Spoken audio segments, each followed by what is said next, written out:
we decided to go with students. And so, Abdullah Zahid, will you please come to the podium?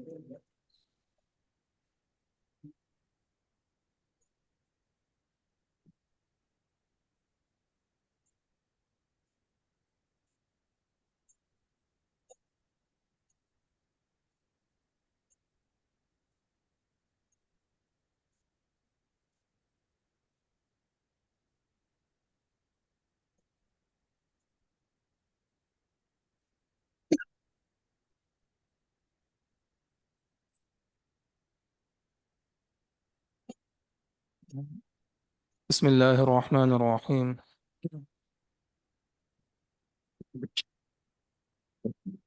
قل يا أهل الكتاب لستم على شيء حتى تقيموا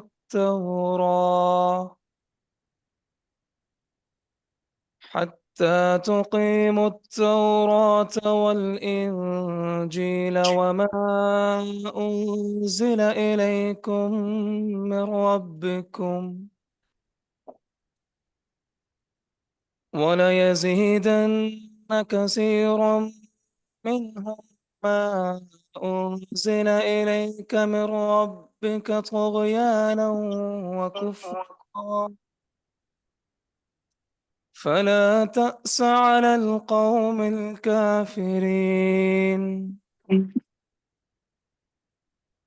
إن الذين آمنوا والذين هادوا والصابئون والنصارى من آمن بالله واليوم الآخر وعمل صالحا فلا خوف عليهم ولا هم يحزنون صدق الله العظيم. Chapter number 5 was 68 and 69. In the name of Allah, the most beneficent and entirely merciful. O Muhammad, say, O people of the scripture, you are standing on nothing until you uphold the law of Torah, the law of gospel, and what has been revealed to you from your Lord in the form of Quran. And this Quran which has been revealed to you from your Lord will surely increase many of them in transgression and disbelief. So do not grieve over the disbelieving people. Indeed, those who have believed in Prophet Muhammad, peace be upon him, and those before him who were Jews or Christians or Sabians, those among them who believed in God and the last day of judgment and did righteousness, no fear will there be concerning them, nor will they grieve. Indeed, God speaks truth. Jazakallah.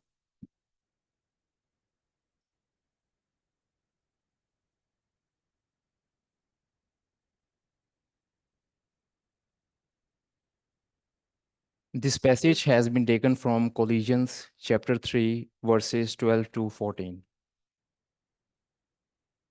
Therefore, as God's chosen people, holy and dearly loved, clothe yourselves with compassion, kindness, humility, gentleness, and patience. Bear with each other and forgive one another. If any of you has a grievance against someone, forgive as the Lord forgave you. And over all these virtues, put on love, which binds them all together in perfect unity. Amen. This is the word of God.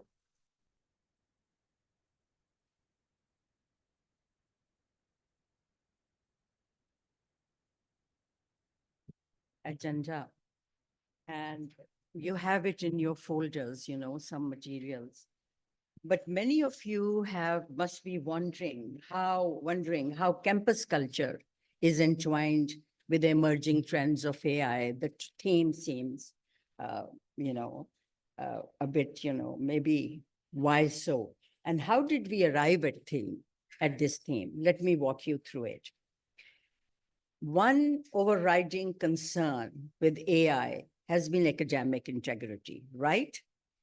And I'm going to quote some from a very famous professor of Rutgers University, Don McCabe, who's known actually by many as the founding father in the field of academic integrity. He is supposed to have launched it in 1919 something as a proper field to research. And he defines it as a commitment that goes beyond the basic concept of cheating to encompass 6 fundamental values: honesty, trust, fairness, respect, responsibility, and courage. And the courage was added towards the end for those who will drive with it and make a case, strong case for these values. And they're very similar if you unpack them to our own values. He launched a center, International Center for Academic Integrity. The center calls for the need to discuss the role of ethical values and their ability to inform and improve various aspects of life, both on and off campus. Quote, when a society's institutions are infused with integrity, they create a stronger civic culture as a whole. And also, quote, institutions exist in different environments with different communities with different needs. And each institution's academic integrity programs will vary accordingly. And they have to align with the institution mission, vision, and values. In FCC's context, our core value are integrity, which is right now challenged by deep fakes and plagiarism; excellence, we will need to redefine the parameters of excellence; respect for human dignity, it is threatened by concerns of AI bias and intrusion into privacy; discipline and accountability, again, will need to be reconsidered in light of the autonomous system that AI brings. And fairness and justice is at stake as well, with the algorithmic biases. And as discrimination emerges, we are all aware of that. Community will be disrupted due to increasing, can be disrupted, not will be, due to increasing digital divide, unequal access to AI, and deep concerns of security and service. Once you have internalized the knowledge, skills, and attitudes, and you use these to create value, these values also, it is not what you do, it is the benefit, the experience, and the value that someone else receives from you. So also looking at EduCause, I was, that gave me the confidence to move with this topic. It's a nonprofit association, thanks to Anthony. We have its report and coming to our campus regularly. In its report in 2024 on creating a culture around AI, it talks about how our values, both personal and professional, hold meaning when they manifest as actions, behaviors, and become more potent when you practice it as a group, as a community.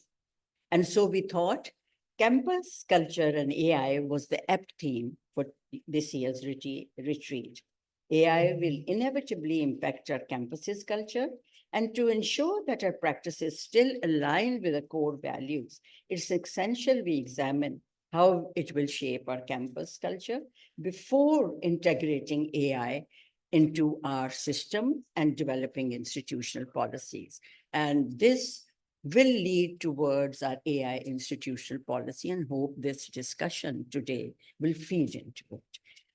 Having said that, you know the agenda, it's in front of you. We will do the usuals, and of which very important is the state of the FCCU by the Rector, VRO office updates.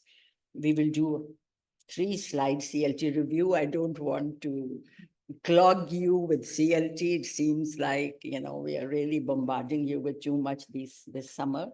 And then, of course, we have a very good, expose on the surveys that we did. We did surveys on AI surveys on both from faculty and students and staff. And Mavish will present that, and then faculty voices. All of you in the survey stated some concerns, and we are going to discuss what were your top academic concerns. And then the long-awaited panel that actually took us more time this year than anything else.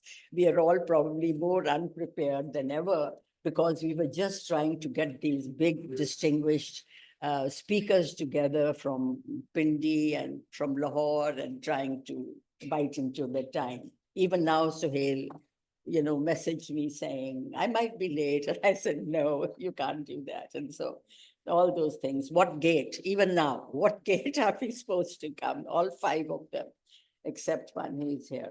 And so we will move on to some students and faculty interaction. And then the keynote, you will really be delighted with David. So over to Dr. Trimble, I think. First, he will do the welcome. I'm sorry of that. I know you will, Dr.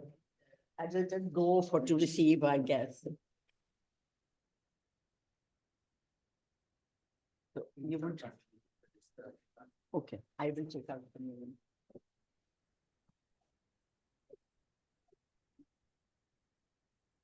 Good morning and welcome. I'm so pleased to see you here this morning. For those here in E25, for those who are joining in E038, as well as those who are joining online. We're so glad that you're able to be part of this faculty retreat. I have recently been ill. I'm just recovering from some pneumonia. So I'm a little bit weak, but I'm on the mend and heading in the right direction. So I appreciate any patience that you have needed on my behalf. So thank you. I'm deeply appreciative of all the work that CLT has put into preparing this retreat.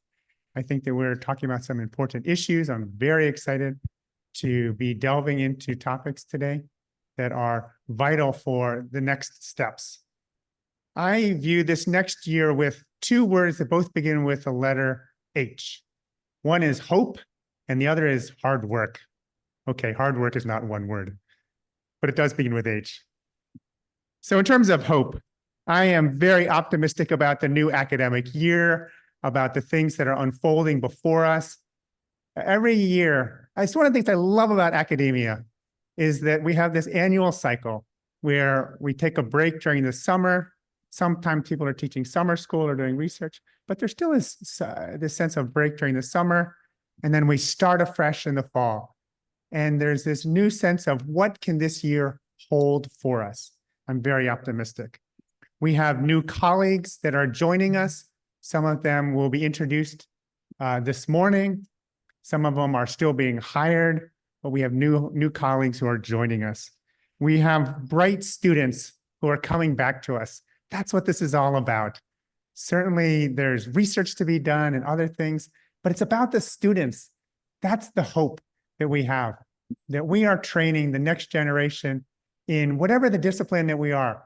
Those students who are coming to us, they come with optimism, they come with curiosity, they come with sometimes worries and confusions, but they all come to us eager to learn and to be shaped. And what an opportunity that we have as faculty, as an institution to shape those students who come to us. In terms of hope, research horizons as well. There's new things that you are going to be researching, that you're going to be working on, that we don't know today, but by the end of the year, we will know. Just think about the new things that will be researched this year. That's exciting. And then you'll hear more about NECHI and our candidacy process that we're in right now. And I'm very hopeful that that is going to work out. In terms of hard work, we have hard work ahead of us. And I think that we're ready for that. We need to give a special attention to assessment of student learning, particularly when it relates to general education. That's one of the things that NECHI highlighted to us, and we have hard work to do there. We have hard work in terms of implementing our strategic plan. We have an excellent new strategic plan that has been adopted by the Board of Directors and Board of Governors that will move us forward. And we have excellent work to be done, hard work to be done in terms of our tactics. The research, I mentioned that under hope. That is something that I'm optimistic about, but there's hard work to be done in research. And that's what we are called to do.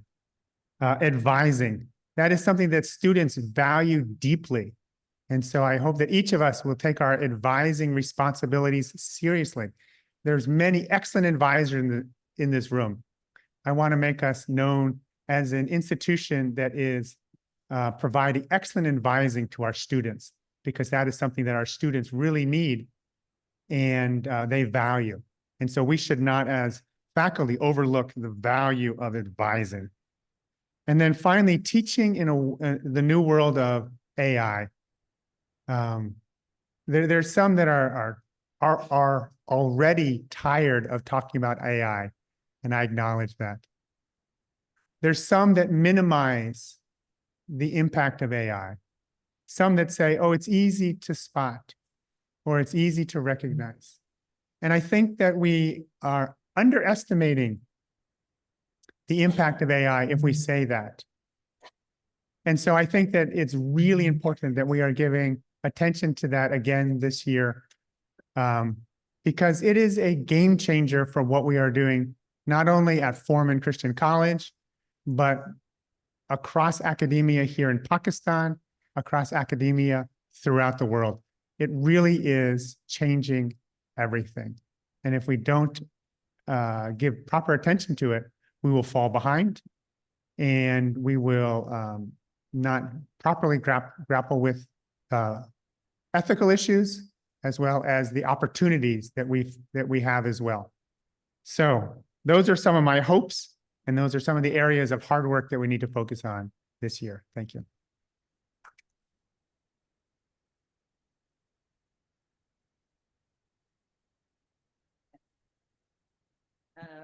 We have a list of new faculty. I think there is 30 of you that have joined. So we will have to move very quickly.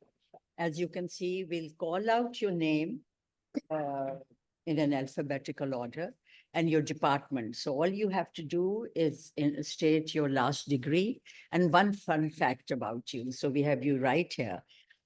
These are the ones who joined after fall 2023 semester. Adeem Akhtar. Ji, please stand up and say last degree and your fun fact, one fun fact. Get ready, the rest of you. My name is Adeem Akhtar, and I'm working as a lecturer in computer science department. My recent degree is in MS in computer science and AI. Currently, my research areas are image processing and audio generative AI. One fun fact about me is whenever I tell that I'm teaching at FCC, nobody believes that. Because you look like a student. Yes, I look like a student. Yeah. So thank you so much. Thank you. Just to say that we'll call out your name and department, just your last degree, please. We would love to know more about you if we had a lot of time. And one fun fact. So Amina Kadir, English department.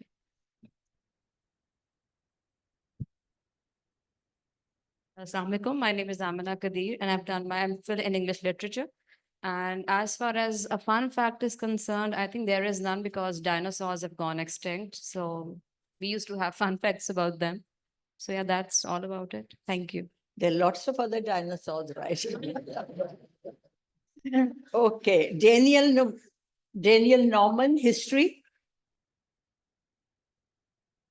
Not here. Hafiz Muhammad Mazhar Asjad, pharmacy. Good morning. I am Hafiz Muhammad Mazhar Asjad. Actually, I served already FCC 5 years, and then I rejoined in last fall 2024. I am done with the PhD and postdoctorate in pharmacy, and I am from the Department of Pharmacy. One fun fact about me is that when the people, they ask me, what are you teaching? I said, I am a teacher of pharmacy, and they are expecting that I am a teacher of Islamic studies. Yeah. Believe me, I was going to say that. So we have Ifat Sayed from English department again. No. Ikra Javed. No, she sent us a message yesterday. She's Jonathan Caleb. That's a combination of two names. That's a strong one.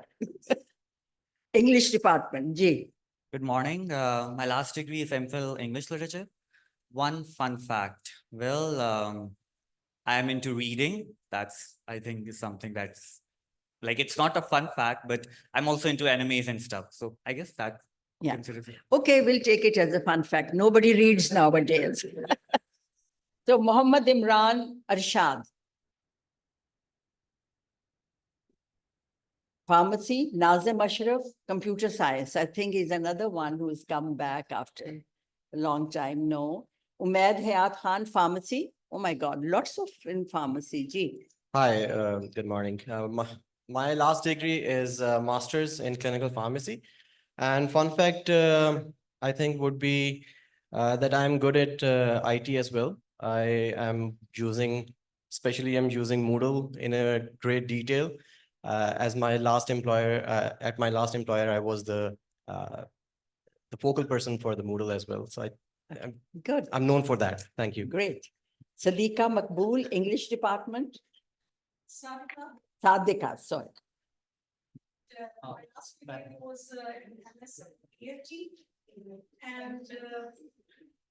Yeah, and your fun fact? And my fun fact is that I'm not what I am in my classroom. You have to find out the fun fact about me when you meet me outside the classroom. So there you will have lots of people lined up.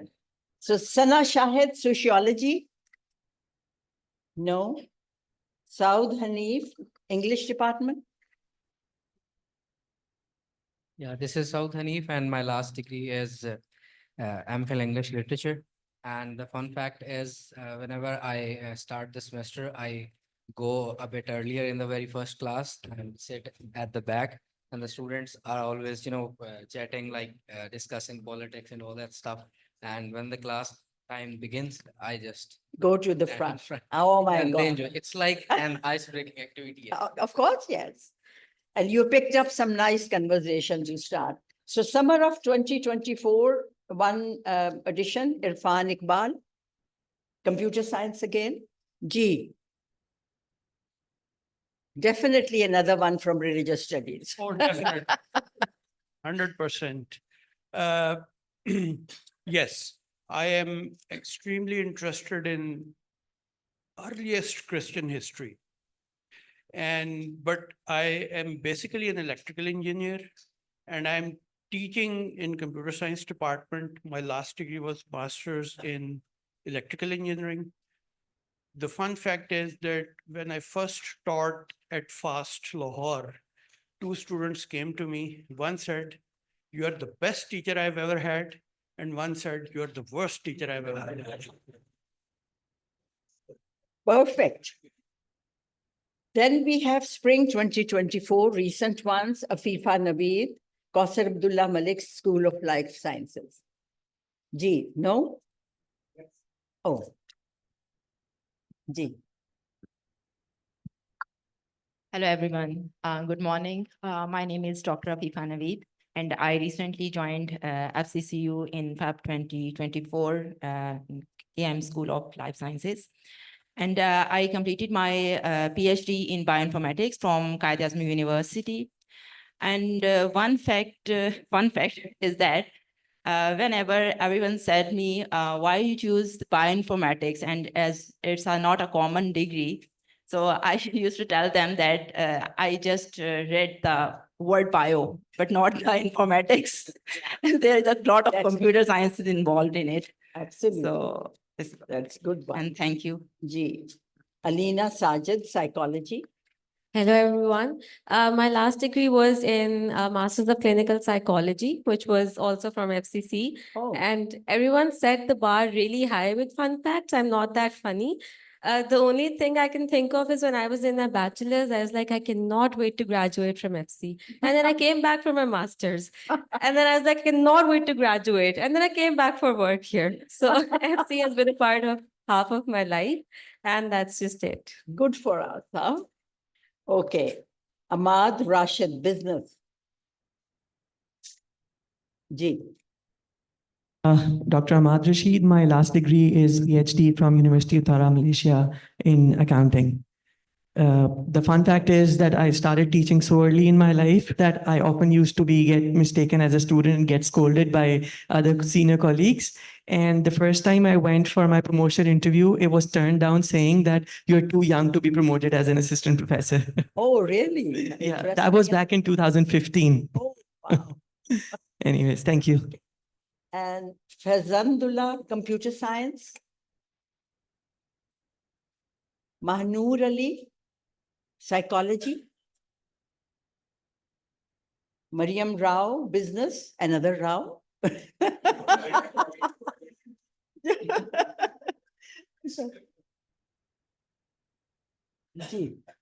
Good morning, everyone. I am Dr. Mariam Rao, and I've done PhD in machine learning in finance. And I can think of two fun facts about me. One is in my personal life, when I used to sing for myself and in front of everyone, even I don't know the lyrics, I just put the words on it. Wow. He might call you out on that. Yeah, and the second fun fact is, even if I am teaching in the class or everywhere, I just put sounds in my sentences. For example, for the speed. So I just put a lot of sounds into my speeches. Thank you. Muhammad Azhar Imran, political science. We have two more to go, Doctor. Okay.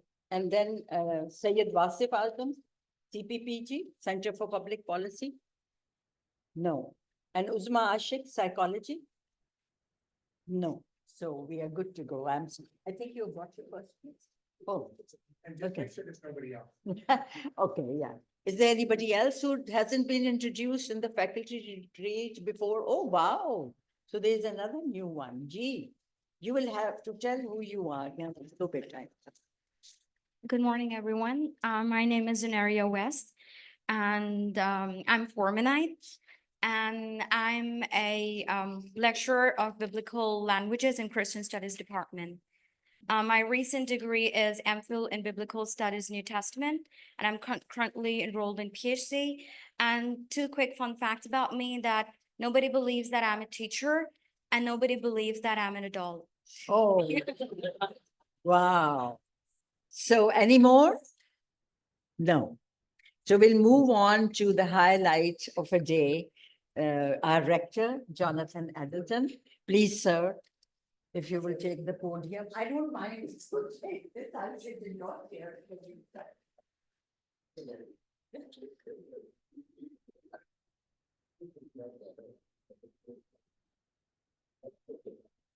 So thank you, Dr. Roxana. Thank you, Dr. Mavis, as well. Thank you for CLT. This is a wonderful tradition that we have of this faculty retreat. And again, a lot of preparation. I will say, when I look out on everybody here, realizing also there's an overflow room, realizing also there's some people listening by Zoom, it just makes me extremely proud of our institution. And of course, it's the faculty that makes us great. And again, just a special welcome, of course, to the new professors. I think that the fun fact really was indicative of the variety, of the sense of humor, of the professionalism, of everything that our new staff and our new faculty bring. And well, I'm giving a shout to the people coming this year. I'll also give a shout to some of the people in the front row. I'm going to embarrass Dr. Christy Munir and say, you know, some of people have been, and there's a few other people I could also mention, but I think Dr. Christy Munir has maybe been here the longest, although there's others on this front row that have been for a while as well. When I think of the what makes our institution really good is that we have this history, we have this people that have devoted their lives to this institution, to our students, and we also at the same time have a flow of new people coming in as well. So that's very much appreciated. I've got 10 minutes, and I may take a little bit longer, but it's sort of an update. It is the state of the university, I guess. There are three things I wanted to talk about in a little bit of detail. One is NECHI, one is Friends of Foreman, and one is strategy.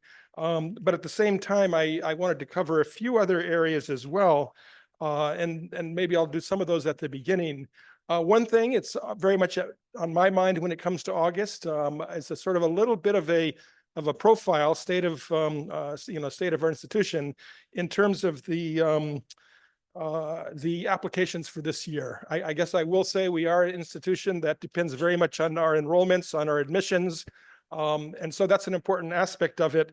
And just to say very quickly, for those that are interested, and at this time of year, I really am interested in this, is that our intermediate, we've reached 97% of our target. We have more than 2,000 admitted into the first year class, which is the highest level that we've ever had. The most popular programs are computer science, pre-engineering, and pre-med. Maybe that's not a surprise for many people, but that's the intermediate at the college. Of more interest to our faculty here is undergraduates. At this point, our enrollment is 80% of target, which is actually higher than usual. The schedule for undergraduates is a little bit later than for intermediate, but we're approaching 1,000 in terms of our incoming class. I think even by the end of the week, we may be at 1,100, in which case we'll be over the 90% mark. And then the rest of the seats will be filled up when the final merit list is displayed at the end of the week or early next week. One of the things, and you can appreciate I get a lot of things on my desk. One of the things that is very, very popular this year is computer science. It's amazing, and it's amazing how many requests I get from people for rector's discretion. It's just very competitive. That's the only way to say it. There's a lot of computer science applications. BS Business, that's another very strong area. And then we have the Bachelor's of Studies, which is 23 majors. In that particular category, some of the majors are really a lot of people interested in terms of applications, and others less so. But then the other aspect is the postgraduate admissions. And there the numbers are around 750, already higher actually than in any previous years. The interviews are currently in progress for the round one of admissions. And here it's interesting just to track that the really popular programs at the master's level include the MS in clinical psychology. I think we're getting a very deserved reputation for having an outstanding clinical psychology program. MPhil in English. Some of the people introduced themselves as in the English department, and then MBA as well. I think those are among our three most popular postgraduate. And it's just interesting to see that. Again, this is about the state of the university. So I think I'm going to draw what I just said were basically the applications and the admissions beginning the new year. But if you look back to our enrollment updates, this is taken from our spring data. We'll do a fall data, and it'll be interesting to see where we stand.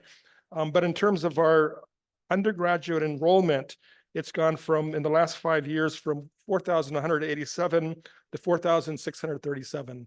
I'm just saying that in terms of the numbers, we are actually not in a rapid growth mode. I think we really do emphasize quality over everything. I think our strategy talks about a very modest increase. So this isn't sort of a game of trying to increase numbers. That's not what this is about. But I think healthy numbers is what we're talking about.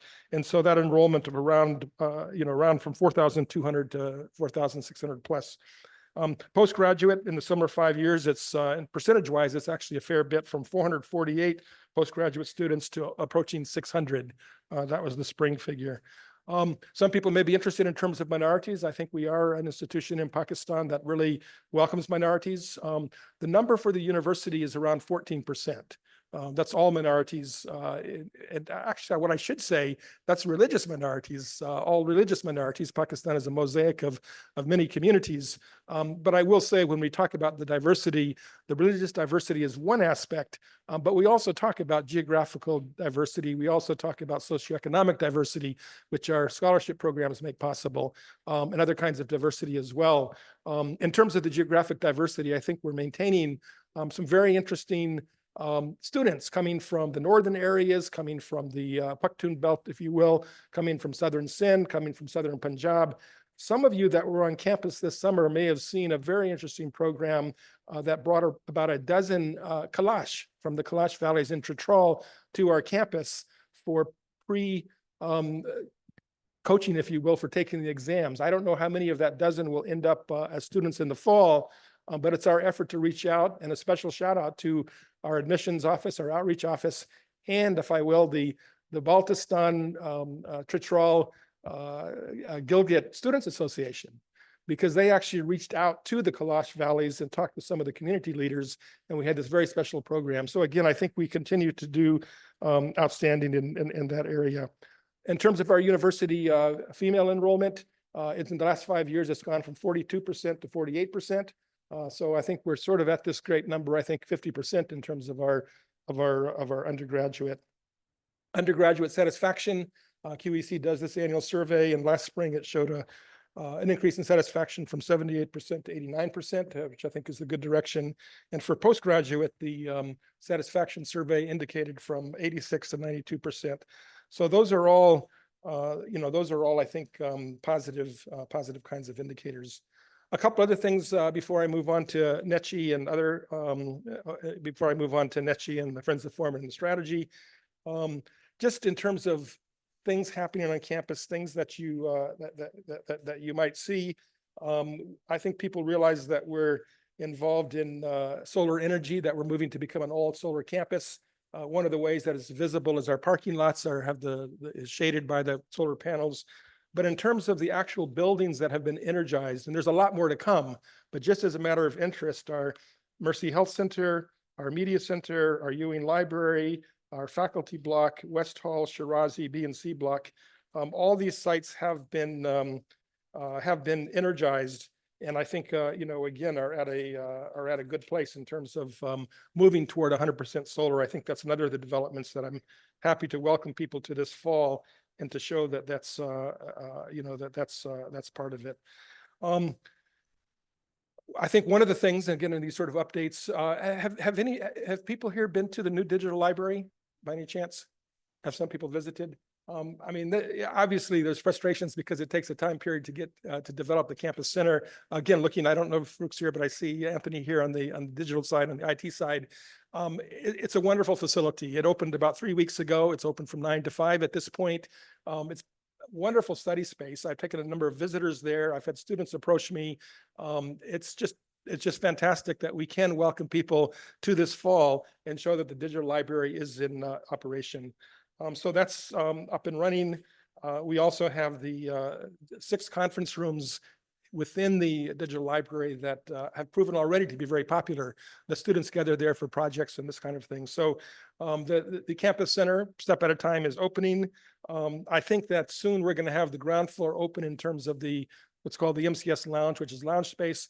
But I think even if the kitchen is not opened up, we're going to open up the dining room, which is great study space as well in terms of tables and other things for people to come to.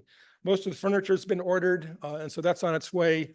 And I think as people have noticed, we've had a number of activities already in the campus center, including the graduate open house, the IT exhibit, the ZIAD photography exhibit, various international local conferences.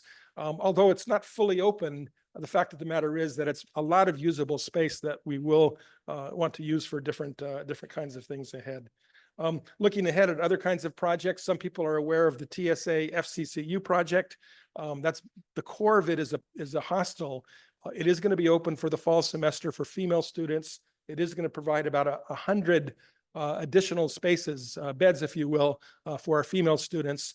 It's a beautiful campus, actually. There's a few other activities taking place there that are maybe of interest, including a small special needs school, a women's empowerment training project for village women, and there's a whole new building that has a workshop space. I say workshop in case special events or whatever. And I say this, if people want to be a bit off campus, that's available. It's a great space for meetings and things like that. So that's another building coming on. Light of Hope School, the second building is pretty much finished. That will also open this fall. I'm saying this circumspectly, but I think people asked me about it, so I think I will. We have 2 structures on this campus that were before my time, but were built, and they're occupied for certain numbers of years, and then they're turned over to Foreman. One of them is the Prometric Center. People know what the Prometric Center is. That's the U.S. Educational Foundation. We benefit from having it on our campus. They give tests and everything. The reality is that the lease on that one is pretty long, and it goes beyond my lifetime here. But at some point, that will become part of our campus. The second one is Mahmoud Brothers Cafe, which is the lease there is more in sight. And at some point, that may well be turned into an academic building. We can have a third floor on that as well if we want to. So that's sort of something more in the medium-term future, but just to alert people to.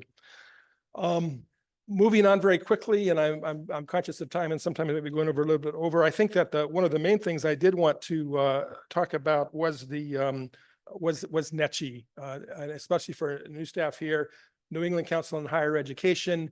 It's the accreditation body. In the United States, historically, you had regional accreditation bodies, Midwest, South, West, New England. New England, of course, is the one that did the historic schools like Yale and Harvard and MIT and Tufts and other universities as well in the Northeast. So it's got a long history. The accreditation bodies in the States, the accreditation climate has changed, and people no longer have to accredit only in the region. They can go beyond that. In the case of NECHI, they've looked internationally. And so they're becoming a sort of international accreditation body as well. This is a long journey. I think Dr. Armacost put us on this path. Dr. Tebby continued. Soon after I arrived, we reached what's called eligibility status. There's 3 steps, and that process continues to go forward. I think that some people are aware that in March we had the visit of the NECHI accreditation team, which was really quite positive. In July, I went. The only time I've been away this summer is I did go to the first international NECHI conference in Switzerland, and I'll say a couple things about that. They had a couple dozen, actually more than that, representatives from universities around the world that are either already NECHI members or are on the track to becoming that. And I'll mention them just to see. We have one other university in Pakistan that's on the same track, which is Habib University. But internationally, that includes Al Aqain University in Morocco. One of their representatives was on the team that came here and looked. Dr. Mansaf, he was hugely impressed with Foreman, I must say, coming from Morocco. He was really, and we've kept in touch. He was at that conference in Switzerland. Beyond that, we've people represented in Switzerland included the American College of Greece, American College of the Mediterranean, American College of Bulgaria, American University of Florence, American University of Kurdistan, American University of Madaba, Jordan, American University of the Middle East in Kuwait, Asian University for Women in Bangladesh, Fat University in Saudi Arabia, Fulbright University in Vietnam, Helene American University in Greece, Holy Spirit University in Lebanon, Lebanese American University, Paris College of Art, Samporna University in Indonesia, and the African Leadership University in Rwanda. So I say that just to say some of the company we're in. A lot of the universities are in the Mediterranean area, to be honest, but there are a scattering of universities elsewhere in Asia and other places as well.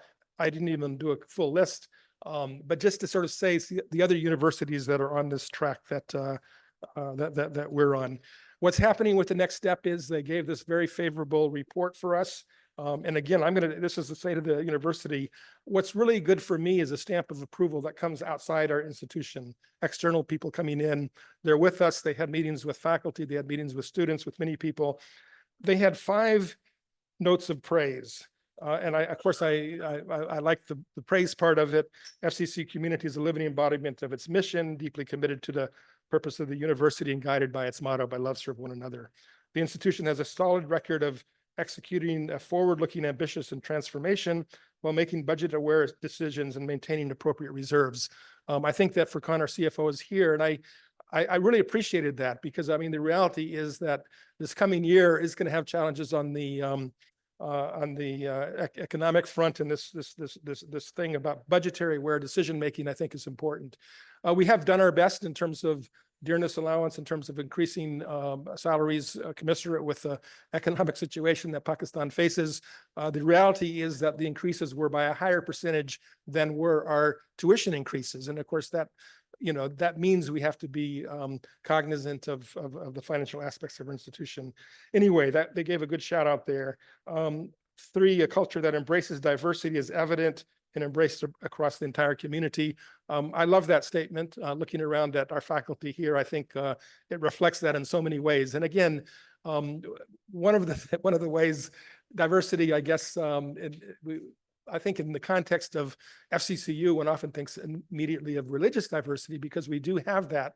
But beyond that, I think this sort of ethnic, linguistic, gender diversity, different different geographical regions, and indeed the socioeconomic diversity are all things that set us apart and which NETCHI noticed. Here's one I've talked about the student center, but number 4 is a new student center will add tremendous value to student experiences and the learning environment. So I think they acknowledged that this is the year that we really have to occupy and make use of that student center. And number 5, a positive collaborative relationship exists between faculty and administration during a time of significant transformation. I was happy to see that. I know that there's always sometimes dissonance with the different elements of a university, but for them to point that out as one of our positives, I appreciate that, and I appreciate the faculty aspect of this that makes that possible. In terms of the 5 areas that will be more areas to work on is what I'll say. They say the university has not yet developed a coherent, universally understood assessment model, and it goes on to talk about that. That's close to the heart of our VR's office, and it's something you'll be involved in. But again, when we think of our upcoming process for NETCHI, I think this assessment is one of the things that's highlighted. A second one, which I think people here will appreciate and perhaps appreciate enormously. Recent program growth, especially at the postgraduate level, has led to workload concerns for faculty and staff, emphasizing the need for workload policy to address these issues. And again, the VR's office is working on this. This is not news to you, but I think it's one of the important things about an accreditation process is it highlights some of these things. So that was number 2. Number 3 was a comment on the need for more hostel space. That's why I was happy to mention the TSA hostel that's coming online with 100 more female spaces. And in fact, it may be possible, our engineering office is looking into it, to reopen the Ewing Hall in Anarkali, which historically has housed a lot of our male students. And that might be one way over the short term to address that, but they pointed that out. They also talked about this is also a very good one, actually.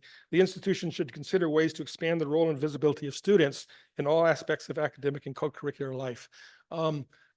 Partly, this came in March, and partly as a result of that, I had a talk on the new strategy with our heads of our student societies. There's other ways as well. I'm so happy that this event here, our faculty retreat, does have a student component.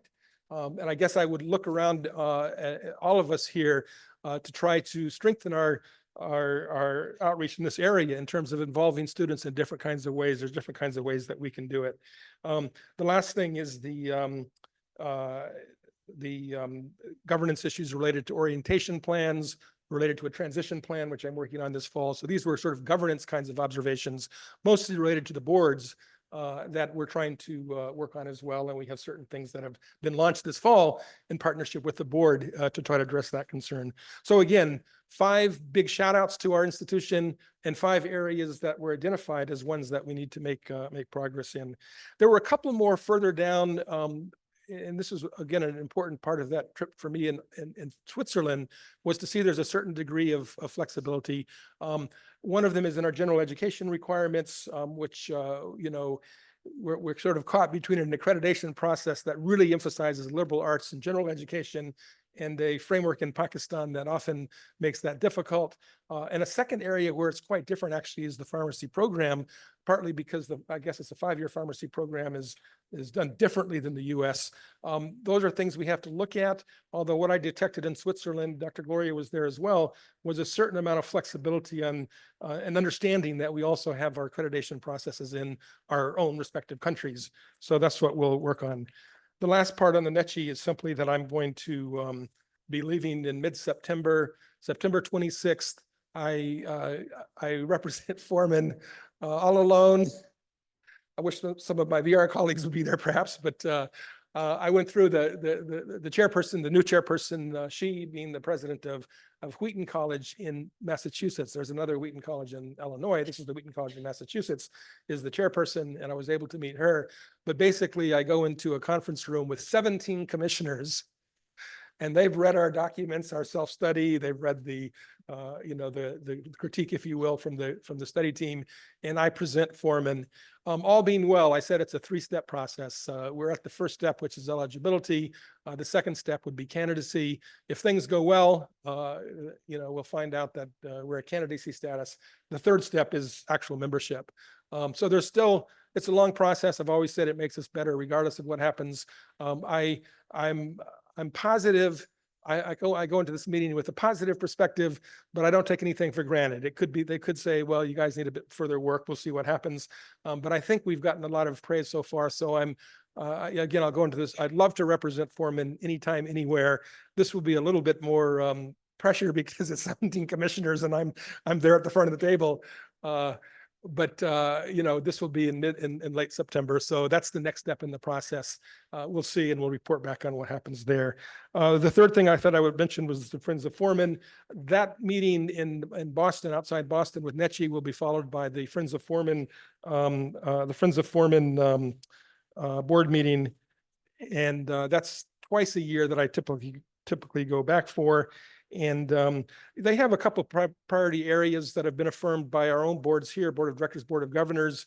And just to say what they are, they have an interest in having, maybe for a certain period of time, a full-time person coming out as a campus architect and sustainability officer to look at our campus holistically and how we can do better in this area. They also, we're in a partnership to look toward a updated campus master plan, which is related. There may be some activity on that in the fall.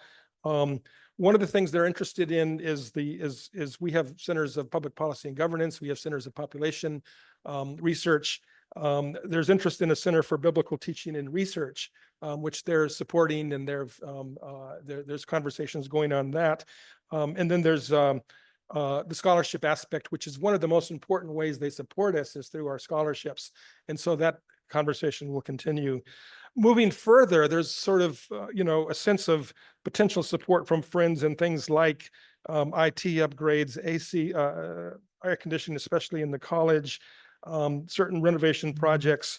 And over the longer term, there is interest in potentially new hostel and new academic building. Those are more over the horizon issues, but it's all part of the continuing conversation with Friends of Foreman. The last part, and I again apologize to Dr. San taking a bit longer, but the strategy which was mentioned, this was sent in a buzz. So if anybody hasn't seen it, they can look at it. People look at strategies in different kinds of ways, and I realize there's different ways to interpret them.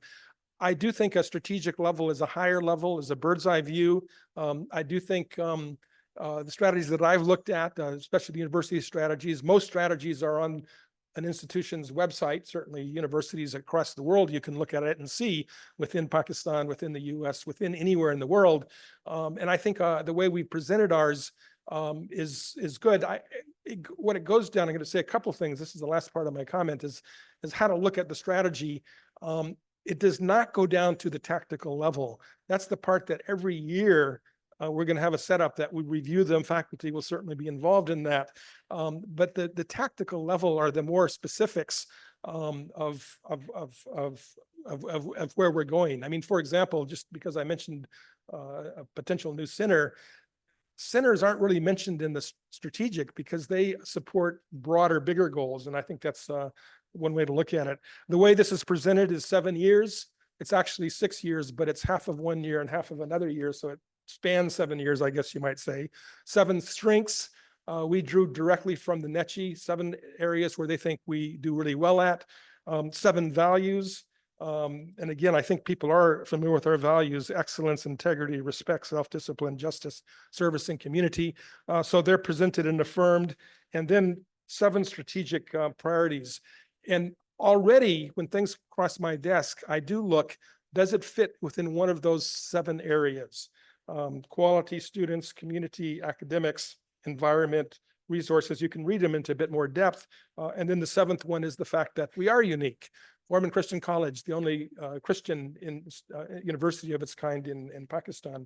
So within those 7 strategic priorities, there are a lot of activities.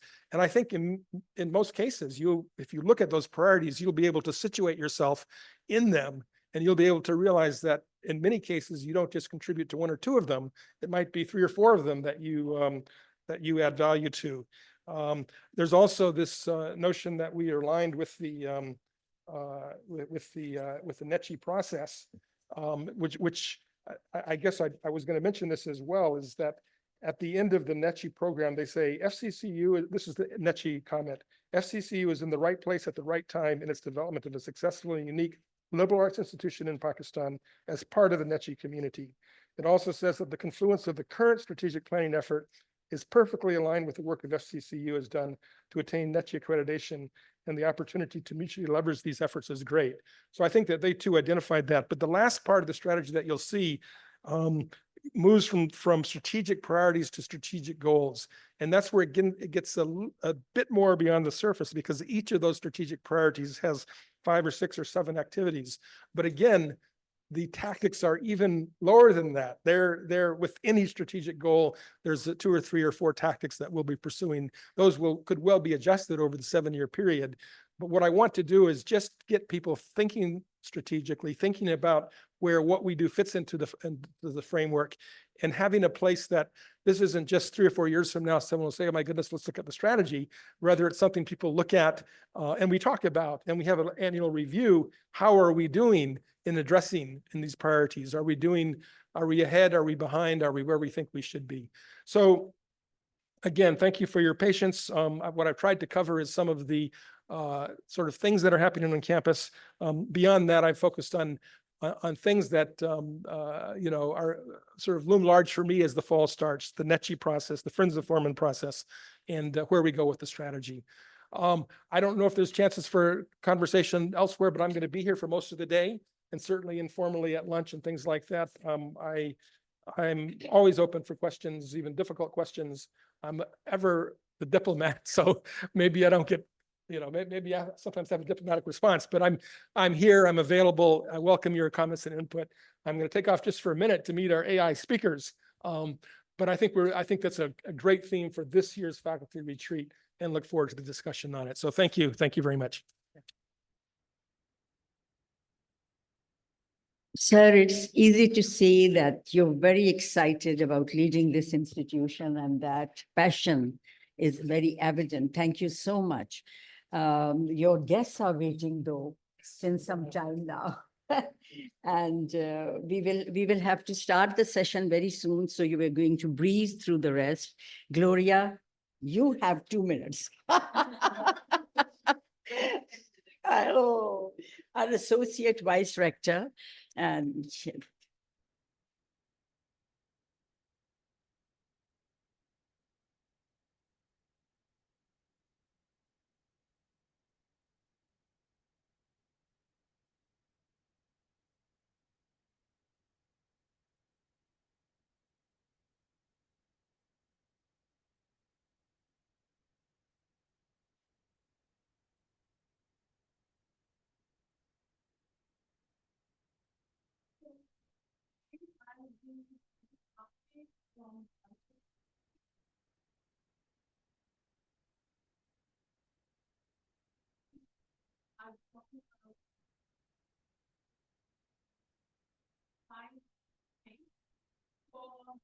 Dr. Addington has actually presented university statistics for spring, but I'll be talking about fall 23. Then Rector has already talked about NECI accreditation updates, so I wouldn't say much about that. Strategic planning, 2024 to 2030, and the role of Vice Rector's office in this. Number 4, I'll be talking about academic program review. And in the end, I'll be giving you some updates on academic affairs for fall 2024.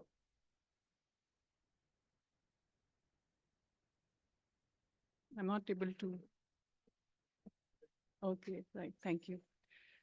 So starting with the university statistics, for fall 2023, our total student enrollment has been 5,686. Our postgrad students are 723, and undergrad students are 4,963. If you look at the pie chart, you can see the gender percentage as well. Our students, 47% of them are female and 53% are male. Then for our full-time faculty, we have some percentage by qualification and rank. We have 266 faculty members. So 61% of our faculty is PhD and 39% of our faculty is non-PhD. This is something that NECI has also asked us to put more attention to, that we should have more faculty with PhD degree. Then according to the rank, Our professors, we have 14% of our faculty is on professor rank, 18% associate professors, and then mostly in our faculty, we have assistant professors. You can see the percentage there and number as well, it is 45%. And then lecturers, we have 60 lecturers and 23% of our faculty is lecturers. Then our academic programs are offering an enrollment.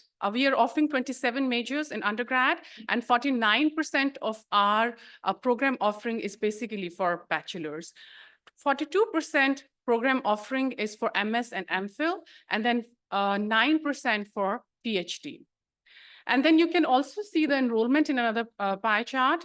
As you can see that for bachelors, our 87% of students are actually enrolled in bachelor's program, and then 11% in MS and MPhil, and 2% in PhD.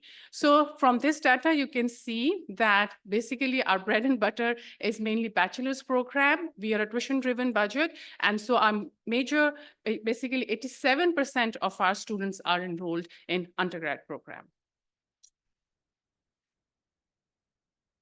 Then Rector has already talked about things that I wanted to talk about. He has covered the NACHI recent international conference, and he did not tell about his own involvement actually there. He was invited to be on a panel, so he spoke very well on institutional planning. So we were very well received by NACHI, and we have been receiving very good signs, and we hope that we will be able to get candidacy. As I'm leading this project from over 7 years, I thought that it is very important that we actually include that in the updates. So here are the strengths that Rector has just mentioned. And along with that, 5 concerns that Rector has already talked about. Next steps that Rector will be going in the commission's meeting, and he will be presenting us. And once we get the candidacy, which I'm very hopeful about, and then we will get another 3 to 5 years time for the next stage, that would be initial accreditation. But candidacy will be actually giving us a lot of benefits, and we will be very much in NACHI's membership. So that's the update on NACHI accreditation. So for strategic plan for 2024 to 2030, its implementation and evaluation, as Rector told you that the plan was approved in May, but the Vice Rector's office has played key role in having the design for implementation. Once the plan is approved, it's a big thing that how do we implement the strategic plan there. So we have done heavy lifting this summer in the Vice Rector's office. Myself, I have led the team of implementation design, and the plan is already shared with the whole community. I'll encourage the whole faculty to please go through the plan. I'm just going to talk about the framework and what is expected in fall. So this is the strategic planning framework. We have mission, vision, and values that are mentioned in the strategic plan. Then we have strategic priorities. We have 7 strategic priorities. Basically, the priorities are high-level focus areas driving our strategic planning efforts. Then we have strategic goals. Strategic goals are mainly key milestones that contribute to achieving our overarching priorities.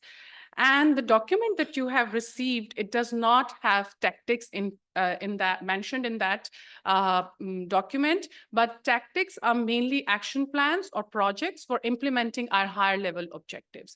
So one of the role that Vice Rector Office has played over the summer, we have developed tactics. We have tried our best to integrate our strategic planning process with NACHI, because in NACHI, we are committing for a lot of things. So we are just trying our best that we do not drop anything. So for that, we have basically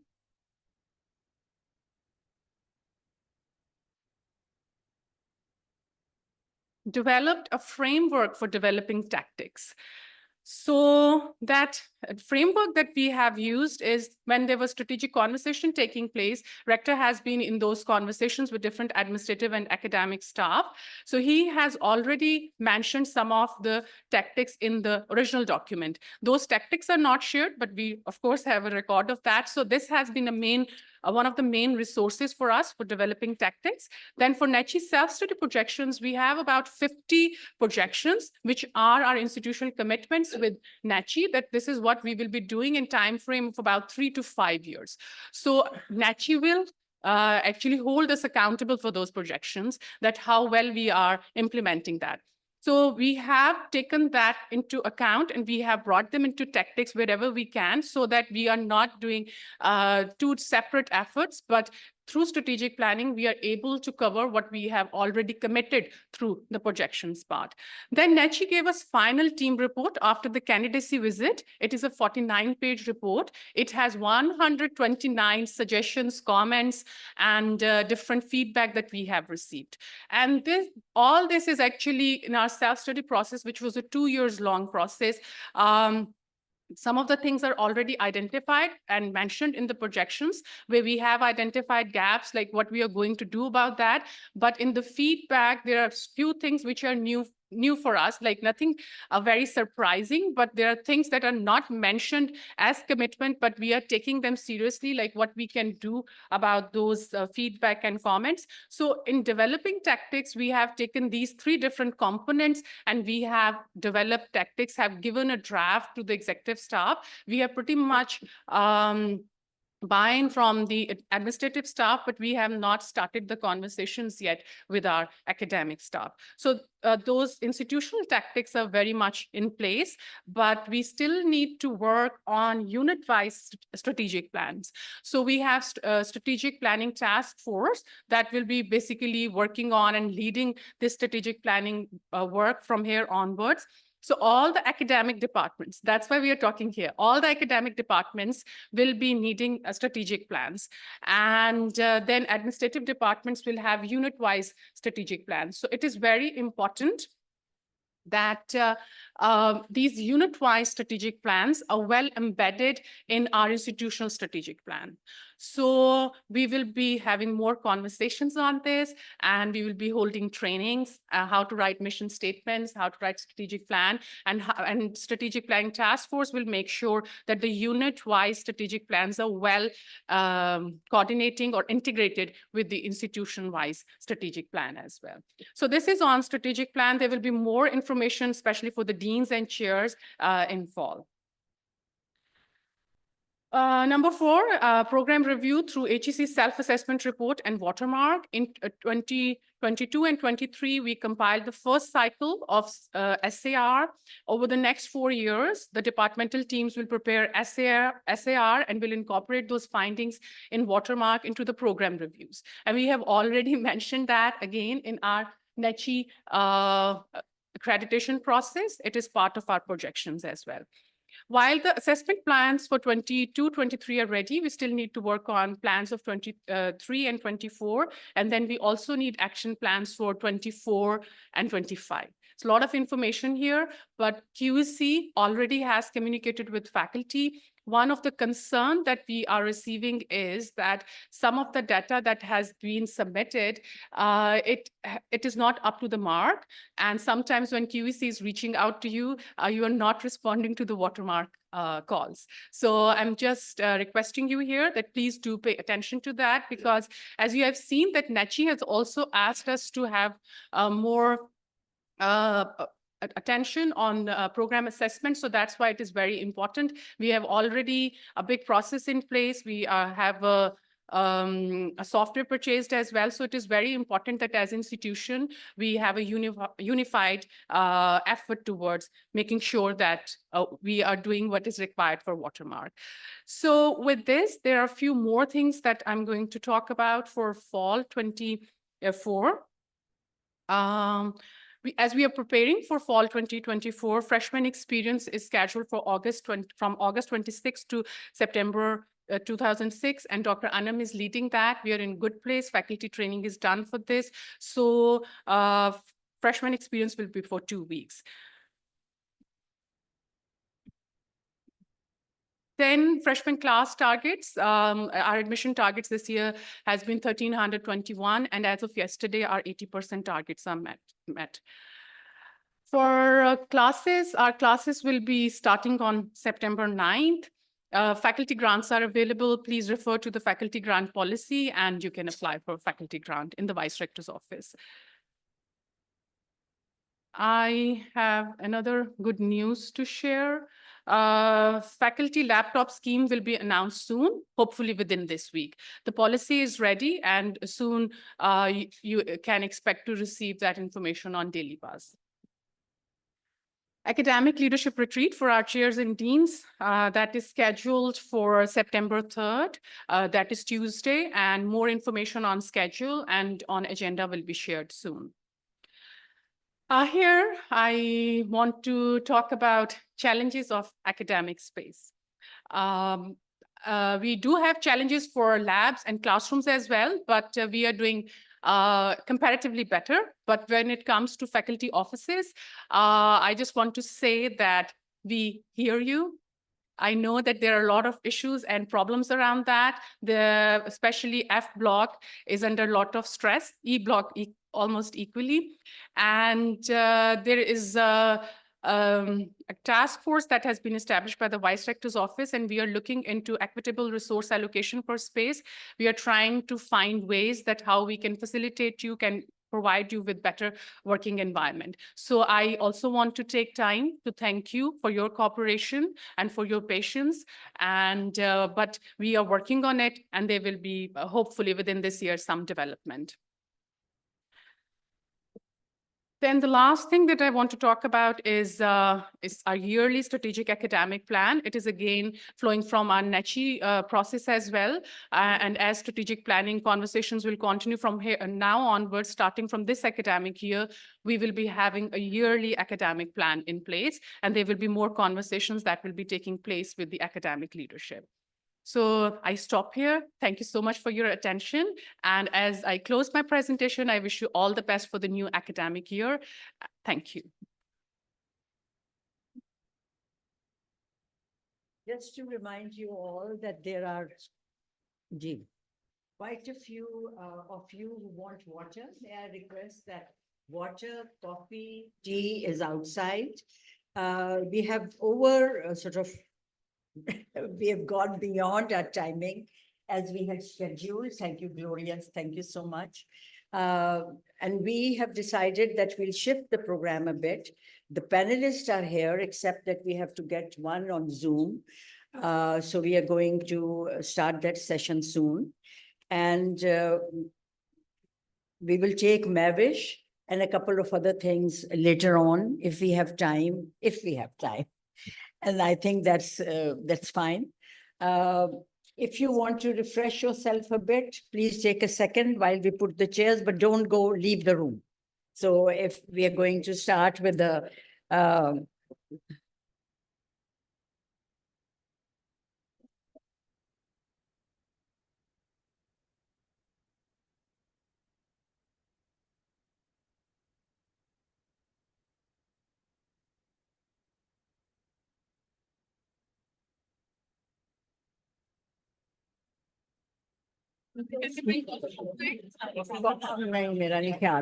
I am sorry, may I request you to keep seated, please? This is not an intercession. It is just to say that if you want to drink, but we will have the panelists and they can't come into an empty auditorium. So please keep seated for now because we are bringing the panelists in. No, please. I'm going to lock you up.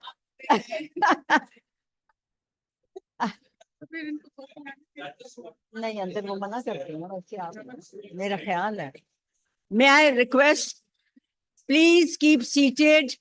Band kar do beta piche wala darwaza, the panelists are. Band kar do.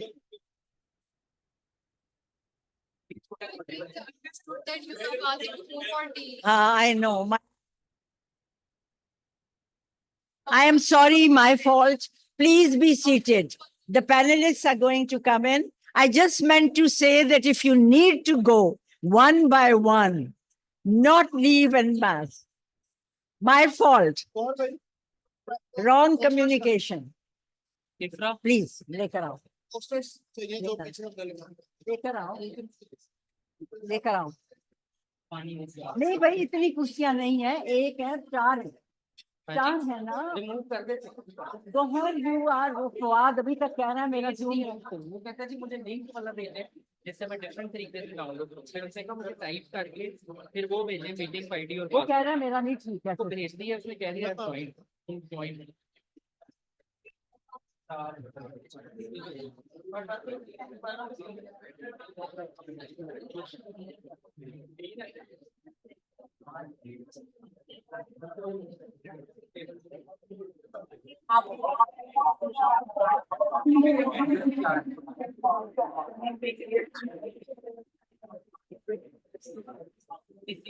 May I request everybody to sit down, please? मुजाहिद आपको बंद किया हुआ है, आप नहीं जाओ.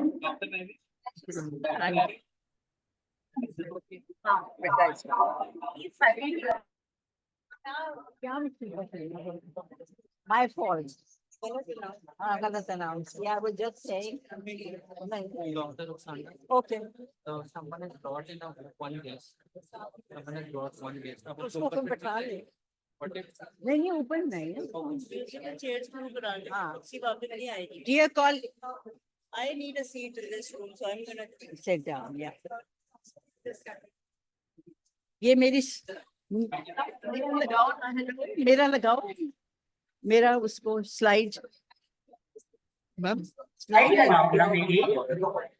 किधर है? मैम मैंने पूछना था कि अभी जब पहला डिस्कशन जब होगी वो कर सकते हैं मेरे समय. ये स्लाइड यहाँ पे आनी चाहिए नजर या अभी नहीं आनी चाहिए? अभी नहीं. जब शुरू होगा. आपने मुझे ये वाली आनी है भाई. इसको लगा दो. ये वाली कर. जी मैम अभी हो जाता.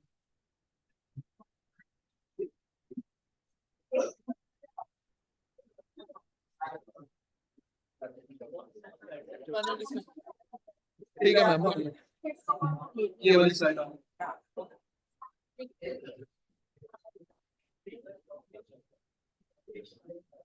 मुझको बुलाओ तो फिर ये मेरा वो रेडी है गेस्ट पैनल से, तो ये लोगों को क्या करें? I am helping you in making them split it out. Don't worry, बाहर से भी बुला लो.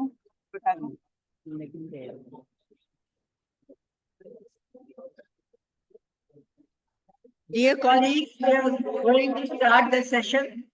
Samina, back up. Back up.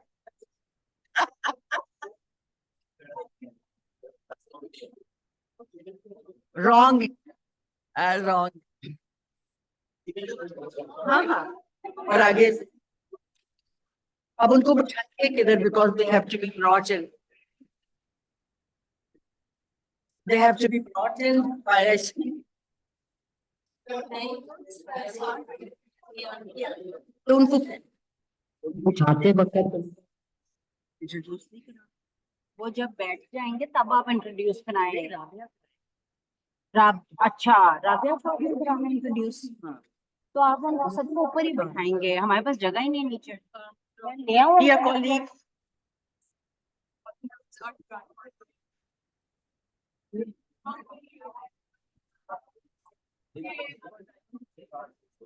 yeah. Dr. Roxana, can you announce एक दफा कि please? We are going to start the session. Dear colleagues, बेटा यहाँ बाहर you have. आपका जोन से वो वॉइस शेयर हो रही है. मैं बंद करके गया था. नहीं पता मैंने.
बंद है बंद है वो गोहर हंसने पे लगा हाँ ले आए फिर क्या उस खाली हॉल में बैठेंगे वो नहीं अभी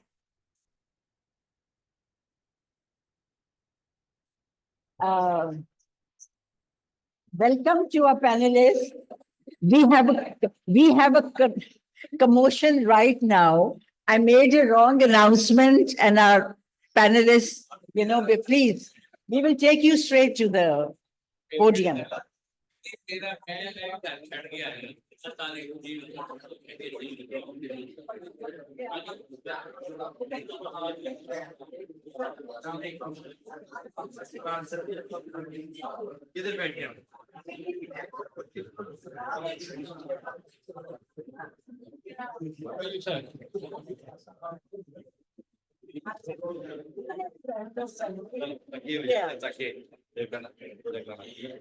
We are talking about AI and future of work. We are behaving like young kids in a class. So our panelists are here. What we are going to do is I'm going to give a brief background about our economy. And then I will introduce Rabia, the moderator. I will sort of invite our moderator, Rabia, and introduce her, and she will sort of introduce the guests. Is that okay, Rabia? So it was a bit hurried because we went over time and we had to cancel a couple of sessions to make sure your time is not wasted. We know about advance of AI, and it is one of the biggest and fastest transformations, disruptions, and shifts in technology.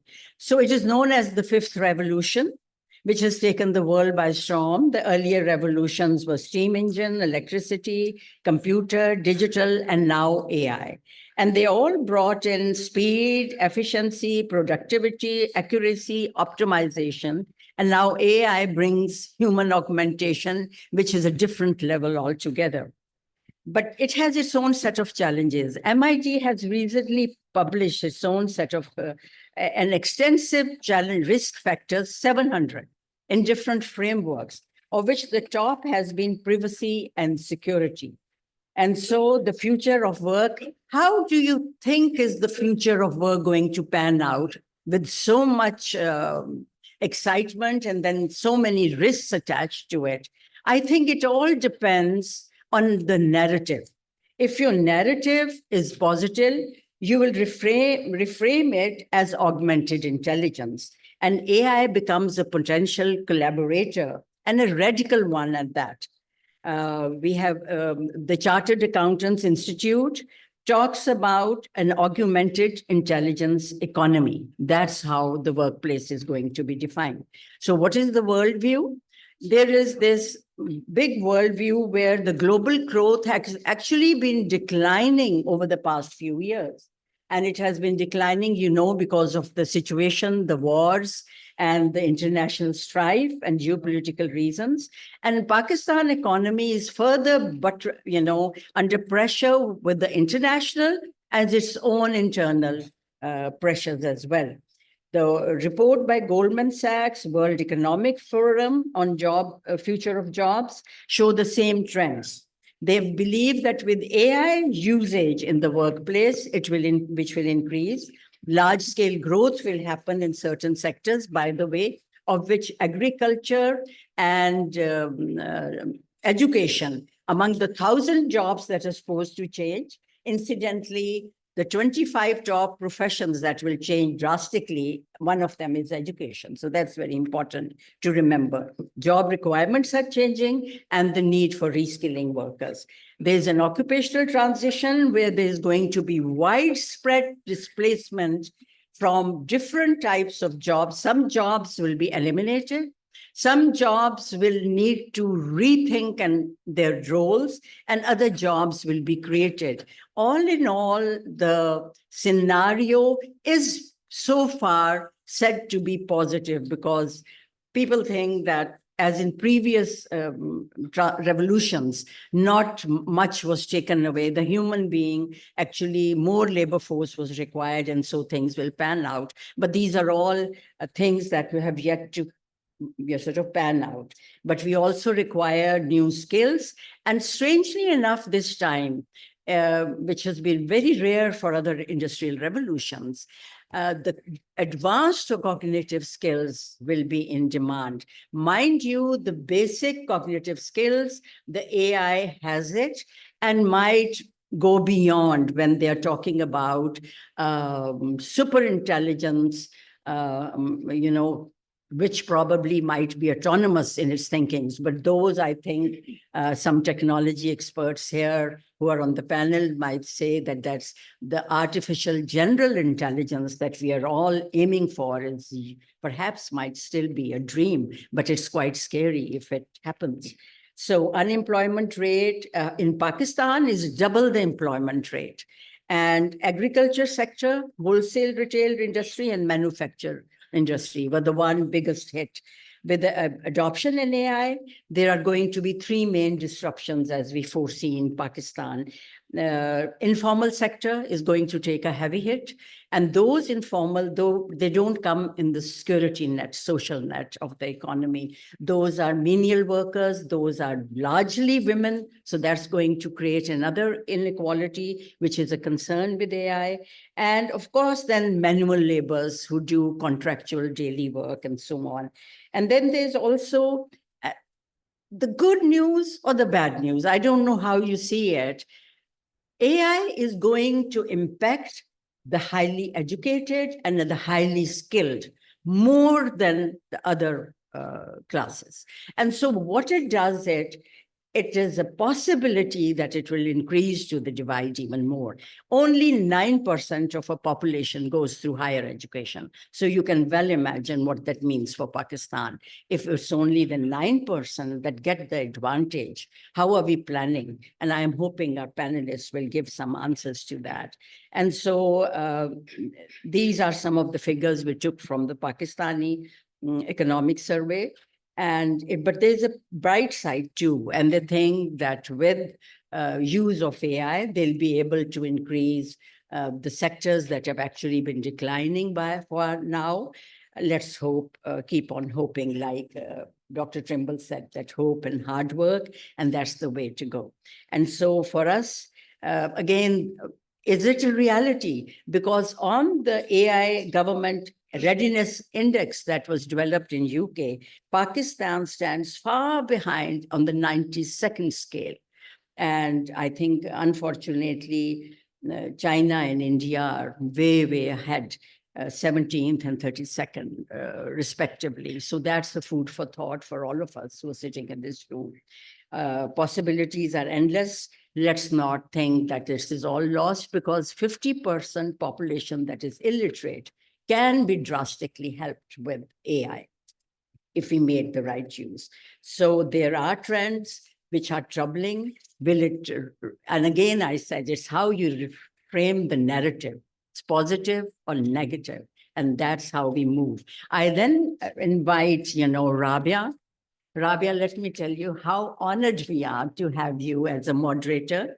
Rabia Akhtar is the founding director of the Center of Security, Strategy, Policy Research, and the School of Integrated Social Sciences. Was there nothing left? At the University of Lahore, where she is also the Dean of Faculty of Social Sciences. There you go. She's a visiting fellow for this academic year at the Project for Managing the Atom Belfer Center, Harvard Kennedy School. Wow. And she's also, she was a Fulbright Scholar for PhD in Security Studies from Kansas. And she's a visiting faculty member at NATO Defense College Rome and the Nuclear Boot Camp Rome. And I do not know what this long term is in something in Italy, and I'll pass it over. So from 2018 to 2022, she served as the Foreign Affairs Council, Imran Khan's Advisory Council on Foreign Affairs, and she's a non-resident senior fellow at the South Asia Center Atlantic Council of Washington, D.C., and British American Security Information Counselor. So I hope this is all good. So we are very honored to have. And the only woman on the stage, that we are very happy to have you. So over to you, Ravi. Thank you so much for your such generous and kind introduction, Professor Dr. Rukhsana Zia. Good morning, ladies and gentlemen. I would like to congratulate you, Dr. Rukhsana and Dr. Mahwish Raza, and your team at the Center for Learning and Teaching at FCCU for hosting such a brilliant panel discussion. Dr. Edelton, you must be so proud because the Department of Education at FCCU is one of the best in our country. And I, as an academic, am in awe of the phenomenal work that is being done at CLT under the dynamic leadership of these two leading ladies. A huge round of applause for them and the entire faculty at FCCU. The panel discussion today on AI and the future of work is an extremely important one and thought-provoking in many ways. It aims to stimulate your thinking on critical questions related to AI, and we have an all-star cast panel for you today.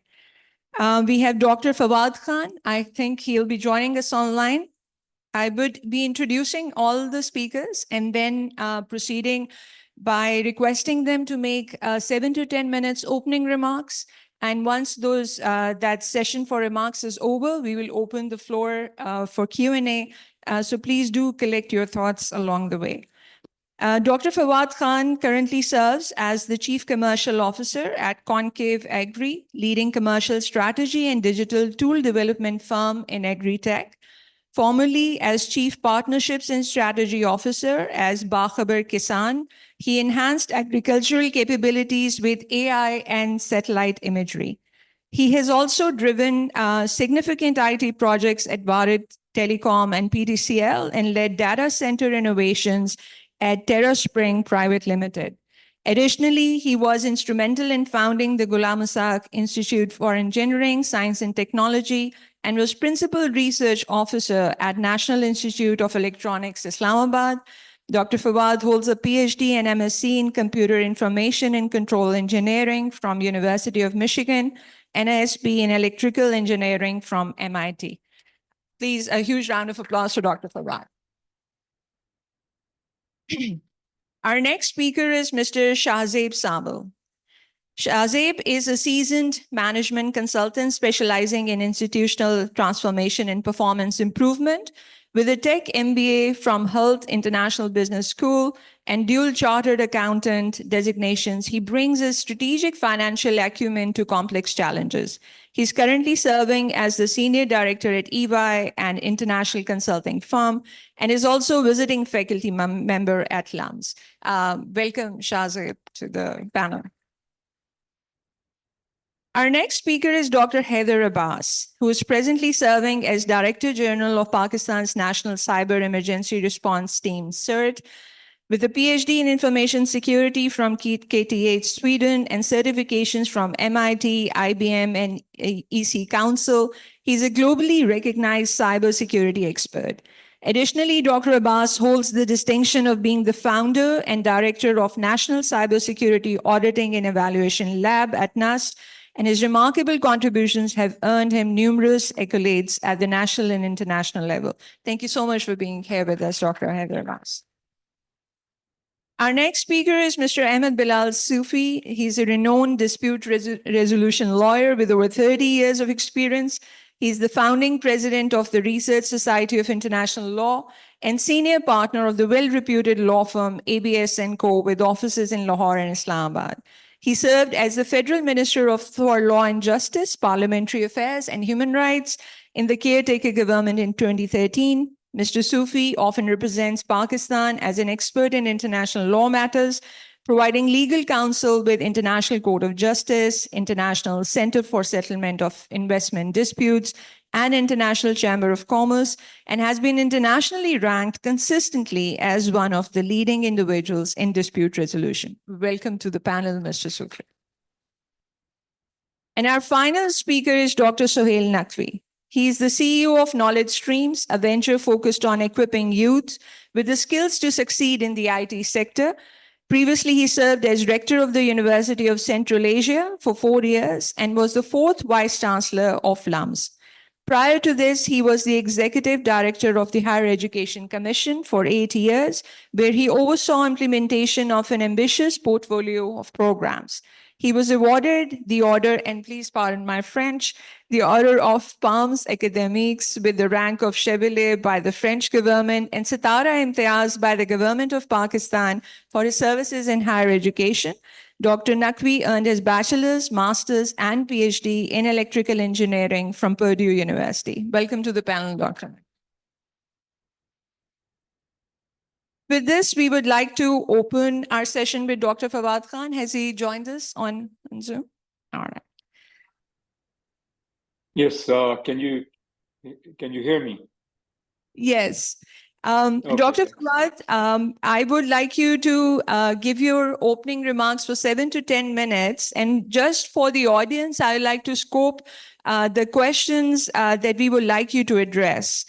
What specific skill sets are most critical for Pakistani workforce to acquire through reskilling or upskilling programs to adopt to the evolving job market? We would also like you to talk about, with AI automating menial labor, how will this impact low-skilled workers in Pakistan, especially considering the widespread computer illiteracy, the specifics of agriculture, since you look at that sector, and the impact on customer care and the service industry. Over to you, Dr. Khan. Okay, thank you. The scenario is a little depressing for Pakistan, and I'll explain why. And we are singularly unprepared for what is going to hit us.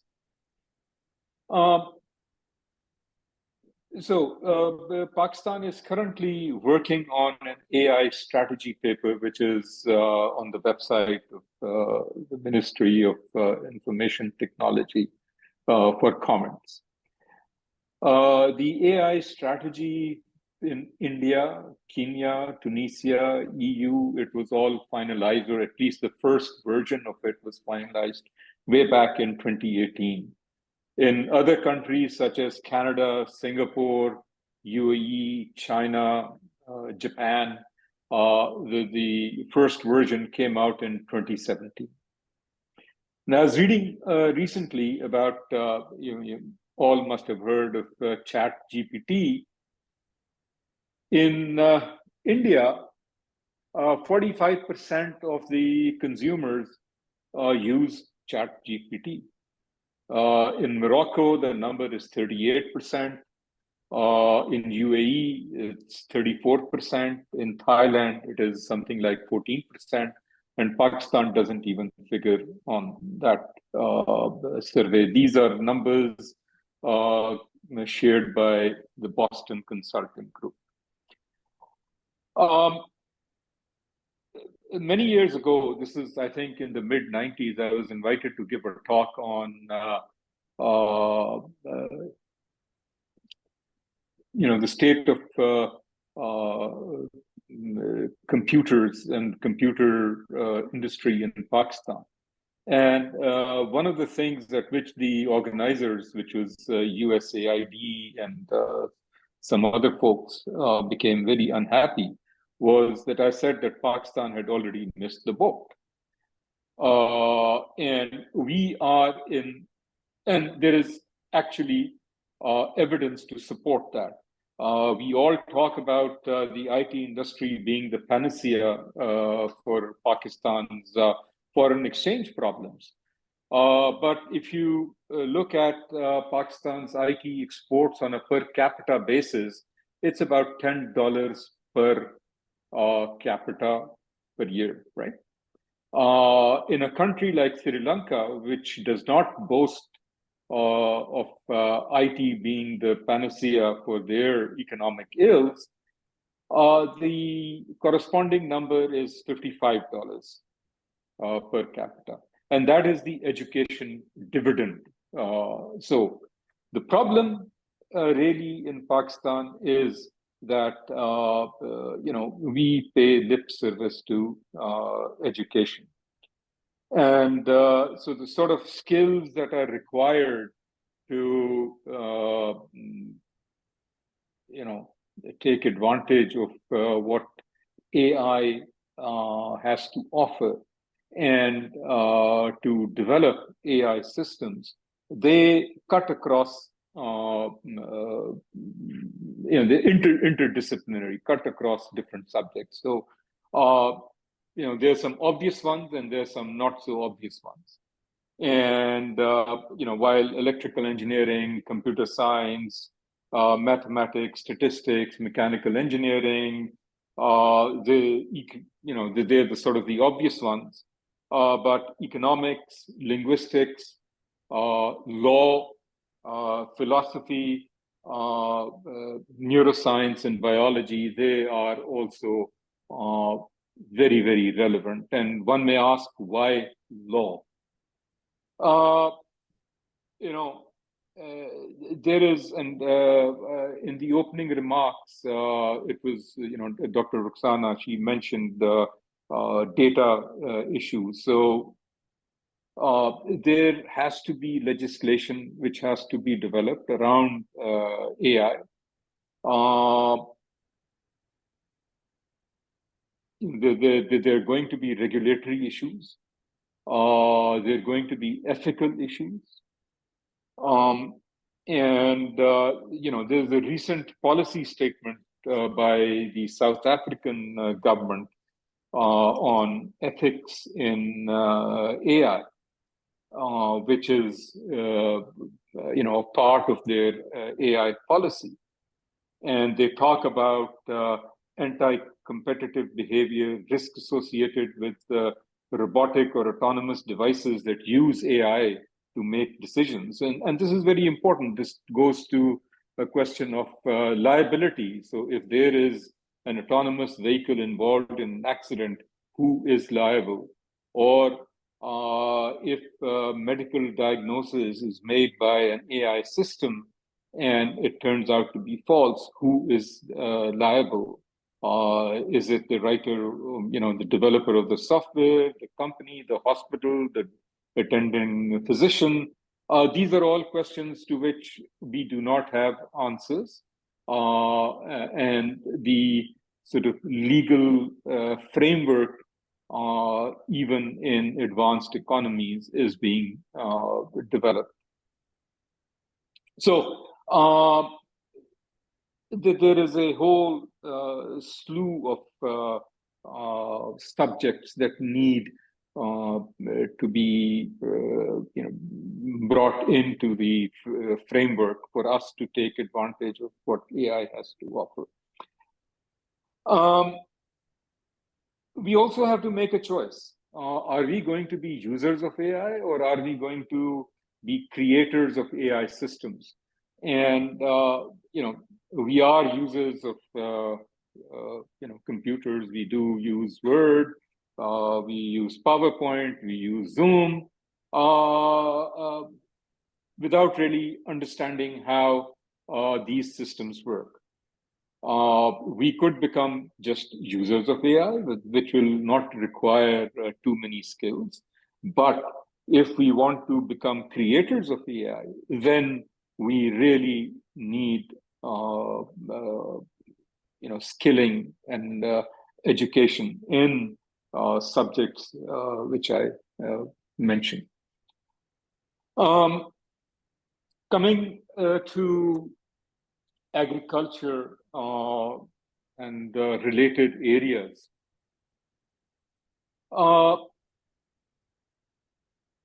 This is one area where Pakistan can make tremendous strides and can leapfrog.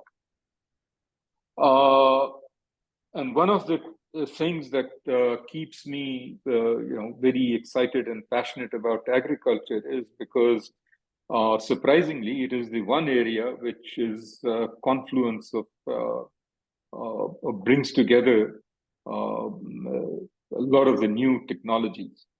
So how is AI currently being used in agriculture? So monitoring of plant disease and pests. So you take photographs of plants. You have an AI system that can tell you with a very high degree of accuracy what, if any, disease exists and what remedial measures need to be applied. And there is a company called Plantix. They have this system available. You can download the app and use it. A lot of progressive farmers in Pakistan are already using it. Crop and health monitoring of the soil. So this can be done using satellite imagery as well as drone imagery. And basically, you can estimate with a very high degree of accuracy if there are certain nutrients which are missing, or if there isn't sufficient water in the field, and take appropriate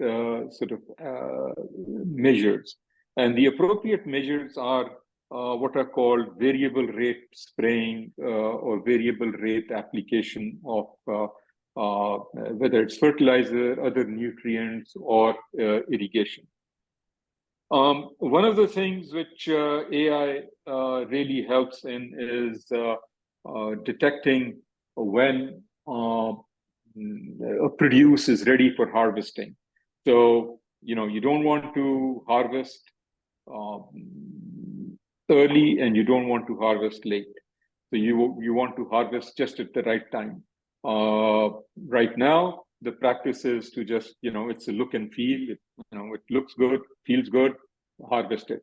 But that may not be the optimum time for harvesting. Another important area where AI is being used is estimating yields, and which is very important. Every year, every other year, we have a crisis. Whether we need to import wheat or not import wheat. If we knew ahead of time there's going to be a shortage, maybe wheat imports could be done at an earlier stage. Dr. Fawad? Incur. Yeah. May I ask you to please wrap up? Your 10 minutes Yeah, are sure. up.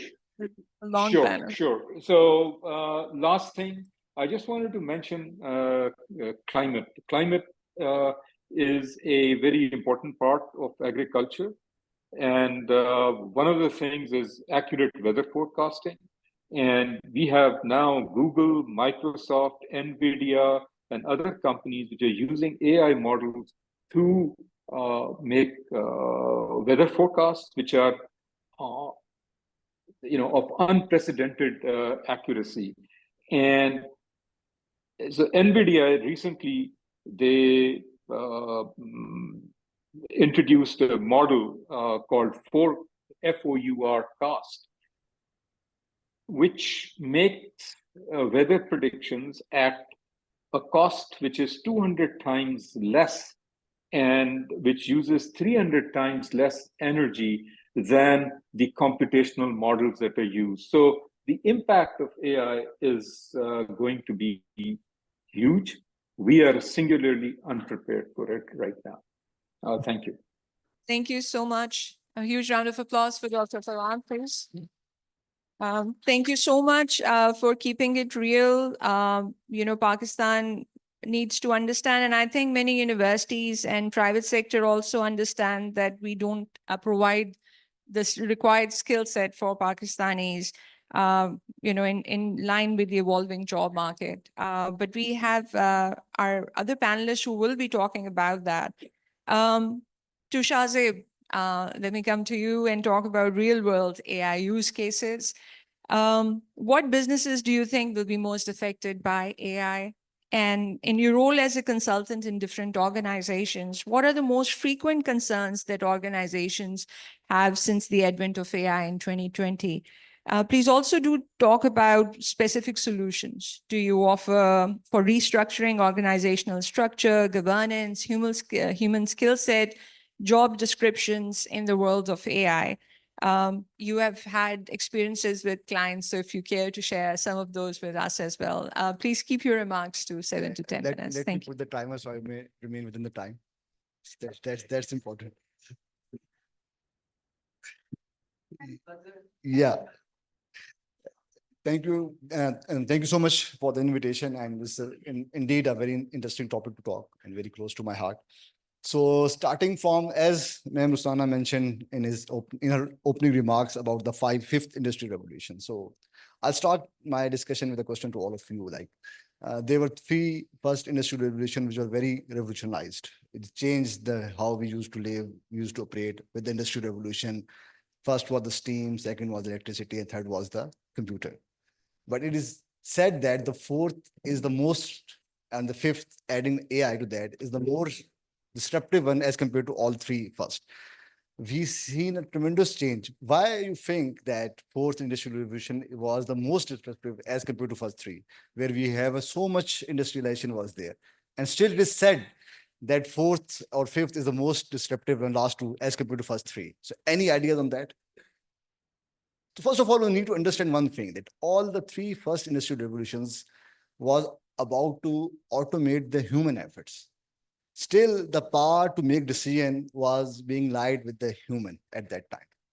So with the technology evolution, we used to have so much data available with us that by analyzing that vast amount of data, we can identify trends, we can identify patterns, and based on those trends and patterns, we can predict how it needs to be, and we can take a decision. So that's the fundamental change which need to be understood, number one. Previously, I can still recall, I'm not very old, but I can still recall there was a time when I used to go and used to buy a card for like 2,000 rupees for like 256 MB. And now we can like buy a very huge data hard drives for the similar amount. Now with the technology evolution, now the data can be stored, that can be analyzed, that can be available. So with the analytics used to be there from the ancient time. Being accountant, I can vouch for that. We used to apply analytics doing the audits since the start. But with the availability of the large sets of data, the analytics techniques got advanced, and now our analytics not only restricted to the descriptive but also prescriptive sort of analysis as well. Now we can diagnose what was the problem that used to be. Now, why it happened, when it's going to happen, and when need to get done to avoid the future. That is how future look like. So coming from my experience, so to be very honest, AI is not you can say a buzzword or trend. It's really a transformative force, which we need to capitalize. And as Dr. Saab earlier mentioned, I've been part of many, I've extensively worked with the UN and many international development partners and do extensive studies across Pakistan, the region. So in one of the studies which I conducted 2 years back, so in the Pakistan, the access to the mobiles which the population had is more than 80%, and to the internet users are more than 50%. But the irony is there is only a one-way communication. This is the only source of infotainment. They are consuming the data, and there are only less than 5% who can actually speak to the machines. So once you cannot ask a question to the machine, that cannot benefit you. So how to change that? That's your part. You are the curriculum expert. You need to do. But those are the facts from the studies which we conducted. So the problem is when we can't speak to the machine, we can't have that idea. We are having this discussion in this environment. We are talking about in the language, but mostly the people they can't even understand the apps. Iran is just near to us. They have their own app store in their own language, and that is one of the biggest app stores. So they can communicate. The audience can actually communicate what they're talking to. So coming from my experience, since we are like international firms, we work with. So my experience is different. So the rest of the panel can cover the other spectrum of the population. We mostly work with the large organizations across Pakistan and the MENA as well. So there are very exciting use cases which I'm going to discuss today. So having said that, which are sectors are going to affect most? Any sector where the data is available in the vast amount and you can analyze the data. You can use the AI there. Where there are many repetitive tasks out there, you can use there. So coming from the use cases, there are very exciting use cases. Recently, we are working. So being a consultant, I can share the name of some clients, which RFPs have been publicly disclosed. So there are different confidentiality level 1, 2, 3. So I will disclose accordingly. So maybe somewhere I cannot disclose the client name, somewhere I can, depending upon the protocols. So one of the client, Karachi based, so there's a public RFP, Karachi Electric, we are in discussion with them. So very excellent use case. So they have a very huge amount of their asset maintenance of the transformers and operation failures. So they have a huge amount of data available with us. So right now we're in discussion with them and closing a project where they can analyzing the past performance of the performance and the energy consumption, they can easily predict the operation failures, and they can easily predict the predictive maintenance to save a lot of amount of cost of there. So this is one of the use cases we are working the KE, and likewise KE Solar they have introduced, the problem is that even other solar companies have a huge market share than the KE itself. So we told them, and we developed this case, and we went to them and asked them, do you have all the data? You have all the information about their spending patterns, their consumption. By applying that data, you can easily predict which are customers going to churn the most, and you can like design a strategy around that. Likewise, with one of the financial bank, as we all know, HBL is giving a very huge discounts. So once another bank, I cannot disclose the name, and they were losing many customers of their credit customers from their operations. So we told them that you have all the data, you have all the consumer patterns, consumption patterns available with you. Why don't you apply the AI and identify which customers are going to lose in the near future, and you can easily make your strategies accordingly, and you can make sure that you don't lose those customers. So these are sort of projects we are actually going. One of the projects we did 2 years back with one of the largest textile. So that in the procurement supply chain, they embedded the AI at the time of procurement. They can analyze the procurement rates from different sources, applying the different knowledge sets, and they help them a lot for the responsible buying and making sure they are dealing with the right supplier at the right time. So there are many use cases over there, but the important thing is, first of all, there are many concerns around that the AI is coming, which need to discuss as well. So having said that, number one, there are technological concerns on the technical side, that how the data is going to make available, because if data is not there, you cannot apply the accuracy of that model. So to train the AI model, you need to have the data accurate. So there are a lot of activities are getting done, how to accumulate the data, to make sure the data is right, that the data is governed properly with proper controls. So that's one of the activity. And then there is a psychological and change and ethical imperatives as well, which are the concerns of the organization, which you need to understand. So for any change, by nature, by the design, the way we are as a human, there is a fright and freeze mind psychology we works. So first of all, with any change, we think as a negative. So it's very important for all the leaders, for all the organizations. And as a consultant, what we do, when we go to any department, we told them that it is for your use and your help, not to challenge whatever you've done in the past. So likewise, if the procurement department is doing any procurement, so with my AI model is not going to challenge your past practices. Rather, it is going to benefit in the future as well. So that is how you communicate the message. That is very important at the end of the day, because at the end of the day, AI is going to complement the human knowledge, not to challenge that. So that's the confidence is very important in the psychological, and that the concern is very important. So as we have seen, all the companies are going through technology disruptions. The way they have managed the psychological part very well during all those digital disruptions, their chances of success get increased many times as compared to the organization which are only focused on the technical component. And the last concern, which is very important, is the ethical imperative. I think that is very important.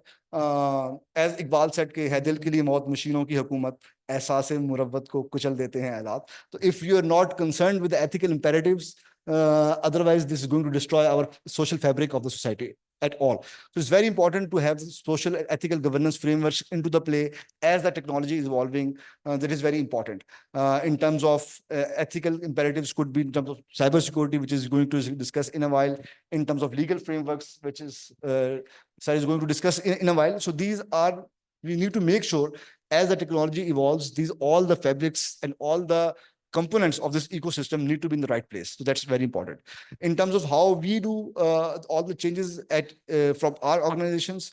So first of all, we need, for any change, we need to involve the client right from the start. So very important thing is like honest communication, which is very important. To demystify the AI and their concerns, we need to be honest, first of all. We have to have this realization, where do we stand at the moment. So knowing your weakness, I think that is one of the biggest strengths. So first of all, we need to understand where do we stand at the moment, what is coming into the play. And most important thing is we should not use AI as a tool or some challenge.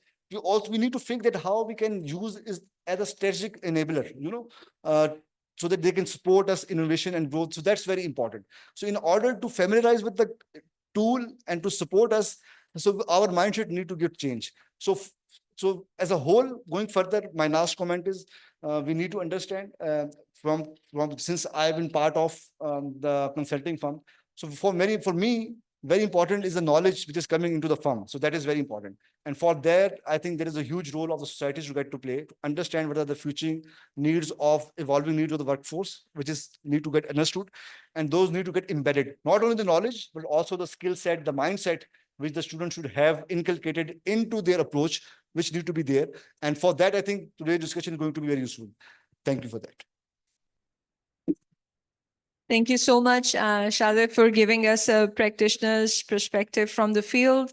And thank you for keeping time. We will now move to Dr. Haider Abbas.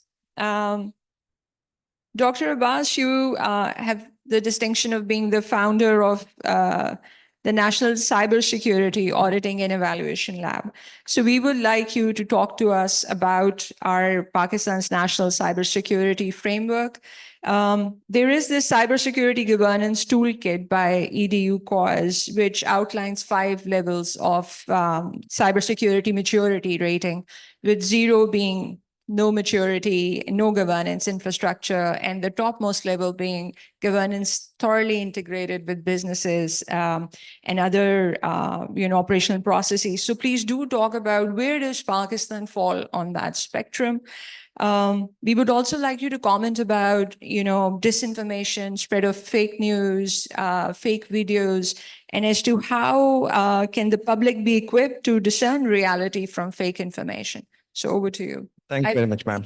I'll start this and this will buzz in 10 Please, minutes. please. Thank you. Thank you so very much. So let me start by explaining the whole cybersecurity paradigm of Pakistan and the world, starting from this hall. So as an individual, everyone sitting here in this room, having this tiny gadget in his hand, having all its digital assets that is stored into your mobile phone, your photos, your videos, your audios, your bank accounts, your tokens and everything is stored on your mobile phone, right? Now, one level up, come to your organization. Here at FC College, you can see that all your assets have digitally moved, partially or fully moved with the digitization. In this room, I can see many cameras, I can see many sensors, I can see the Wi-Fi and all the stuff. These are all being connected to provide you a smart environment so you can perform your work efficiently. Now come at the country level, all these organizations that have this kind of infrastructure that we call the cyber world, the country's digital assets, or you can say the critical infrastructure of a country is also being dependent on the cyber world, right? You have the smart electricity, you have the smart homes, you have the smart cities, your cities being surveillanced by the smart city environment and all the stuff. So smart means being connected, having so many sensors surrounded by you, right? You're surrounded by many of the sensors.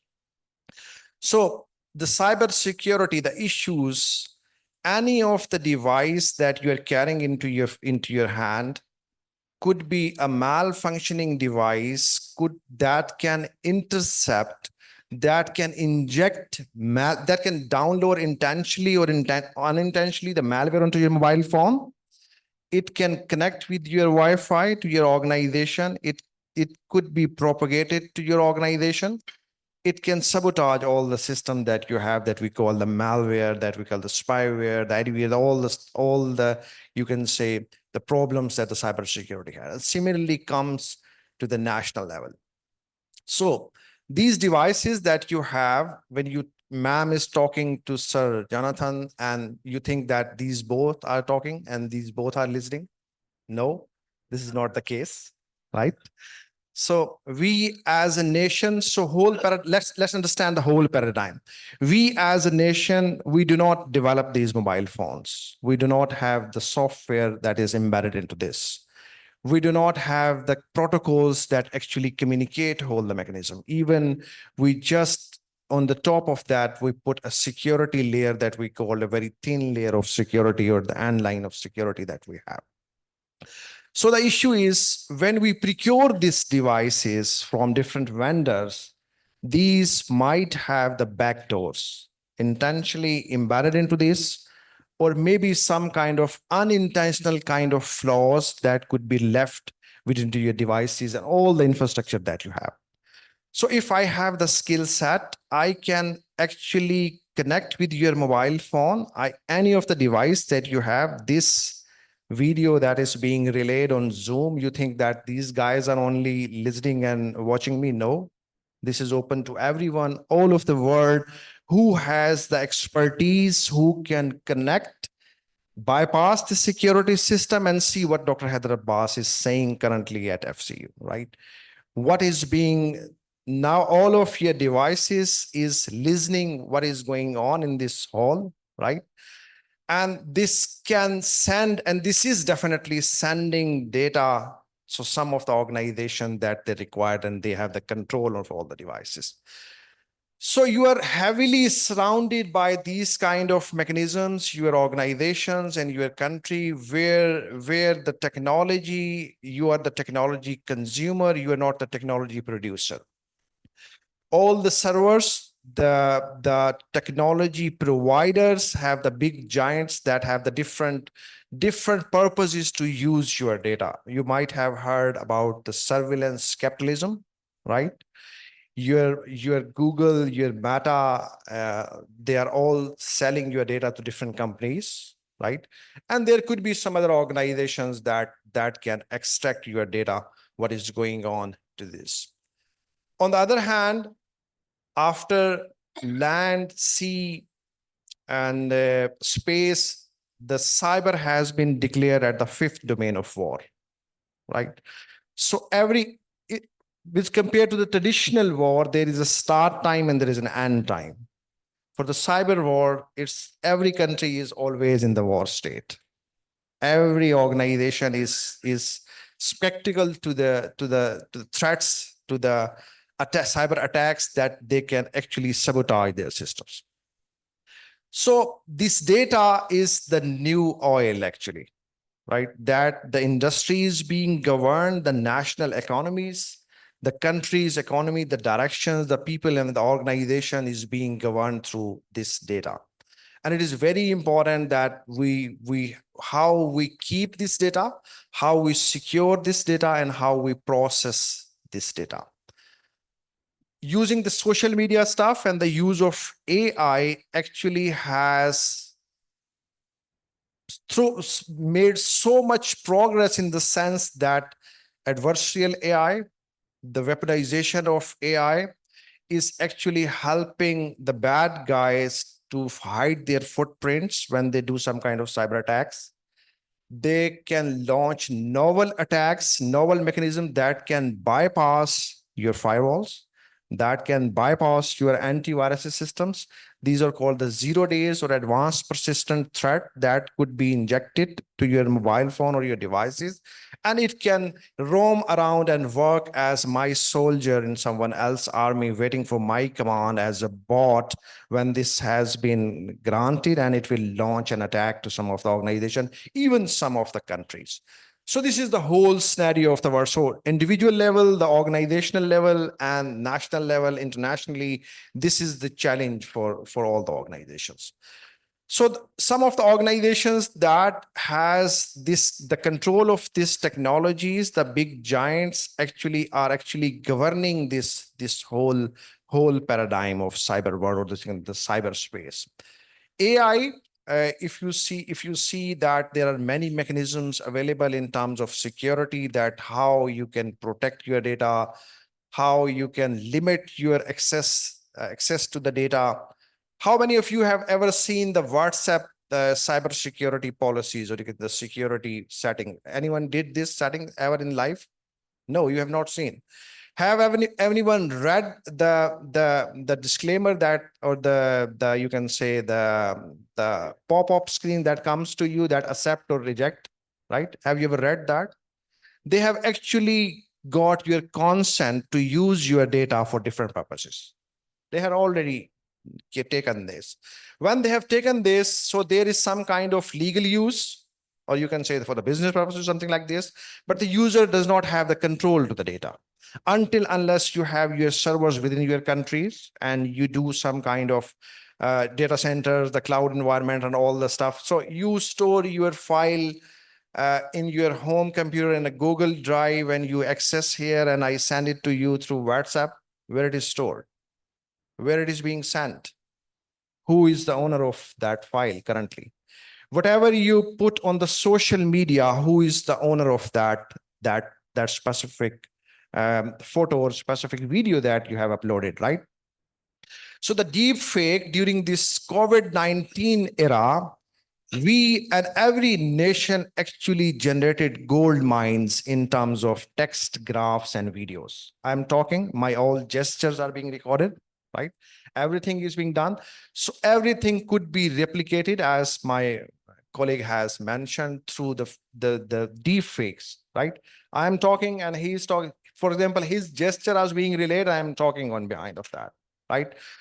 So there should be a national level initiative, or maybe some kind of, because the platforms, the you can say the Meta and all the other platforms of these social media apps, they're not providing some kind of strict content regulation and these kind of. So I mean, you have to do your effort to see if you receive some message, if it is a misinformation or if it is the correct information, right?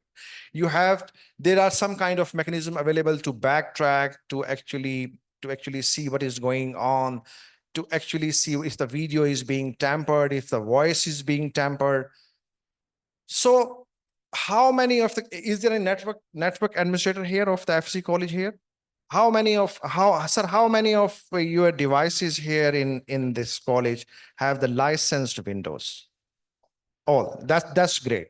So these are the very few organizations in Pakistan who has the licensed software, right? Most of the organizations, when we did the gap analysis, around 75% organizations or 80% organizations in Pakistan, they're using the pirated software. The pirated software means the serving malware, right? This can be easily exploited, and everyone has the keys and the backdoors available to them that they could be exploited. Then there are different efforts of various organizations in Pakistan doing very good in Pakistan. For example, the NADRA, the PTA, the many of the good organizations in Pakistan, but they are working in silos, right? They're not sharing their information in these kind of things. So, okay. So these are the things that as a national level, when we did the gap analysis, we found out these of the challenges in Pakistan. And we actually launched various programs through the initiative that I am heading, that involves the Cyber Patriot program, Cyber Campus program, the research for the Pakistan in the area of cybersecurity, where we employ the postdoc students, the master students, the PhD students to do research what is required from the organizations in Pakistan. So this is how that even the FC, I will invite them to be the part of this Cyber Campus initiative that will actually take on board all the big giants of technology organizations, the top universities and the government organizations, and to come up with some kind of initiative that the compliance of cybersecurity could be done effectively, and the auditing in the organizations could be done effectively. So this is I'll be open for any of the questions. Thank you so much. I hope you guys are scared enough. I don't know how many of you use Cam Scanner as an app. Yeah, so to the absolute horror, I found out just last night, it's a beautiful app, right? Perfect, works perfectly. But as part of their functionality, they need to submit all the data to mainland China, irrespective of what you're scanning. And I was in conversation with a young bureaucrat yesterday during a session when this was revealed, and he had just scanned 21 pages of an official document to be sent to his superior. And so we don't know when we sign, and you rightly said, we just scroll down, agree, and we want to move on with our lives. We don't care where our data ends up. So please delete that app. If one final comment, Another one. if you think in this perspective, I did not mention any of the app, then you have to delete all the apps. Go off the grid. Yeah, go off the grid, go to Mongolia. All right. This leads us to ethical and legal implications, for which we have Mr. Ahmed Bilal Sufi. There are international conventions that look at AI, but there aren't any legal frameworks in the world that have been adopted yet to regulate use of AI, deployment and development of AI. So please do enlighten us whether Pakistan, where does Pakistan fit in that, legality spectrum? Then there are ethical issues related with AI. With respect to human rights, digital rights are also an extension of human rights. So please do speak to us about the ethical implications of AI and its use. Over to you, sir. Bismillah ar-Rahman ar-Rahim, Dr. Rabia, members of the panel, बहुत सारे teachers, Khawateen और Hazrat, Assalamu alaikum. It's an honor to be before so many teachers. आप लोग सारे इतना ज़बरदस्त काम कर रहे हैं, and I really admire that if you are here in this hall, then you have won the place in the faculty on account of your expertise, performance, and ability to pass on good knowledge to students. So a round of applause for yourselves. I'm humbled to be here, as I said. आपको मैंने क्या बताना आपसे, आपकी query से शायद हम सीख के जाएंगे.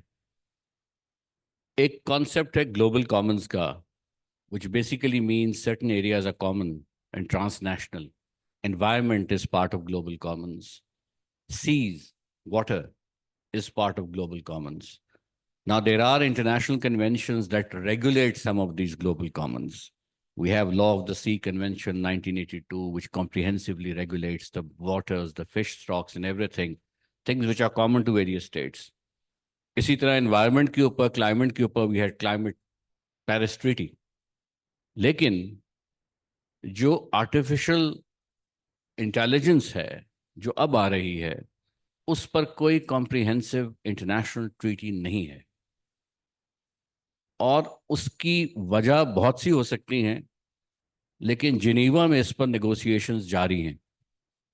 और कोशिश की जा रही है कि डेवलपिंग कंट्रीज पुश बैक करें डेवलप्ड कंट्रीज को, जिनके हाथ में टेक्नोलॉजी है, कि वो कुछ लीगल फ्रेमवर्क्स पे मान जाएं और एआई को और ऑटोमेटेड रोबोटिक वेपन्स को रेगुलेट करने का लीगल फ्रेमवर्क पे कंसीड कर दें. They are not. So China, US, Russia, India reluctant zone में हैं. जो डेवलप्ड कंट्रीज हैं, जो असेस कर रही हैं कि they are behind technology, they are pushing for it. So arms trade treaty के नीचे एक कमेटी ऑफ एक्सपर्ट्स काम कर रही है.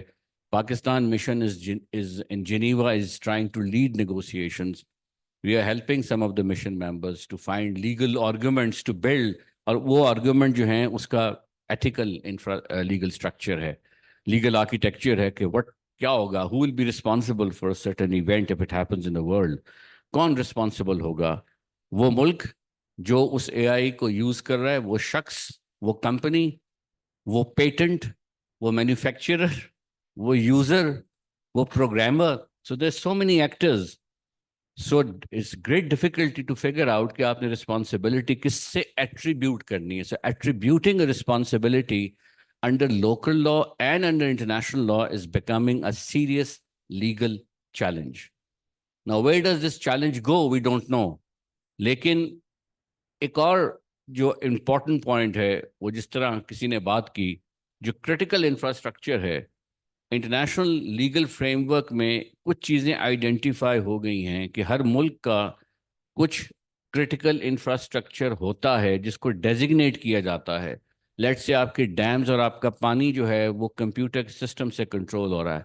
आपका बैंकिंग निज़ाम is being regulated by different softwares. So कुछ चीज़ें डिक्लेयर की जाएंगी, नोटिफाई की जाएंगी कि this is critical infrastructure. If someone wants to hack into it, that will be a very serious offense against under a domestic law. And if behind that individual is a state, then it raises the level. Then it is viewed as an armed attack or an attack under the UN Charter. Because अब तो use of weapons पहले होता था ना कि missiles और jeeps जा रही हैं और battalion move कर रही है, तो आप कहते थे armed attack occur कर रहा है. ये पूरे phrases हैं UN Charter के Article 51 के framework में. तो अब वो कहते हैं कि अगर ये पता लग जाए कि ईरान का जो न्यूक्लियर प्रोग्राम है उसके इंफ्रास्ट्रक्चर पर जो अटैक करने वाला हैकर है उसके पीछे एक रियासत है, तो then this tent amounts to attack. So therefore it becomes a serious nightmare from the management of the state perspective के जो इंफ्रास्ट्रक्चर जो हैकर इंडिया में दिल्ली में बैठा है, कहीं और बैठा है, वो किसी पाकिस्तान के इंफ्रास्ट्रक्चर को, चाहे वो सिक्योरिटी का है, रेगुलेटरी है, बैंकिंग है, उसको अटैक करता है. तो how to deal with it. यहाँ इस बात को मैं यहीं छोड़ता हूँ बिकॉज जवाब कोई भी नहीं है. We can raise query framework, but I also see some advantages of this entire in my profession, legal profession. And how do I see those advantages. देखिए, पाकिस्तान में केसेस की पेंडेंसी देखिए लाखों में है. आप में से हर शख्स किसी न किसी केस का शिकार रहा है, या आपकी फैमिली मेंबर, कोई डिफेंडेंट होगा, कोई प्लेंटिफ होगा, सिविल कोर्ट से लेकर सुप्रीम कोर्ट तक. Every matter that goes to court वो स्टॉल कर देता है इकोनॉमी की मूवमेंट किसी न किसी फॉर्म में, छोटी फॉर्म में, बड़ी फॉर्म. चाहे वो दुकान का स्टे हो, उस दुकान का बिजनेस रुक जाता है. किसी जमीन का किसी घर पर स्टे ऑर्डर हो, उस जमीन का ट्रांसफर ऑफ टाइटल रुक जाता है. सो हर case is a stumbling block in the economy of the country. If we can find an artificial intelligence framework which adjudicates most of these cases in an automated fashion, the trust in the system will stand revived. और law में उसका फायदा मुझे ये नजर आता है कि लॉ में तमाम चीजें डॉक्यूमेंटेड ऑलरेडी हैं. Statutes, 8,000, 8,500 federal laws of Pakistan, 3,500 provincial laws of Pakistan are all in the data of the Ministry of Law. Rules are in the data. Statutory bodies का data है, cases का data है, Supreme Court का Stamp Act पे क्या view है, Supreme Court का Transfer of Property के Act पे क्या view है, Supreme Court का marriage के किसी interpretation के law पे क्या issue, वो सब चीज़ें data में fed हैं. बाज़-औक़ात ये होता है कि वकला हमारे ही दोस्त या बाज किसी ना किसी वो बुग़्ज़ में आदमी कहता है नहीं मैंने छोड़ना नहीं है इसको, मैंने इसके खिलाफ केस करना है, I have to file a case, I will do whatever it takes to take him to so आप वो aggressive mode में वो केस फाइल करते हैं without making an assessment whether you actually have a case or not. दूसरा जो एक और एरिया डेवलप हो रहा है वो ADRC का Alternative Dispute Resolution. उसमें जो सुप्रीम कोर्ट है is taking a serious attention to this area. If we can put in the data of the entire case file जो किसी ने फाइल की, आपने, मैंने फाइल की है, और उसको डाटा से प्रोसेस करवा के likelihood of victory and defeat identify कर दिया जाए, तो parties may be tempted to negotiate out of court. So the stress which is on the court process वो डिक्रीज होने के चांसेस हैं. इसी तरह ऑलरेडी कोर्ट्स में अब वीडियो स्क्रीन्स के through lawyers are addressing arguments in high courts. From Karachi वाले वकला इस्लामाबाद हाई कोर्ट में, लाहौर वाले वकला पेशावर हाई कोर्ट में, वो शुरू हो गया है. एक सिविल जज साहब ने बड़ा इनोवेटिव काम किया, कहीं डस्का में वो पोस्टेड थे, उन्होंने AI के को इस्तेमाल करते हुए एक जजमेंट जनरेट की. That to me is a starting point of the new era in the judiciary. उसमें ज़ाहिर है जजेस और वकला का काम बहुत कम हो जाएगा और उनका रोल ड्रामेटिकली रिड्यूस होगा, बट दैट कॉस्ट हमें उठानी चाहिए बिकॉज लोग आराम पाएंगे, लोग होपफुली इससे सुकून पाएंगे. तो मेरा ख्याल आई विल स्टॉप हियर कि 2 पॉइंट्स हैं. एक इंटरनेशनल लॉ में इट्स एन अनरेगुलेटेड एरिया और उसके threat security point of view से एस्केलेट कर रहे हैं. और दूसरी साइड पर उसका यूज भी है। वो जिस तरह कहा जाता है कि आइदर राइड द टाइगर और be eaten by it, in judicial circle, in legal thing, we should ride the tiger. Thank you. Thank you so much for a very important perspective. And since I look at international security, when you talked about cybersecurity, in 2018, a nuclear posture review was released by the Trump administration. And this was the first time that the administration said that if US is attacked, command and control structure or any critical infrastructure, cybersecurity attempt has happened, it will, though it is a non-kinetic space, US reserves the right to use nuclear weapons against that country. And that opened up a window for countries to be there. And obviously it's a gray zone, you know, and there's no law that stops. So there are huge vulnerabilities there. So thank you so much for your perspective. We'll now move to our very, favorite topic, higher education and AI. And it's very close to all of our hearts. And we have Dr. Suhail Naqvi here, who has had a lifetime of experience with higher education. Dr. Naqvi, we would like you to talk to us about, you deal with universities in Pakistan. How equipped are universities in Pakistan with providing the skill set that is required for the job market today? What are some of the AI benefits for higher education, sector overall? We all also want to know, is AI detection possible really with ChatGPT, LLMs? How do we safeguard academic integrity? And how can industry-academia collaboration foster an AI competent workforce? Over to you, sir. Wow, there's a lot of questions over there. Bismillah ar-Rahman ar-Rahim. It's a great pleasure to be here. I think I want to start with a slight description of what AI is, artificial intelligence. Sabne naam suna hua hai kya cheez? Basically, AI is a pattern recognition mechanism. Aap sare ke sare data ko leke, you convert it into just numbers, and then you have matrix multiplications. And to call it intelligence is about as far from the truth as is possible. All you are trying to do is you are trying to minimize a certain error. It's a mathematical function that you're trying to minimize.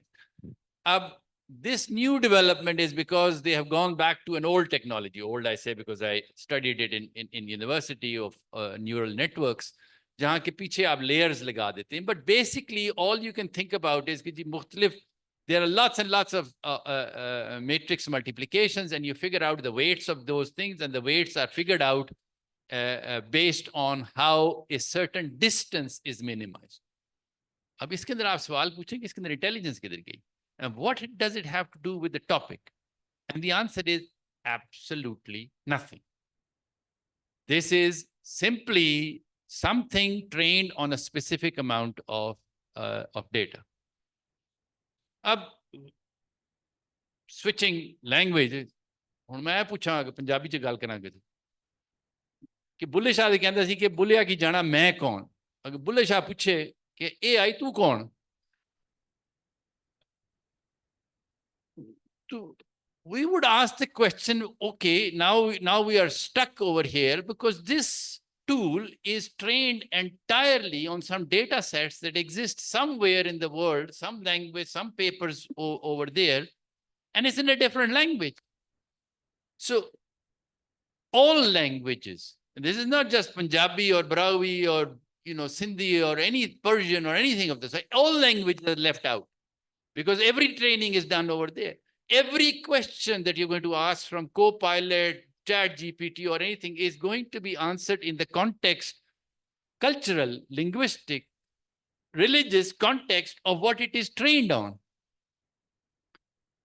So now you need to, think about it a little bit. Now, we all use it in the sense that you want to do a quick, yaar, iski summary kar do. Chalo ji, 10 pages ka paper dala, usne 2 paragraph aapko nikal ke de diye. Iske mujhe इस तरह करो कि एक presentation बना दो, उसने 5 presentations में graphic डाल दो, उसने वो डाल दी। इस तरह करो कि अल्फाज निकाल दो and change it all into picture, it can do that. Make a video, it can do that. All of it has nothing to do with FC College or Lahore or your cultural heritage and who you are. So you need to understand what this tool is. Now, what it can do is there are things that are different and then there are things that are not different. So if you want to create a website using this front end, this back end, these security protocols, and you can actually ask the AI engine and it will create it for you. Now that's a uniform language. The mathematics behind it, the computer science program. So who has to worry? Well, definitely computer science programmers have to worry because they're going to be the first ones. They're getting themselves out of this low level work. But if you're talking about a design of something that I want to have this shop that is going to be talking about the architecture of Bhera and the art, the cult, everything aspect of it, that's where the human part is going to come in until we have figured out कि हम AI को अपनी languages में डाल के किस तरह से train करें. But there is a bigger issue at play here for Pakistan. We need to be very, very worried about it. It's not about AI. We have basically outsourced our future to another culture and another language. All of us. If I was to do a survey over here, I may be the last one left here, जिसने FSC की थी, but it's all A levels. Okay. And all of your questioning and all of your everything and all the future and all the kids that are being found, उनको तो 4 जुमले उर्दू के नहीं लिखने आते. My kids included in all of this. So we have already taken all of these steps, and we need to be concerned क्योंकि AI ने इसको टर्बो करना है सारी चीज को. जैसे डॉक्टर साहब ने बात की, taking malware and you get artificial engines now working at it. We have to be extremely, extremely careful. To your question about can you recognize it, the answer is no, because it's getting better and better and better, and so it is going to be impossible.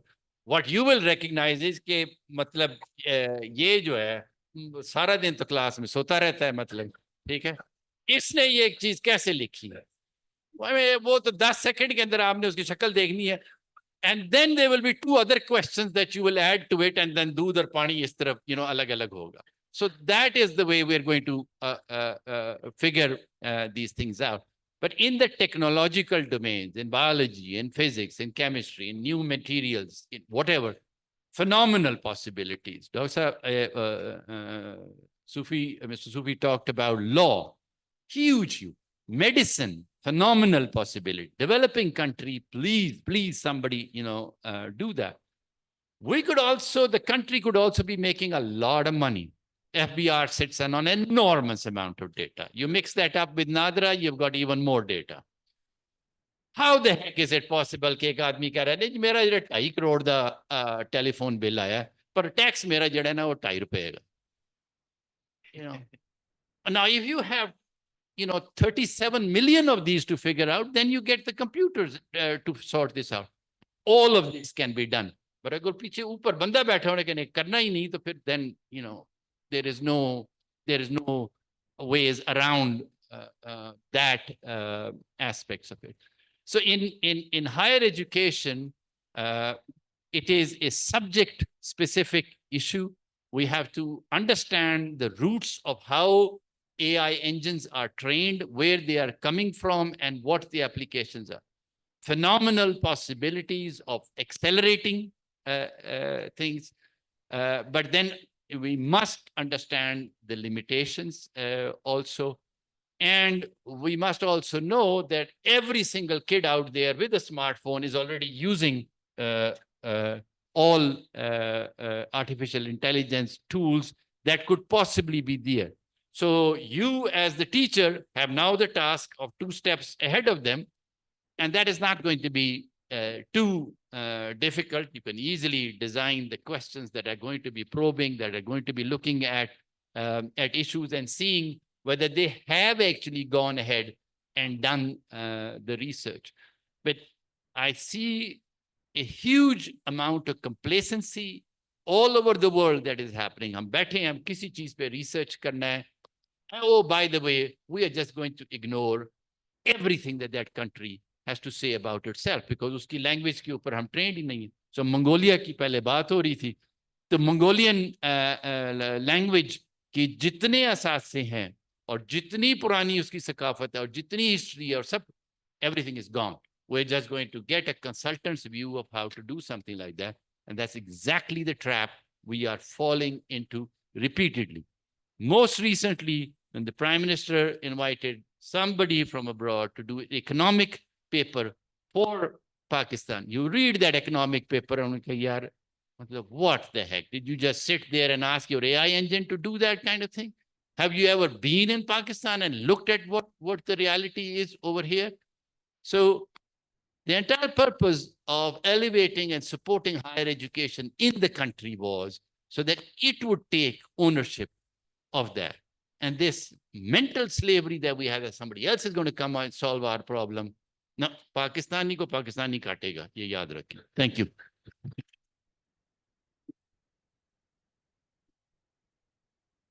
Thank you so much.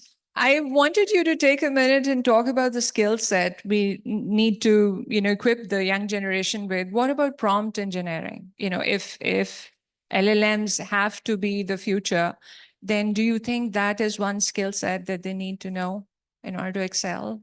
Give the right prompt for the right productivity output.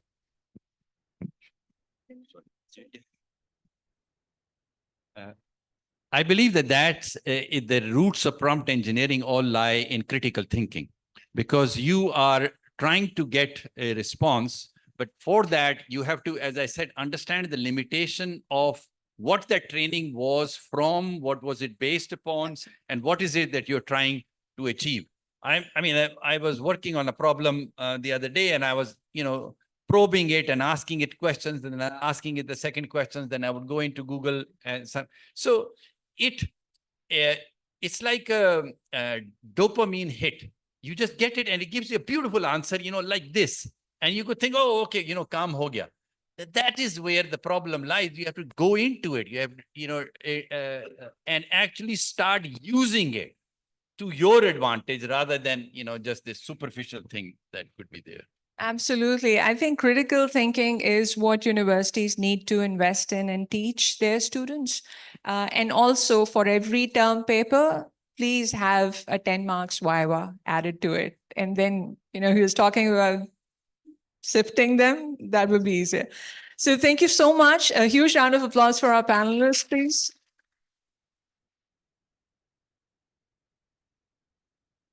So we will now open the floor for questions. Please articulate your thoughts and be concise because we are short on time and we want all the panelists to engage with you. Identify yourself and the speaker you are addressing the question to. Can somebody please give the mic at the back? Is there an extra mic? No. Yeah. There's an extra. You just pass it on. Yeah.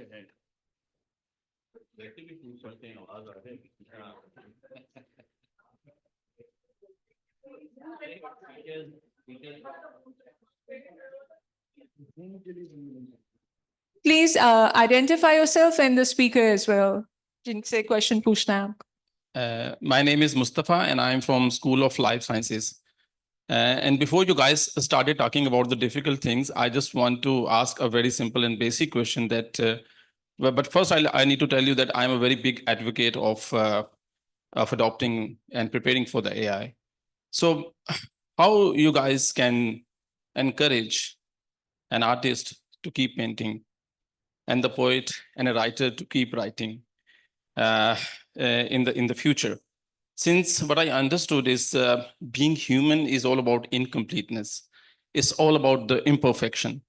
So, if we are like going in the same way, like for in a couple of decades, I think the human beings might be rare in the future. I think it's a profound question. Dr. Naqvi, would you like to answer this? I think I will rely on the Ashraful Makhlukat title of the human being and say, don't worry about it. The competition is intense, but I mean, if we're talking about Pakistan और उसने write करना है, तो अगर उसने लोगों से बात करनी है, तो वो तो उर्दू में होगी, और फिर अगर उसको concise करना है, तो वो शेर होगा. तो अभी I have seen examples of Urdu poetry by AI. It's getting there, लेकिन अभी, बहुत there are many opportunities that are available. Actually, I have absolutely no idea what the future would be holding. Just a firm belief that the human always is going to be Prevail. Ji Sufi sir, please. Just like to add one point to that. So if this all intellectual works are going to stop, so ultimately AI quality is going to get affected, because AI have to understand those patterns which have been somewhere, some down the lane was conceptualized, some poetry was written. So ये possible नहीं है. मैं अगर आज उसको मैं extrapolate करूँ stand को, so what is going to get happen? The intellectual works is going to get stopped. The AI quality is going to get affected. So ultimately उसने उन्हीं patterns को recognize करके कुछ चीज produce करनी है. So उसकी precisions cannot be there, as he mentioned. तो अशरफुल मखलूकात आप ही हैं. वो सोच नहीं रहा, मतलब he is not predicting something. वो सिर्फ जो already patterns हैं उनको understand करके project कर रहा है. That's it. So if intellectual work is going to, the funnel stop हो जाएगा. If knowledge gets stopped, there is no output can get produced. So ये जो already produced है उसी के ऊपर वो खेलते रहेंगे 1-2 साल बस. That's it. So that is going to get there. मेरा ख्याल ये बहुत बड़ा चैलेंज है for a teacher of English literature, history, poetry, Urdu literature to persuade the class कि continue on the course of creativity. नहीं, आप तो हैं, लेकिन यहाँ और बहुत सारे टीचर्स हैं ना, बिकॉज ये सवाल बायोलॉजी के अलावा बाकी डिसिप्लिन से भी रेज हो रहा है कि व्हाट इज द इंसेंटिव क्यों है कि मैं पोइट्री लिखूं या बुल्ले शाह को पढूं या शेक्सपियर को पढूं या मैं किसी और लिटरेचर को देखूं जब वो ऑटो जनरेट हो सकता है. तो मेरा ख्याल है आगे चलकर एक क्लासिफिकेशन डेवलप होना शुरू हो जाएगी. लोग कहेंगे अहमद बिलाल सूफी पोइट्री ऑर्गेनिक साइन और चैट जीबीटी जनरेटेड पोइट्री. सो बिल्कुल जिस तरह आजकल ऑर्गेनिक फूड की अपनी इफादियत आइडेंटिफाई होती है, इसी तरह आगे बढ़ेंगे. True. Thank you so much. Ji. Question and then come to you. Ji, please. I am Abdul Ghani from Religious Studies Department, and I know that what to say to the people while using AI in religious studies. I can say that you have more time to now contemplate and go for meditation and just walk along the bank of a river. But we are facing challenges in education, and we have learned from Dr. Naqvi and others that it can affect our teaching style, the way we design courses, the way we actually create assignments. So can you please help us that what we need to do differently now, what we have been doing traditionally in education, in imparting critical thinking, in actually identifying student learning goals. So what are the things we need to reset, or we need to change our paradigm in education, that this is cognitive domain and it will not be working anymore in the same way we have been doing. So Dr. Naqvi, over to you, please. Well, it's very simple. You ask ChatGPT. Because this is something that the people over the ages have spent a lot of time. This is not a new problem. How are you going to create critical thinking? How are you going to create more interesting lectures? How are you going to engage? And so this is a constant journey. And I am sure that there would be a lot of tools that would be available. To do excellent teaching, you have to excite a passion, and you have to get the people engaged, and you have to connect with them. So कोई ऐसी चीज पकड़नी है, चाहे आप कहें कि जी okay Instagram की post बना दे, regardless of whether you're talking about biology or physics over here, you have to have that mechanism of connecting with them and to create something. That is what you are asking them, and then the exercises would come. And again, going back to the enormous amount of body of literature, here you will have to, of course, use prompt engineering, the South Asian student, this kind of a context. ये मैं पढ़ाना चाह रहा हूँ, philosophy का course है, उसके अंदर हम ये objective करना चाह रही हैं. What is the body of literature? And that is where the whole, excitement comes out. That there is such a wealth of information that will be on your fingertips tips instantly. But it will boil down to the old fashioned. Did you create that spark? Yeah. That's what it is all about. Just in addition to what Dr. Naqvi said, when you're standing in a classroom, your experiences, your life experiences, there's no substitute for that. No AI model can bring that spark that he's talked about. So when you are standing, you need to connect with the student. You can use whatever instruments, tools out there, but you as a person are connecting with another human being. And so far, there's no substitute for that. So bring that to the classroom. One final comment. Sorry. One way out could be that counter AI through AI. So you can, the academia in Pakistan can develop some kind of tool or technique that can detect if the assignment is generated through AI, through ChatGPT. There are some initiatives in the US from Stanford, from those universities, that can detect if this specific document of this specific video has been generated through ChatGPT or these kind of things. So European Union, even I know they have developed some kind of solutions for all the European countries here, where some of their user can upload their video and it can detect that it is a fake or it is an actual video, right? Or it has been generated through AI.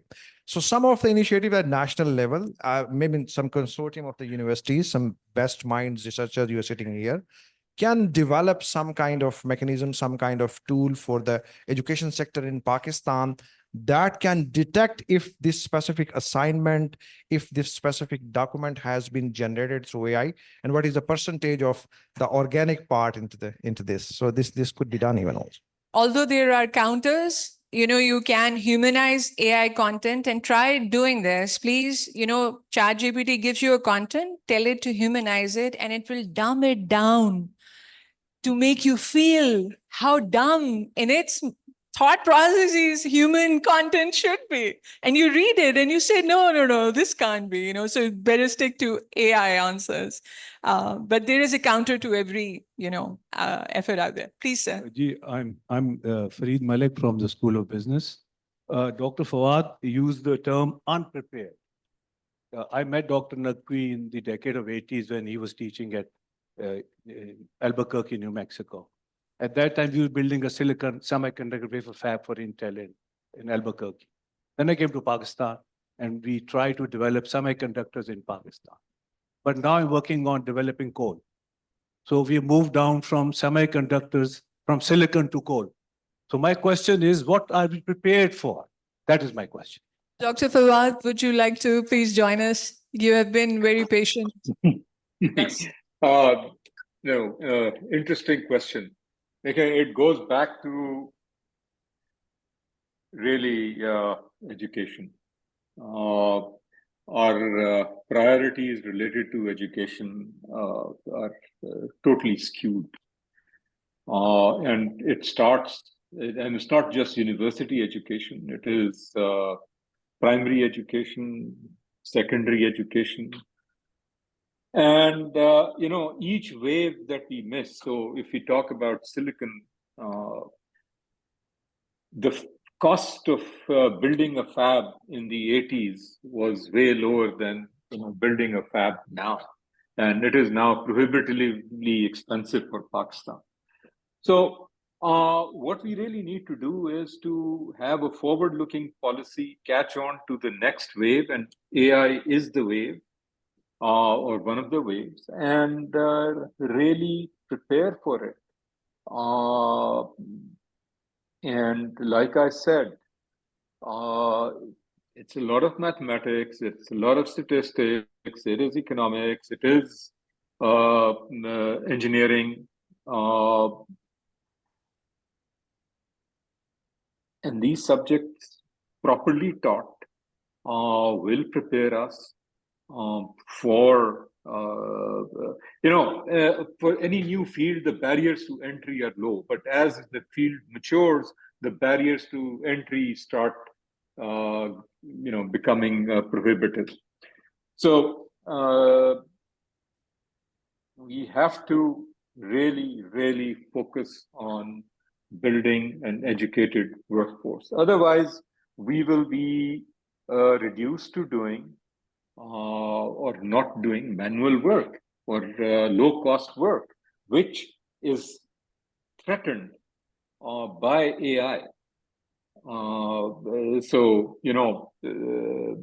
Call centers are touted as, as they're part of the IT industry. There are many call centers operating in the country, and they're all threatened because AI, voice bots will replace the call center agents. So we have to focus on education, and that is our only way forward. All right, thank you. G, So, questions, please? Yes, please. Here. So, excuse me. Oh. So I raised my hand when we were having Sure, a debate please. on the first question. So Please, I'll, sorry for taking you back to the first question. Yeah, Dr. Naqvi, I agree with you when you say that it is subject related also, because I teach literature, and in my class, Digital Approaches to Literature, there was this one activity where I asked the students to draw a comparison between AI generated poetry and human generated poetry. I mean, the human poetry. And the kind of debates that this comparison actually led to involved a detailed discussion on intuition and ingenuity. Because just like you said, a computer is formulaic in nature. It will prove the formula, 2 + 2 = 4. But literature doesn't work that way, So it needs intuition that comes from the human mind. So literature in specific and humanities in general, we deal with human experiences. So we deal with humanistic production. So the human world that we deal with, somehow it is considered to be a diametrical opposite to the digital world. I am not saying that we cannot seek help from the digital tools. There are many digital tools that we can make use of. But then there's a difference between what can be proved and what is true, you see? So maybe a computer or a formula in maths, it may help you prove something. It is provable, but maybe it's not true. So no, it was a comment on the first question that was there. So again, do you think that, intuition can be replaced with ingenuity? And you see, because one deals with the mechanics and the other deals with mind. Thank you. I think here we have to be also thinking about the human brain. And we don't quite understand how we recall, how we store memory, how the connections are made. And then we go to the biological basis where we have neurons and communications and synapses. And then they say, well, okay, neural networks are basically trying to model that. You don't understand the human brain, you don't understand this. So you say, okay, there is a billions or billions and billions of these. So, okay, then the silicon is becoming faster and faster, and you're trying to replicate, and you're adding billions and billions and billions. So ingenuity, what is its source? We don't understand quite of it. Well, but can we train something to generate that? And that is where I think we'll just have to see where the technology is going to take us, but it's certainly very, very interesting. So can I just make a comment about intuition? So some of the latest experiments that have been done with AI was one experiment done with an unmanned helicopter. And it was given certain tasks to accomplish. But mid-journey, its task was to choose a path and be intuitive.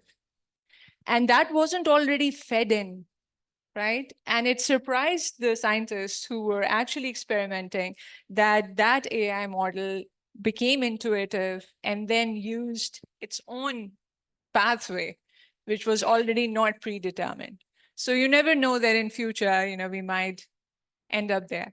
Ma'am, your question, please. Yes.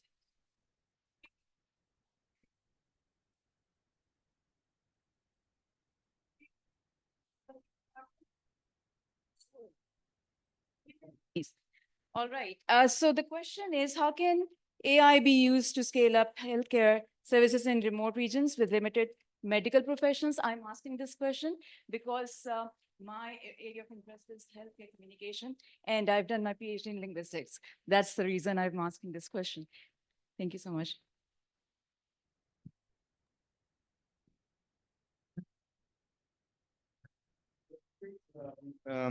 Having said that, I'll come to remote areas. So talking about generically about the healthcare sector.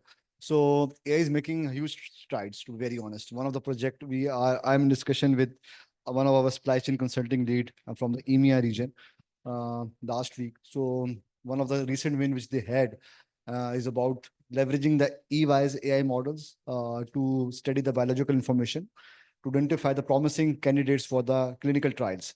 So it is what at the end of the day, the model, the logic was there, the algorithm were designed by the relevant scientists, but the achievement was the time to market the product got very much expedited because now AI models are analyzing information and the interesting candidates for the clinical trials came out very expeditedly and ultimately for the next phase of the activity. Having said that, for the remote areas, we have been like there are many startups working in the Pakistan, Sehat Kahani and all the activities. So I did an activity for the IFC for the market study assessment in the health sector domain. So there are many startups working in this sphere. And right now, because as earlier mentioned, like from the legal perspective for the medicine, there's all documentation is there, all laws are there, all the practices are there for which information, for which what is the right prescription for that. So having access to the huge vast amount of data and then the diagnostics and leveraging the huge sort of like technological advices available remotely.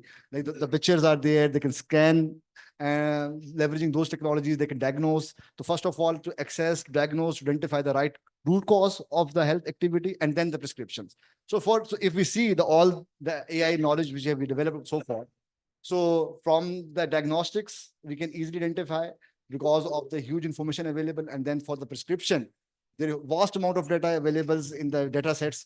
What is the right prescription for the relevant? So being remotely connected, diagnostic and prescription. So there is a lot of strides that going there. There is a research paper as well. So I'll share with there too as well. Thank you. Thank you so much. I got a question May Yes. I just wanted to add a few comments to the healthcare. So, currently, there are systems that are able to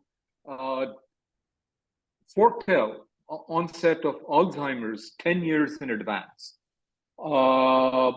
There are, cancer detection through image analysis.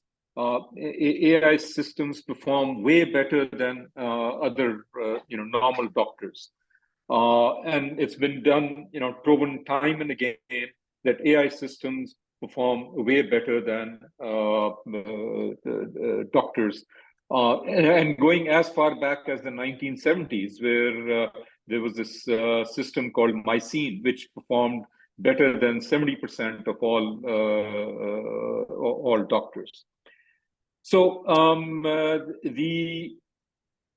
for remote areas, it's just the access to imagery. Once the imagery is available or the symptoms are available with the AI system, very quickly the diagnosis and the treatment plan can be offered to the patients. Now, the delivery at the remote sites, that may be an issue, availability of medicine or such things.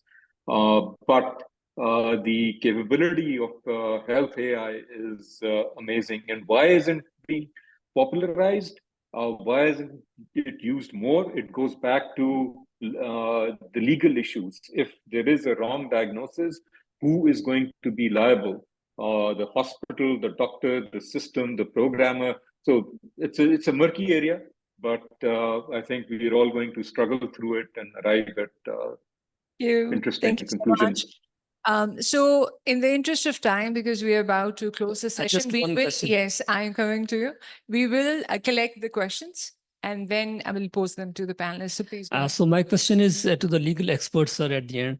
How familiar Mr. you are, Sufi. Sir Sufi, how familiar you are with the fact that some judges could be using generative AI, giving it all the information and all the data about the case and all the evidences, and then generating those legal verdicts, and how fair and rational could be those judgments? Just hold on to your thoughts. Ji, please. So I'm Dr. Saima Majid from Psychology Department. I have a question for Dr. Naqvi because I've just recently completed a study, role of generative AI in academia, especially the teacher's perspective. And most of or almost all of my participants, they are talking about there is a need of a well-versed, well-designed policy for both teachers and students for use of generative AI in academia. So I have a question where the Higher Education Commission is thinking about that to establish a policy for universities, for higher education, for both teachers and students in order to reduce that concept of plagiarism, cheating, and enhance ethical and responsible use of generative AI. Thank Good you. question. You know that ChatGPT can now be footnoted. You can give credit to ChatGPT in your research legally. Yes, but some of international journals, they are now saying that don't use AI as a second author, but yes, you can tell. So Credit. there are so much policies internationally, but I'm talking about that whether we are just thinking about to making some policies for that or not. Sure. G. I'm Dr. Imran from KMSLS. I want to ask that at least at this moment, we are thinking that data is overowned and it would be beneficial to us. And generative AIs are generating new data. So what could be the dangers then when most of the data is generated by the AI rather than the humans? Dr. Head, your question, sir. We end the question and answer session here. All right. Please. Go ahead. So what I think about AI and IT is that we are moving towards greater transparency. And what I am thinking at the moment is going to be visible across the globe. So why do you put a restriction on transparency? So I think if I'm thinking something against, if you become aware of that, that's the good thing. So this is a big question on cybersecurity, that why we are thinking about this. And for the time being, it may work, but in the long term, I think it will fail. The microphone. We can get to that. Absolutely last comment. Apne piche dekho. Also, you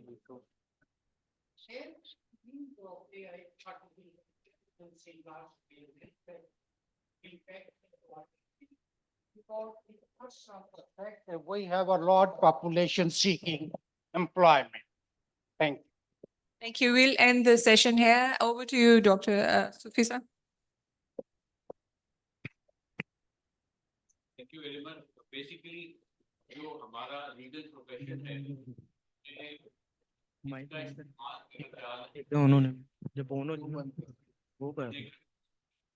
or since most of the data is tied up with recognized documents, power of attorney, agreement to sell, signatures of court, purchase orders, invoices, and whatever. All these documentations is well recognized by data. So therefore, its assessment, the assessment of its content, if this version or that version of the plaintiff or the defendant should win or which should be better, is much more defendable. So I think right now, some judges may not be using it right now, but they may be undertaking initial preliminary scanning of the cases that may be coming to them. But I see that future major chief justices, RA Supreme Court, they are more inclined towards making use of it. So my sense is we may see at a registrar, high court registrar, session court level पर एक AI-generated draft judgment making available to parties कि अब आप लोग देख लें आपने out of court settle करना है या इसको आगे लेके जाना. Thank you. See, as far as policies, etc., as a matter of principle, I'm opposed to all of that. I don't want a teacher to be dictated by something like that.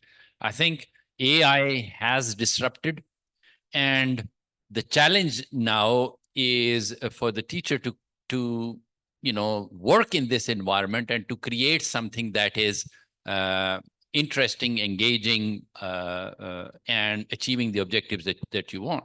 As far as the challenges of plagiarism, etc., are concerned, I feel that that has to be tackled not in this cop policeman. It has to be tackled by going deeper into that guy.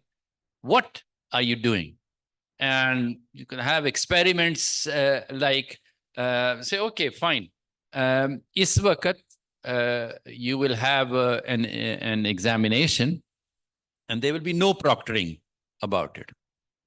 Try it. Fawad is there in the early days of GIK. That was what was done, and there was no cheating. I know that at the University of New Mexico, I never sat through exams. I gave an exam, चला गया अपना काम कर किया, घंटे बाद वापस आया, papers इकट्ठे किए. We've also done experiments where we have said, okay, now अपने paper खुद grade कर दो. And the result was that people are harder on themselves. So I think it's a question that has to be taken at many levels above trying to go in, because what's the point of an education that produces a kid that is going to plagiarize? We don't want to release these people in society.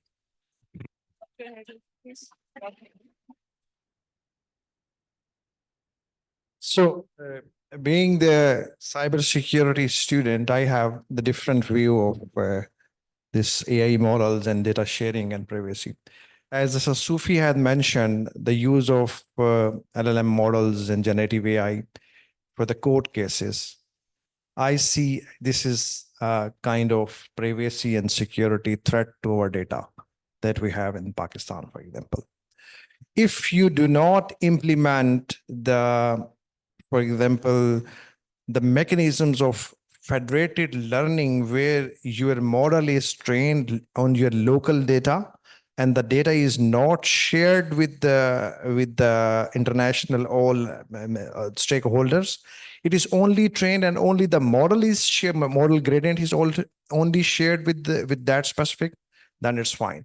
But unfortunately, we do not have these kind of mechanisms. So you have to give your data to the AI without encrypting it, right? There are homomorphic encryption mechanisms available where you encrypt your data and the model is learned on the encrypted data without decrypting it, without revealing your information. It is anonymized actually. You do not know whose data is this, right? So in this context, if this mechanism is not present and you have not deployed locally in your country, in your organization, where your data is being processed within your premises, this is a threat to your data that could be used by different various malicious purposes by different kind of organizations. So the federated learning is a kind of mechanism that you actually do all the learning of your models with your local data and the data is not being shared, right? The homomorphic encryption and these kind of mechanisms.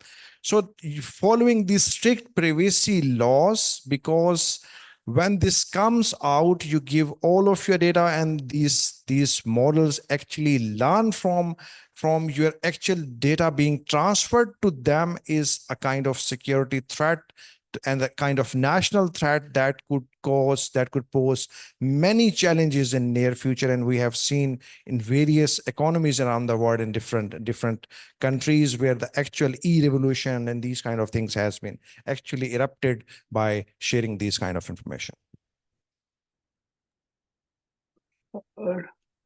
I just wanted to add one point regarding data. If the data that is on which the models are trained is biased, then the AI will actually reinforce those biases. So we have to be very cognizant of the fact that data में अगर biases हैं तो वो क्या हैं? So it can reinforce discrimination, inequality, and so forth. So this is one of the dangers of data being used without that sort of control.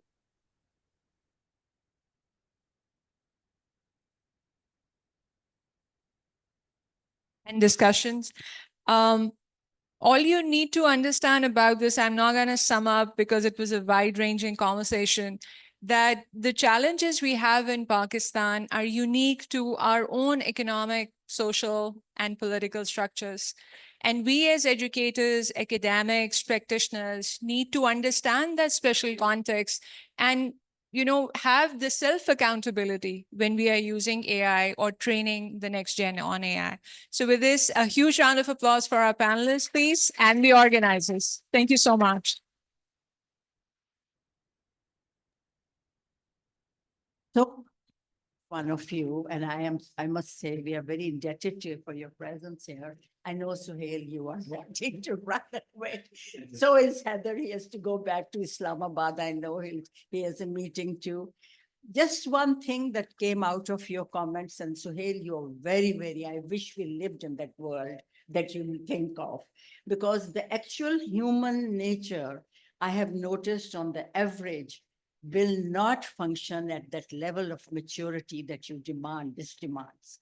And I have noticed, unfortunately, that in our country, we have not allowed our nation to mature here, or anywhere. So I do not know whose flaw is it, no finger pointing, but till we acquire a stage where we are embedded with the values that we hold dear, and I don't see that much around us, not much is going to change. And how to inculcate that maturity, those values, is $1 million question that we're trying to solve. And perhaps we'll find an answer and be where you want us to be to a world. But I must say one thing is clear. We need lawyers, we need practitioners, we need cybersecurity, we need education, we need Fawad, people like him in the practical world to come together now with governments to plan how we want to do with this. And this panel makes it amply clear. We're so thankful to each one of you.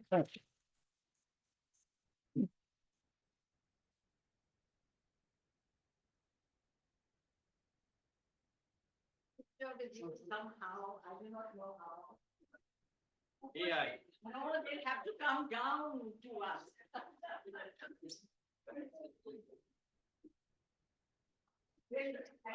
I think we can stand here, photograph a yeah. So here again, not letting you. Because there's so many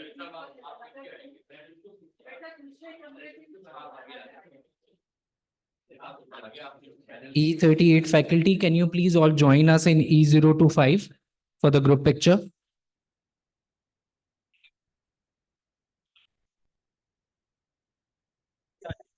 We will all stand here for a minute, and we are also requesting E038 faculty to please join us in E025 for the group picture.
कितने बजे है हमारा बोलने? बस अभी थोड़ी देर के बाद।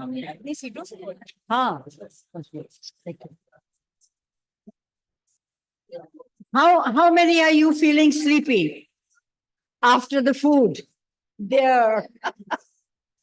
I know. We have got some interesting things happening right now to wake you up and to you to become active.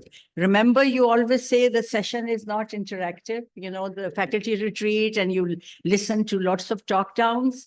We have tried to engage you with prior surveys, which you were very poor in answering, and we had to pester you with the Vice Rector's office. And then we had to get the responses to the multiple surveys about your speaking, when you 1 minute to nail it. And many of you hadn't even seen the survey.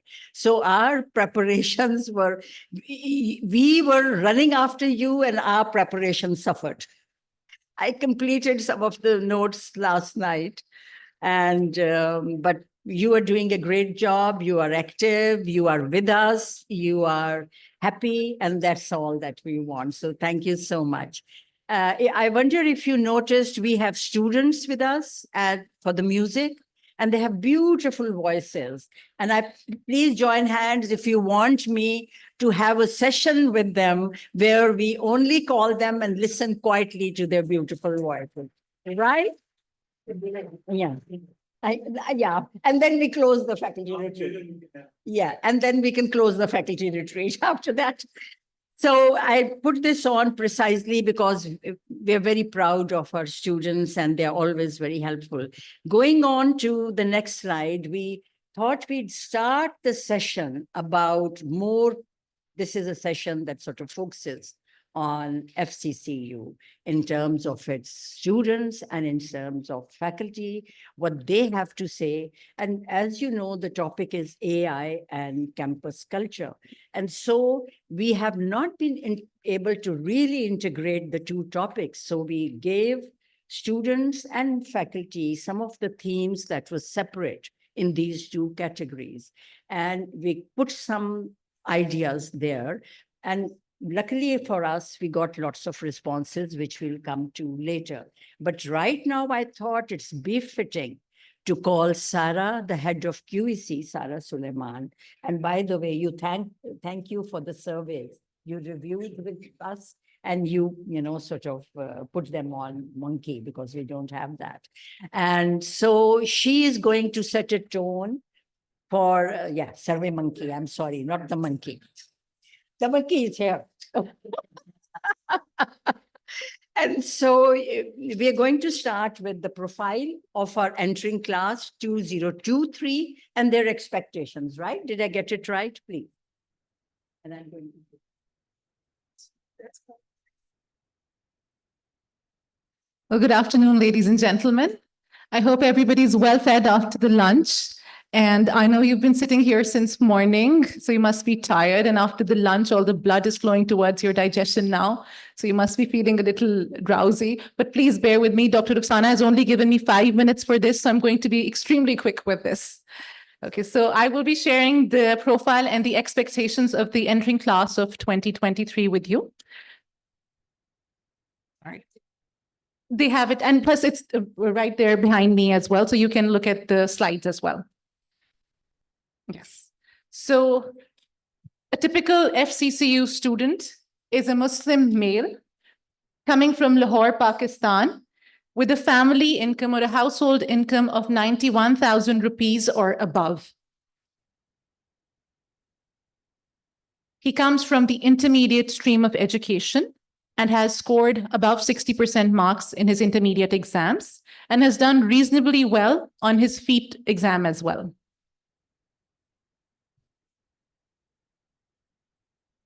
This student feels most prepared in their ability to solve a problem, in their ability to think critically, and their ability to think independently, and their written English skills.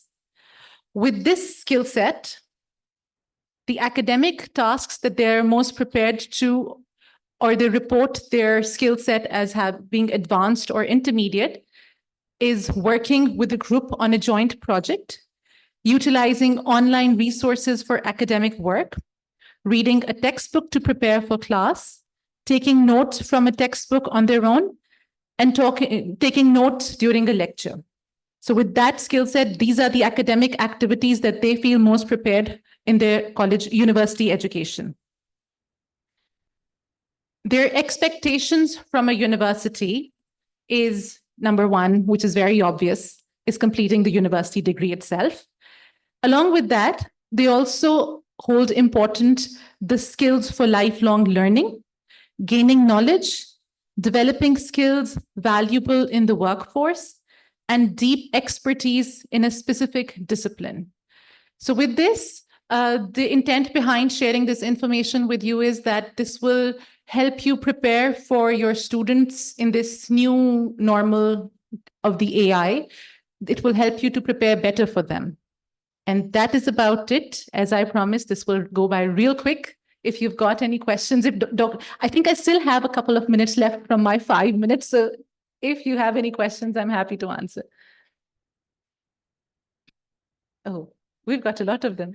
Sure, Dr. Sufyan. It's like completing a degree. 98% said they expect to complete a degree. So The 2% do not expect to complete a degree. No, so they're saying, no. So if you read the, I'm sorry, the slides probably went by too fast. It says, I've got the. It says percentage of students self-reporting as very important or important. So for them, this is an important thing to be able to complete a university degree. Why they're unable to do it? Well, they don't hold it as important as the other, as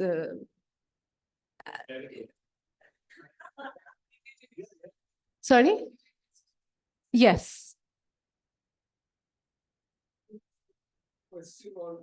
What they didn't like after their first year in FCCU. So this survey, so the information where this, so the survey where this information is coming from is typically conducted in their first semester, after their first semester.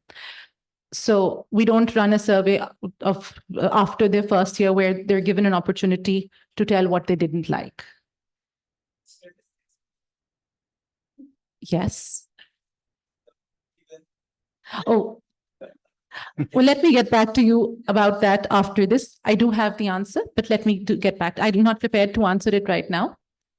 Yes. Madam? Yes. I appreciate all this, but with small suggestion. Yes, please. That the map of Pakistan should be the official map of Pakistan in any formal dispensation. Okay, this is an AI, we're living in the AI age. This is an AI generated image. The command that actually went out to ChatGPT was to give me the map of Pakistan with the pin on Lahore. So the pin. That's not Lahore. It doesn't, it's right in the middle. So hence prove that you shouldn't rely entirely on AI.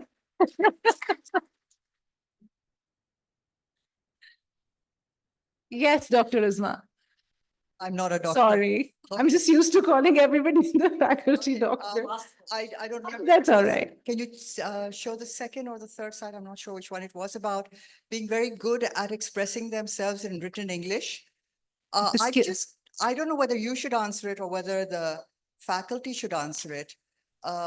Written English skills, 76% of them thought they were very good at that, very prepared in that. Yes. Does the faculty agree in general? So how seriously can we take the results of this survey if there's a lot of wishful thinking in it? Dr. Luxana wants to answer. I am going to put another question to you when I answer that, which is doing a job. Remember, surveys are perceptions. They're not reality. And so what they're saying, and unfortunately, way back in 2014, at CLT, we did a survey of technology practices of faculty, and we found a big difference in their perception, which they rated as competent, when they were actually in practices novices. And so we always rate ourselves high because we don't know what we don't know. right? And these are perceptions at the end of the day. With that, I'm just going to put a happy note. The corruption index about Pakistan is a perception too. So let's hope it's not true. Ji, I'm done. Thank you so much. Ji.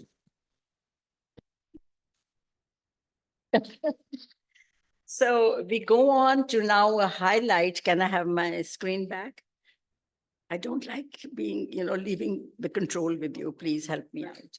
So the next on the agenda is our students panel of the graduating class this year.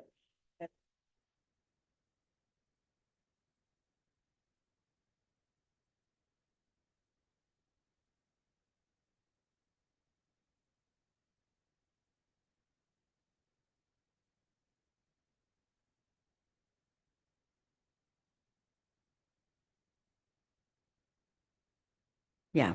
So what happens is that we call them, we select them. How do we select them? Please remember there are 6 or more. We keep to keep them from different disciplines. We try to get them from as the gender mix. And our gender mix is probably pretty good in this because there are more girls, I think, on campus than men. So I think we have more girls in the group probably. And also we take students who have a high grade, mostly 3.5 or above. So these are students who are serious about learning. The other thing that we were very careful about this year was that they all either should have had a job already during their working, or an internship, or a project outside the campus, or a leadership position in a committee. So why did we do that? Because our thinking was that these students with a high academic and a high extra co-curricular or an outside campus exposure would be more reflective in their nature when we call them to. And what do I do with them? I give them the topic. Remember the brief we sent you? We gave the same brief to students. I leave them in the CLT room. I collect them together. We, of course, interview some students and weed out some. And then we put them in a room and literally say, you're on your own, no talking. Please add 2 to 3 points that speak to you in this theme. And all of them put down something in writing. Then I go back, listen to each one of them, and then I tell them to collate. And let me tell you, we might try to be politically correct. Our students generally haven't, I don't want to say it, haven't learned to be more academic in their discourse. This year, if I may say, things were a bit different to previous students. And perhaps it was not all, they showed a lax, and can I say that? No. So I had to really work this time very hard with them to put up and limit themselves to time, which apparently I do not know. I have heard to what they're saying, but they had to self-regulate themselves in a group and a panel. I do not have the names in front of me for the students, but I would like you to come to the podium. Yeah, there they are. Please come to the podium. We will not offer you chairs. Please. And so Irfanul Haq, Iram Fatima, Fatima Rafiq, Shamir Khan, Laiba Bashir, Hafsa Sami, and Hamza Ahmed. And you're speaking in that order, right? I've got it right. And did you get the person who was not here? Yes. Are you all here? Okay, good. Over to you. And thank you so much for making time.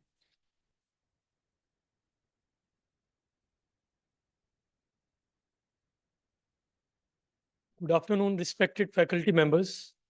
My name is Irfanul Haq, and I am the part of the student panel graduating this year.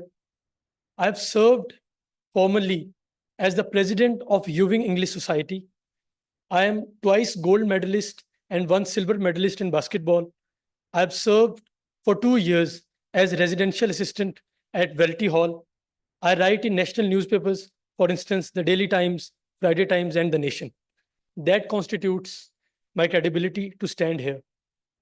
I represent the students and I state, along with my faculty members, and my student panel that although we are truly indebted and thankful towards the faculty members and this institution for molding us in an excellent facade and providing us the accommodative and conducive environment which made us the best but we could. But there are some concerns that must be attended to with regards to betterment in the years that come by. And for that fact, we would constructively attempt to highlight those things. First of all, we believe that there is underutilization of academic potential of student body. We believe that although there are scientific laboratories available within the premises of this institution, but there is a lack of social laboratories to translate and practically manifest the theoretical and ideological knowledge that we learn. For instance, when I was given the chance to be the residential assistant, or we can say assistant warden of a hostel, a student of criminology myself, I translated the system of embargoes. Embargoes in a sense that I replaced the regime of fines in which we monetarily penalize those offenders or those students who do not abide by the rules. We try to penalize them financially. But what I did, I changed that system and I provided them with the opportunity to do community service instead, so that they may learn in the process while they try to penalize. So this was an example of community service and an example when an atmosphere was provided to me, I translated in this social laboratory. Second thing, because we have seen that there are international classroom collaborations in different departments and classes, but we believe that there is a lack of them. We request the faculty members to increase the number of international classroom collaborations online so that we may competitively succeed in taking notes and understanding the global academic dynamics that may mold us into a globally competitive student.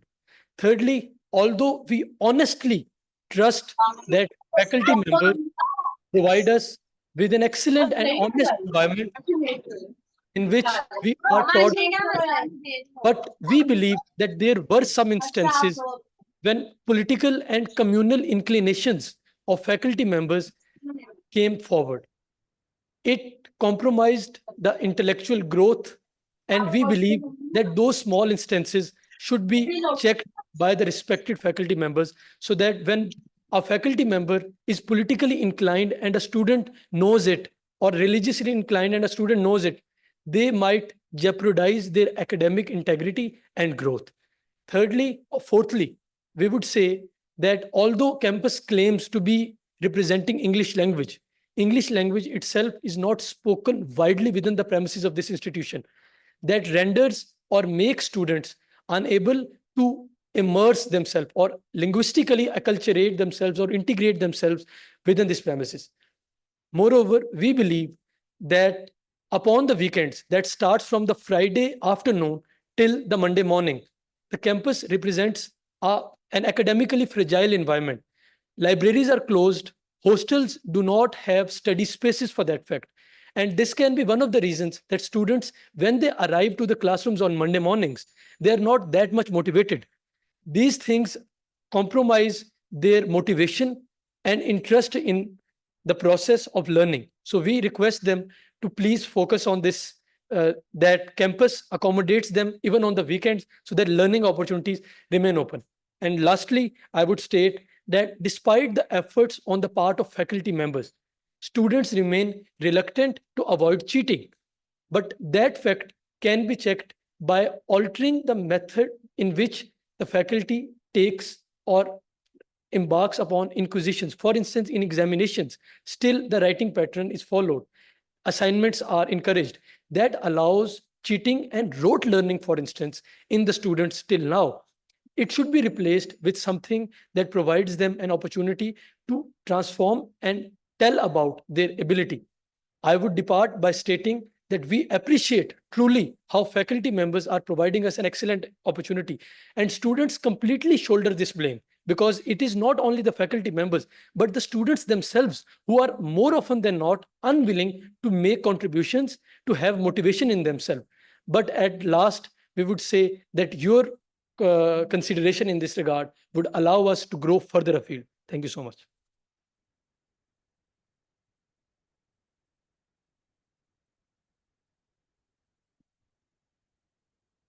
Good afternoon. My name is Fatma Rafiq, and I'm a recent graduate of the Department of Psychology. So a little bit about me. I've been a research assistant for the Department of Sociology and the Department of Psychology here on FCCU. I've also been part of the women's football team. I've played competitively, and I've also been part of numerous societies, as well as served as the vice president of the Women's Empowerment Society. Right, so I'd like to talk about the marketplace. So FCCU prides itself on graduating students who, quote unquote, are well prepared for success in their careers. We believe that there are some areas where further efforts can be made to truly live up to this statement.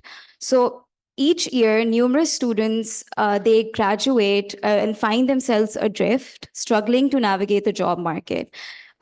Despite their hard work over the last 4 years. There are some departments that where there's this underlying assumption that these students will only pursue a further theoretical postgraduate degree. And so the emphasis is not laid on preparing them for the job market. So we believe that these departments, more than the others, need to make further efforts to connect their students with the reality of the marketplace outside. Secondly, we have our current job fairs, and they are a step in the right direction, and we're grateful for them. However, we hope that with time, we can get equal representation of all majors at the job market, because we do believe that there are some majors that are left out, and this robs them of the opportunity to connect with potential employers.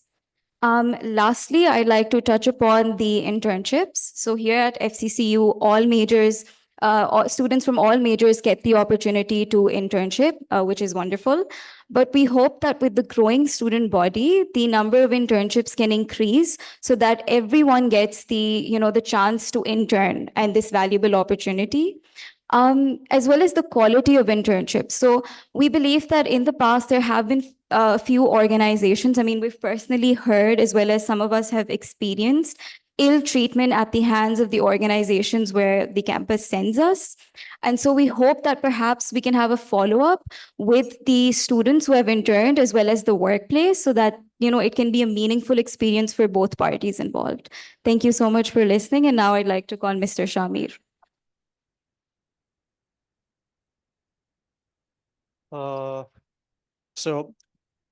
Assalamu alaikum and good afternoon. So my name is Shamir Ikram Khan, and I have done my degree in BS Business, majoring in marketing and sales. So as I look back on the last 4 years at this institution, and indeed throughout my lifetime academic journey, I have had the privilege of being mentored, guided, and tutored by one of the most esteemed body of faculty members. As I look at myself today, I believe that a lot of credit goes to them, to my mentors over here that have helped me reach at this level where I today stand in front of them and try to help make this institution a better place by contributing and putting 2 cents of mine and hoping that it also, helps in the future. So I have a lot to say, but very little time. So I would shed light upon the most important issue that I think is being faced by this institution, and that is the culture. I believe that the most important issue is in order to properly assess the health of any institution, it is the culture that institution, we must first examine the culture of that very institution. And the culture of FCCU is a reflection of its core values, right? So the core values of FCCU are a formal collection that have informed the culture of this institution. But unfortunately, what I have observed is that the core values are not consistently embodied by the students and as well as the faculty members too. So this leads to the negative evaluation of the overall health of the institution. What the institution lacks is the regulatory bodies. There are formal policies on paper that look phenomenal, but on ground, the implementation of those very policies are failed to practice. Campus surveys, instructor evaluation, and recommendations are just considered as a formality, but not as a responsibility for both the students and the faculty as well. The faculty members are doing a very good job in grooming and shaping the students, and I believe that this could be improved drastically if the faculty members lead by example and first incorporate the culture, and then the students would follow them as well. I believe that there also exists a gap between the students and the decision makers of this institute, and this really needs to be addressed by considering students as stakeholders of the institution, not the products or the consumers. There should be a student body with the sole purpose of highlighting the voices, the concerns of the students, and making sure that they are catered to. I believe that it is of utmost importance to involve students in the decision making and devising the policy for this institution, because this will not only help serve them as making the decisions, but would also make them liable, because they would have to face the consequences of those decisions as well. And plus, this would also help in developing in them the skills of decision making, judgment, and policy making in the future. And this university would serve as a control environment where they could actually, put in an effort in making policies and devising and then implementing that into the real world as well. So that is it from my side. And moving forward, Laiba. Good afternoon, everyone. My name is Laiba, and I'm a recent graduate from the education department. So today I'm going to be talking about a very crucial issue that we all are facing. So, dear faculty, we cannot blame the faculty nor the campus for the unprofessional behavior we sometimes encounter on the campus. When we step into the campus of a prestigious institute, we expect to be greeted by an atmosphere that is supposed to be professional, but too often we find ourselves in areas and spaces which feel more unprofessional and which seem like they're more focused on socializing than on study and dedicated to learning. So this sets a tone of casualness which is not conducive to our professional environment and not prepares us for the real world. So when we talk about the campus environment, we come across that it is more focused on socializing than on academics. And one clear example of which is the dress code. Now, the term modesty, we all know that it is avoiding revealing clothing. But interpreting this could be subjective because many of the students have their own views of what an appropriate attire is. But suggesting clearer guidelines by having fair and just rules will help students to have self-regulation, and having that set of accountability on the campus will help students to have self-discipline and will help them cultivate those certain habits which they will be carrying them with them in the professional environment as well. So by having clearer expectations, by reinforcing them, we will help students to be more focused on academics and less focused on the external world as well. So, and also the desks which are dealing with the student inquiries are mostly helpful, but yet some are dismissive, and students have to go from one desk to another in order for their voices to be heard. So it would be very nice if our work is heard in a timely and organized manner without unnecessary runarounds. And I personally believe that we as a campus community can work towards an environment which shows professionalism, which shows respect, which shows efficiency, that we all expect from a leading educational institute. Thank you so much for listening. I will be heading over to Hafsa Sami for the next part. Good afternoon, everyone. My name is Hafsa Sami, and I'm a recent graduate from the Department of Biotechnology. I was the recent co-organizer of the TEDx FCCU 2024, and I will be talking about the campus culture. Respected staff, a strong academic environment and interactive campus culture helps students to develop a very strong ties with the campus itself. FCCU provides us with every facility that on campus we can that makes us connect to the campus, but there are some areas where we can work together and make FCCU a better place for students' learning place. As FCCU claims to be a smoking-free campus, still we fail to fulfill that. This is due to the lack of smoking zones on campus, and students find resort in corridors, cafes, and washrooms to smoke and create an unhealthy environment. This not only breaks the rules, and we often apply fines on these students, but it also creates an unhealthy environment for other fellow students who suffer with passive smoking or health issues. So we would suggest and want smoking zones on campus for this issue. Also, furthermore, the substances abuse is also increasing on campus, and which is a very sensitive issue. And we would require more help from the campus faculty members and everyone associated with it for the students' well-being and to cater this issue. With the rise of multiple gender identities on campus and no rules regarding them, we students feel a campus culture full of a confusion, ill feeling, and bullying. To avoid such issues, we need further proofs to identify those identities and to make separate zones, especially the personal spaces such as washrooms, to avoid further confusion and ill-being and confusion in the students also. Lastly, Foreman Christian College is a beacon of diversity, and we have different ethnicities and different cultures studying here under the same umbrella.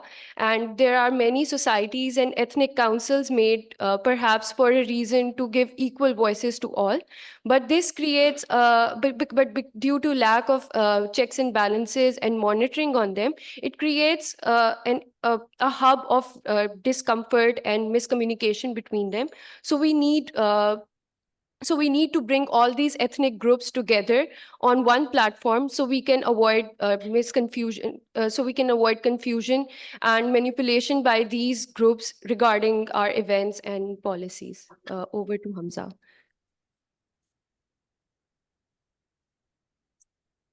Hello, everyone. Okay.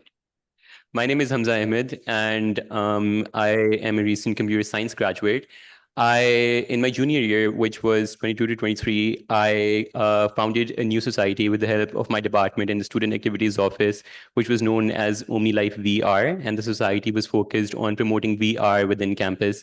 The following year, in my senior year, I was president of the Google Developer Student Club, which was a society that was focused on promoting upskilling students in terms of development. After that, during my academic career, I also did an internship at LUMS with Professor Dr. Salman Shahid, which was focused on UI and UX. And immediately after graduating, I was offered an internship leading to a job at Texel, which is one of the leading software companies in Pakistan. I would like to go over a little anecdote that I would like to share with everyone. Our first rotation, as soon as we headed into the internship, was with in the DevOps department. And we had graduates from all sorts of universities, GKE, FAST, PUCIT, all the universities that you hear produce the best graduates. But after 2 weeks, in the final feedback session, I would want you to guess who was named the best intern over there. And that was me, a graduate from FC. And I would like to thank, and I think this speaks to the merits of the computer science department at FCCU. That said, I still believe that there are some areas from improvement. So given that I'm a computer science graduate, I'm here to talk about AI in our learning environment. So I'd like to start off by posing a question. How many people over here have used AI of any kind? How many people over here have used ChatGPT? Can I get a show of hands? Okay, that's a lot of faculty, right? So let's assume we had students sitting over here. Every single student would raise their hand and say that they used AI on a daily basis. So if you had to measure the frequency of that, if you had to say that, well, how many people use AI on a daily basis or an hourly basis or 5 times a day, every single student would raise their hand because it has become that embedded into our daily lives, that embedded into our academic routines.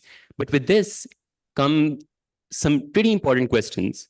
One of them being, how do we responsibly integrate AI into our learning environments? Whenever, regardless of whichever department you're in or whichever major or degree you're pursuing, one thing that a university is supposed to teach you is to learn for yourself, is to think for yourself mainly. And if you become reliant on AI to the extent that you're using it so much on a daily basis, then are you really learning to think for yourself? Are you fostering deep, original thought within yourself, or is the institution doing that for you? So over here, there is a risk of intellectual complacency that would foster over this 4 years that a student comes into university, and then, by the time they graduate. So the question then becomes, how do we harness benefits of AI without compromising our commitment to fostering deep, original thought? Over here, it is clear that a blanket ban on AI is neither feasible nor forward-thinking. Instead, we must strive for a balanced approach that promotes the ethical use of AI tools while preserving the core values of our educational mission. So I would like to point out that the suggestions that I'm about to propose do not belong to me alone, but are reflective of our entire panel. So we would like to propose the following initiatives, with the first one being the introduction of an AI ethics course. So we propose a mandatory 1 credit hour course on AI literacy with a focus on ethics. This course should not only cover the theoretical aspects of AI ethics, such as data privacy and algorithmic bias, but also dive into case studies that reflect the harm that can come from the misuse of AI. Unethical use of AI, as I'm sure you all might agree, can ruin the campus culture and can ruin the trust and community on campus. Students should learn practical strategies to integrate AI tools into their learning processes seamlessly and responsibly. Moving on to the second initiative, it would be about faculty development programs.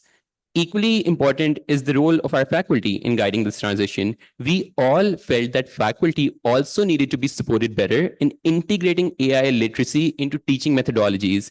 By staying abreast of technological innovations, faculty can better mentor students and can integrate AI into their methods to to complement traditional teaching methods. Lastly, our initiative would go to the university or would refer to the administration itself, which is the creation of an AI governance framework. To institutionalize these efforts, we need an AI governance framework that outlines clear policies on the use of AI tools in academic work. This framework should include guidelines on acceptable use, mechanisms for monitoring compliance, and penalties for violations, ensuring that our academic standards are not compromised. I believe that covers all the points that I had to share regarding AI. And I think that by proactively addressing, we think that by proactively addressing the ethical implications of AI, we can cultivate a learning environment that respects the power of technology while fostering the intellectual rigor, the creativity, the original thought that we all want to have once we step foot into this institution. So as we conclude this panel, it's clear that our journey at FCCU has been both enriching and challenging. We have thrived in an environment that provides ample opportunities, but we also recognize areas where we could use some improvement in accordance with the evolving needs of students and the evolving needs of the departments themselves and the evolving needs of the campus as a whole. So our discussions today highlighted the importance of balancing theoretical knowledge with practical application, fostering a campus culture that supports both academic and personal development, and addresses the ethical challenges posed by new technologies like AI.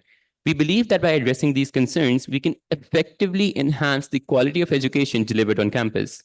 We are also grateful for the dedication of our faculty and the immense resources provided by the institution, but we also see this as a call to action for all stakeholders to work together in creating a more inclusive, dynamic, and forward-thinking academic environment. By implementing the recommendations discussed or by finding solutions to the problems that we brought up, we can ensure that FCCU continues to produce graduates who are not only academically proficient, but are also well prepared to navigate and contribute meaningfully to the world beyond our campus. Thank you.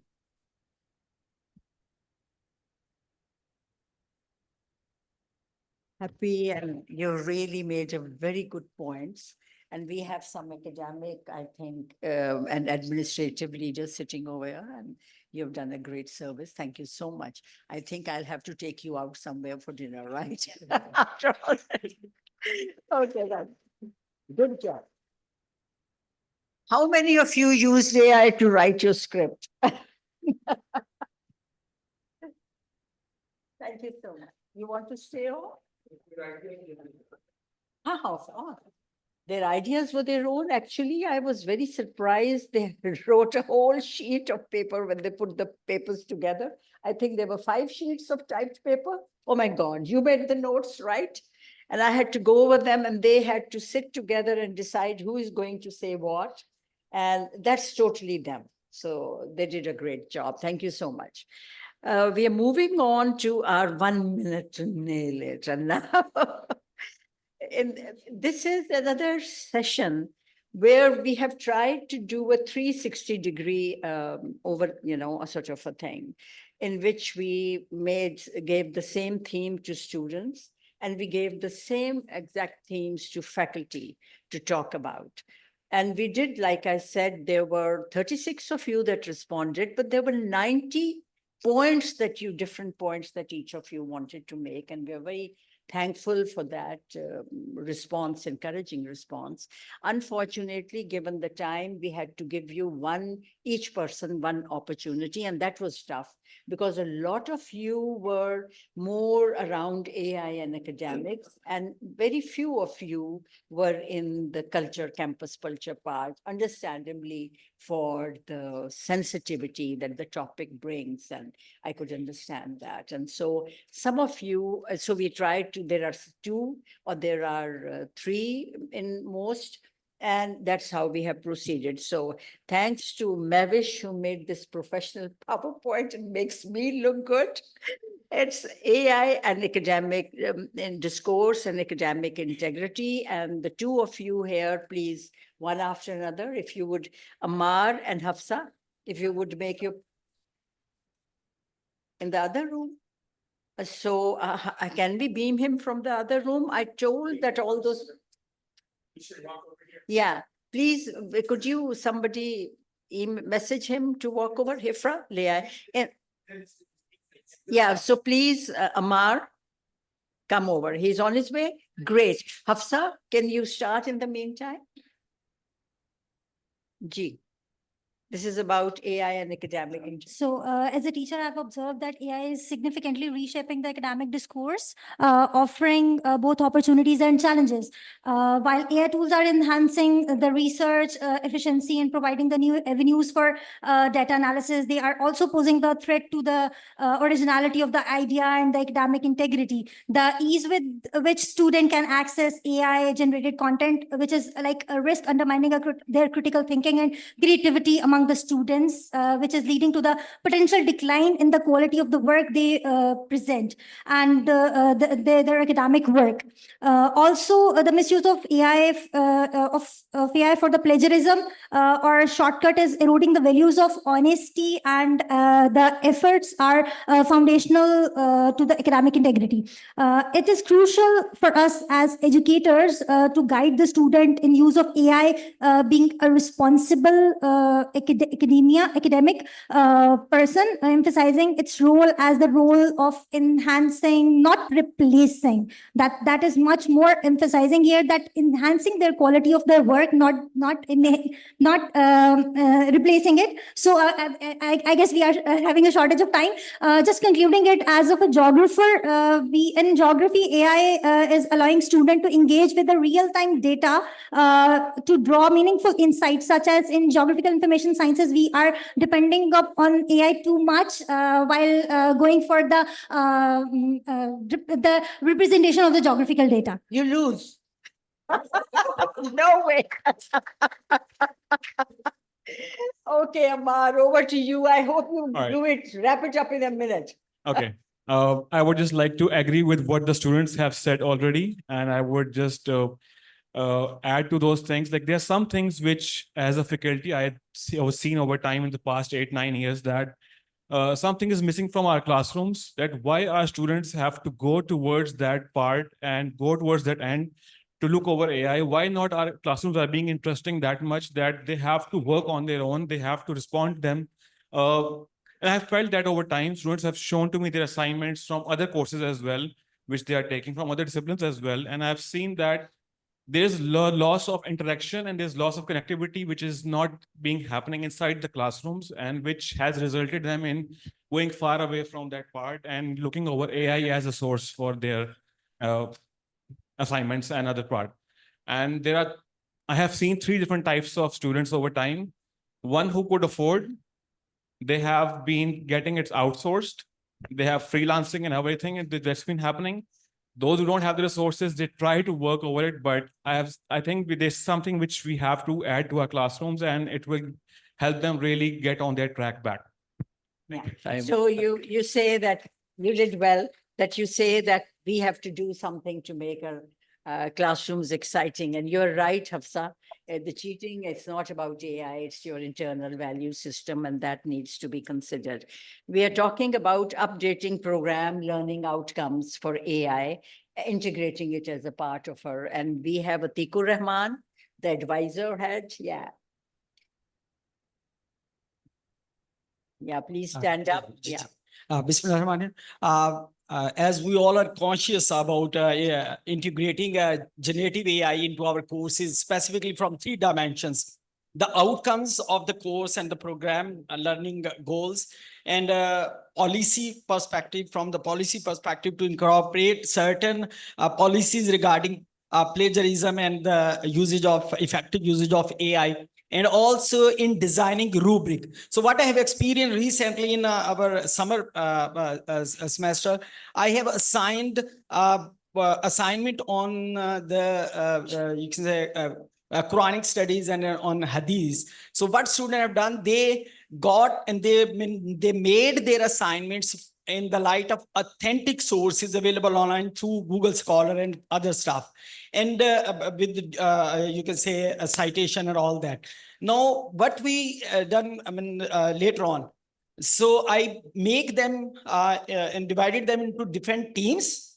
So they analyze their document in the light of ChatGPT. Here the prompt engineering is very much important. What kind of prompt they write relevant to the to their assignments. So they have done the comparison, and along with that, they come up 3 things I would like to highlight. Number 1, okay. Time's up. So this means time's been up quite some time. Okay. Atik, So, you will have to learn to say it in 2 lines. No more time. Okay. So,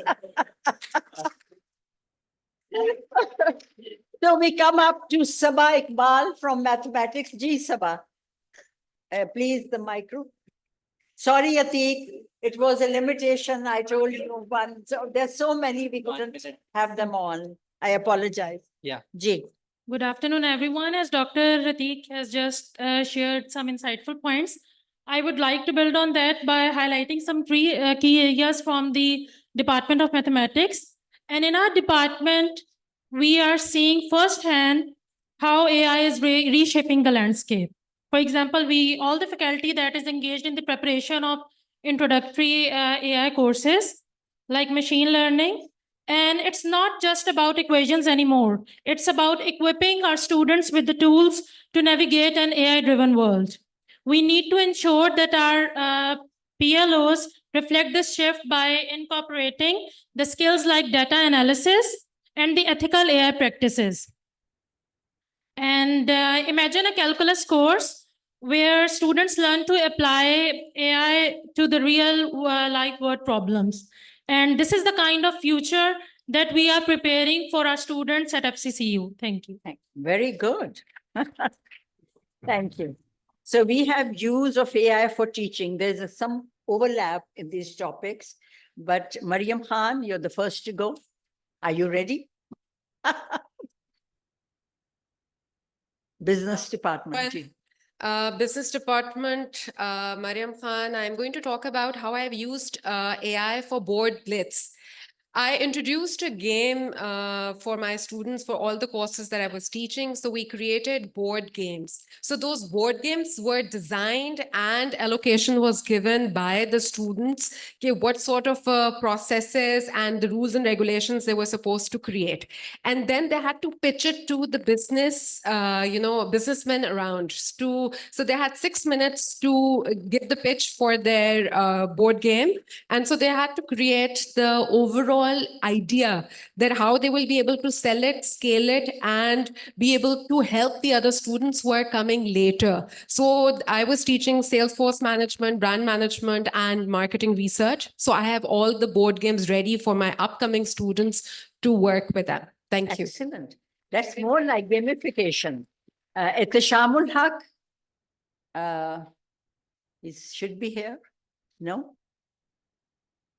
Not here. If he's in the other room, please walk over. We'll move on to Nadia Iftikhar.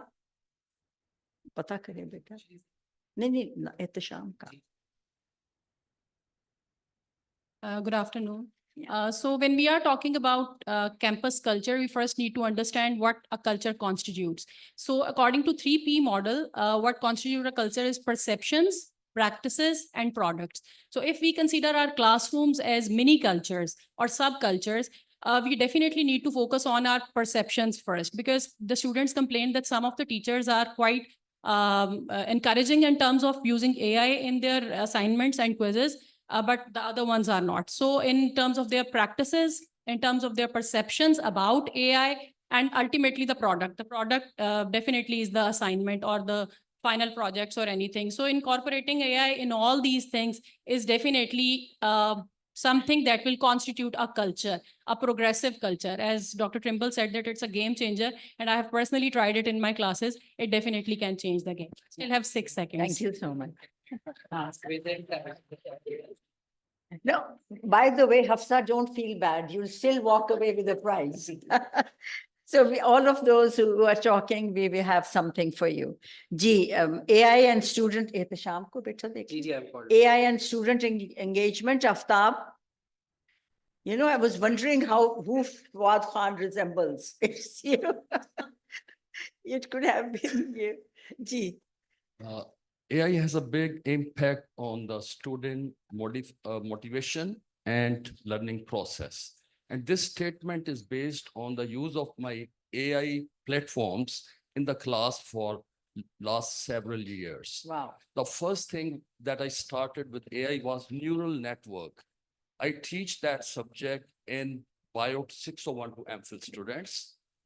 And then secondly, I started last year with the undergraduate students in the 413, Bio 413 subject, where we use edX and Coursera for analyzing the RNA-seq data. So the students were very comfortable in normalization of data, in read mapping and determining the gene expression levels in different tissues. And this makes the student very satisfied, and they get very fast learning through the AI-oriented programs.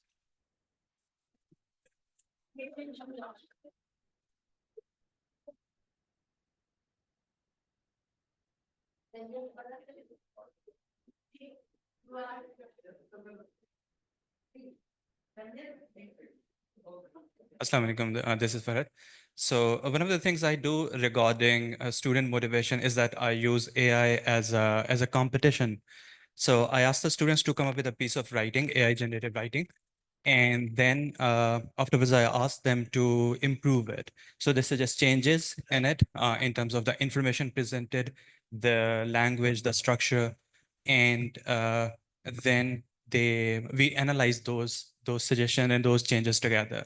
So in this manner, the AI, it acts as a competitor for the motivation of the students. And many of the students, they feel good about it, that they have done a better job than the AI. Thank you. So we're talking about students' preparedness for AI marketplace. We are not laying the blame on you. Ji. Aapka hai ji Fatima Sayyida. So I've taught two classes in digital studies, one at MPhil level and one at baccalaureate level.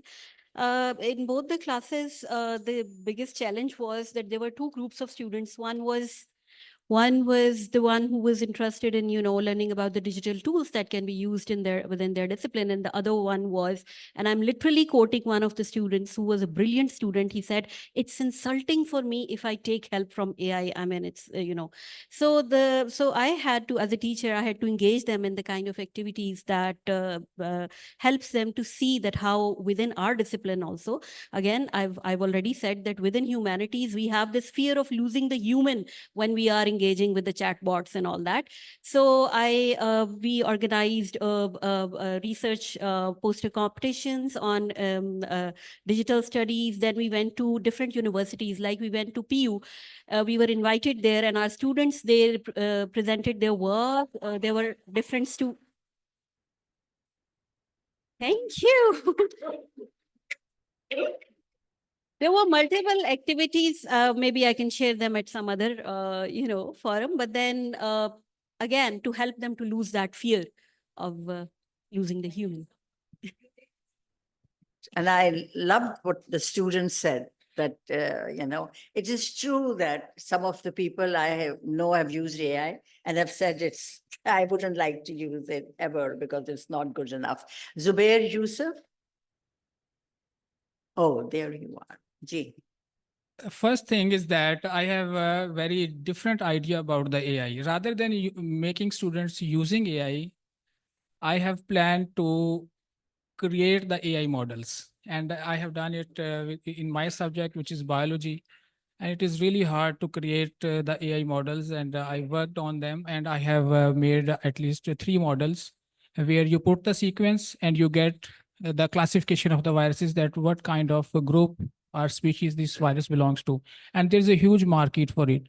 Right now, if you talk about the freelancing in Pakistan, almost dozens of people know that how to create models for the biological applications. And this is the future. And there are some applied commercial softwares. There are models there which are present. And for example, iStar can detect cancer in just minutes. And I didn't do that. And then there is the National Health System of England, who have officially incorporated AI-based system. Thank you. Gone rogue. No more. Okay, so we go on to academic rigor at FCCU. Altaf Khan, there you go.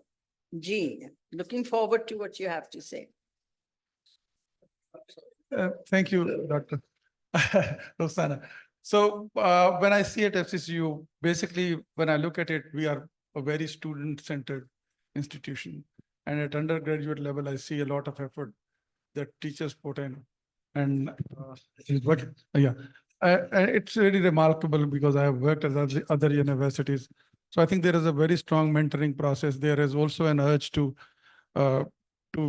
learn new things for the students, especially when I look at AI and things like that. I think where we need a transition from being a college to a university is research. And I don't know much about all the departments, but I think if an FCCU graduate gets into a postgraduate study, so they want to be pampered the way they were at undergrad. So I think our postgraduate studies should be stronger and more stricter to get better results for research. Thank you. I don't know if I'm allowed my opinion, but I think we have the wrong paradigm. The research starts from year one. I mean, and there's no doubt that one that graduate baccalaureate, they are actually equipped to do quality research and quality writing. That should be the bottom line in every day. But I am nobody I just feel as a teacher, that was what I aimed for with my classes, is to have academic research, writing papers a lot.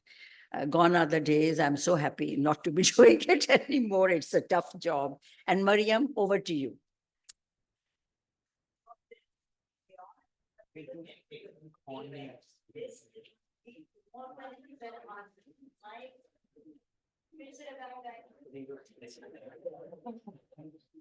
Okay, I'm Mariam. Rigor. I'm a social scientist lost in infinity and beyond, and the word rigor triggers me. The whole term has different implications for where we are in time and space and with whom. Heads up, more questions, less answers. One epistemological challenge when discussing rigor is relevance and reliability. And today I will focus on relevance. Rigor is a multidimensional concept currently being reduced to quantification from a unidimensional variable, research and publication. Rigor for local accreditation bodies means something very different. International ones, thank the Lord for them. Rigor in a business school is different. Rigor in a faculties of sciences is different. Even in an economics department is different for Gen Zs, Gen X, boomers, or bloopers, as I've started to refer to my demographic. We are all different when it comes to rigor. I have worn multiple hats in my academic career, but as a social scientist in a liberal arts college, rigor takes on the most fascinating perspective. Sometimes what has been most exciting and motivating in the classroom is vigorous and not rigorous, and that can very easily be misconstrued as frivolous. Okay, dears, we have quite a few of you to go through, but at 3 p.m. our time, we put up the keynote with an expert from Dubai. He's the Sheikh Zayed University of Artificial Intelligence. I think that's the first university of its type in the world. And some of you who might have heard him for AI and research might remember him. We are trying to get him online. We will stop and then we'll continue because the session will be an hour with your question and answers, and then we'll have time. Unfortunately, some of the sessions in the morning could be done, and we had to cut them out. I think 2 sessions by Mavish had to be totally slashed. I apologize. And we are hoping that we can get 1 session, interactive session, that she has planned beautifully for the faculty. And we will do the AI and the survey later on online when you are a bit better and share the results with the faculty. And I think that will be more personal and one-to-one where you can have a talk with them. So let's hope. David, are you there? Yeah. Yes, I David, am. good, welcome. So I hope we did not keep you waiting too long. No, I'm fine. Good to see Good. you guys. And Hello. just to say that David Santandreu, and I'm not going to say Salonge, is that Salonge? Challenge. He is the acting director, academic development, and head of educational development program at Mohammed bin Zayed University of Artificial Intelligence, UAE. He is an award-winning academic and has previously worked in Hong Kong, South Korea, Australia, and Dubai, and has written a lot in the areas of education policy, teaching and learning, generative AI and learning and teaching, MOOCs, innovative curriculum design, and disruptive technologies. And may I add, a first class of trainer, if I can say so, and a speaker and an expert in his own right. And over to you, David. You have the co-host rights and you can share your PowerPoint, and we are all eyes.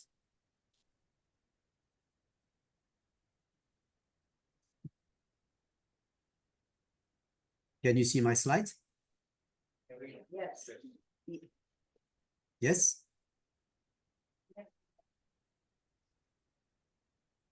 Can you see my slides, everybody?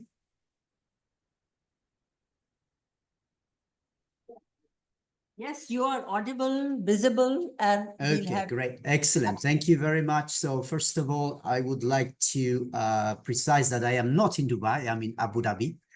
It's Mohammed bin Zayed University of Artificial Intelligence. Yes, we are the first university in the world focusing on AI in different programs related to artificial intelligence. We have programs in machine learning, computer vision, natural language processing, robotics, computer science, and very soon to be launched human-computer interaction and computational biology. We only have masters and PhD students. Okay, so today my presentation, my short presentation, will be on AI and higher education, preparing for Generation Z. Okay, these weird people, Generation Z.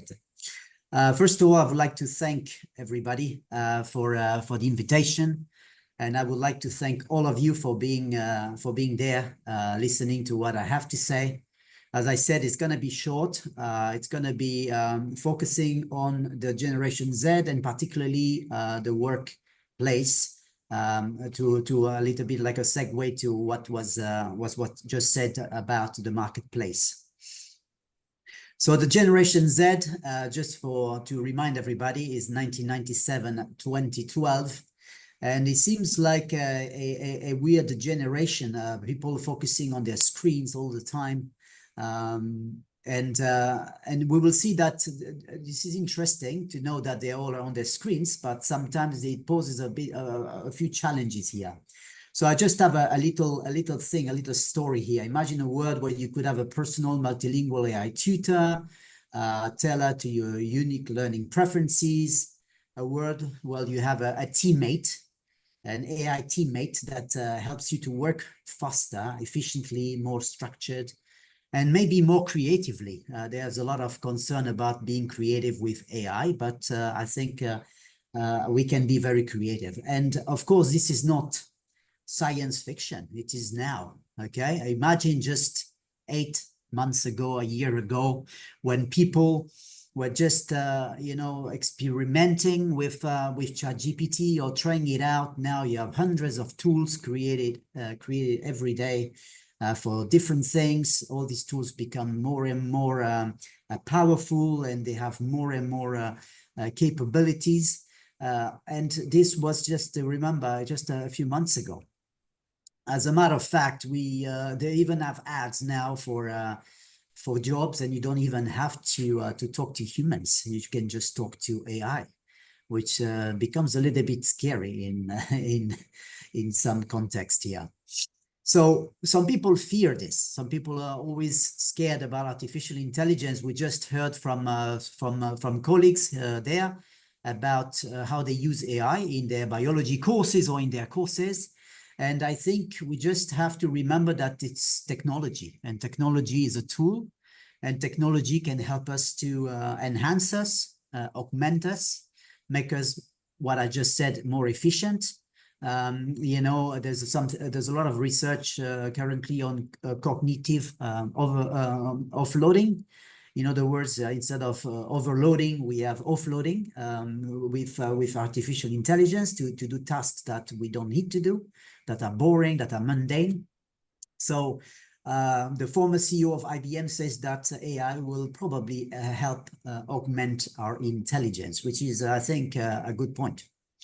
As a matter of fact, many people, if you have a lot of reports and a lot of research, I'm sure you read it on LinkedIn or wherever, 75% here of legal professionals and 59% of accountants use AI to enhance productivity. It's also the same for journalists.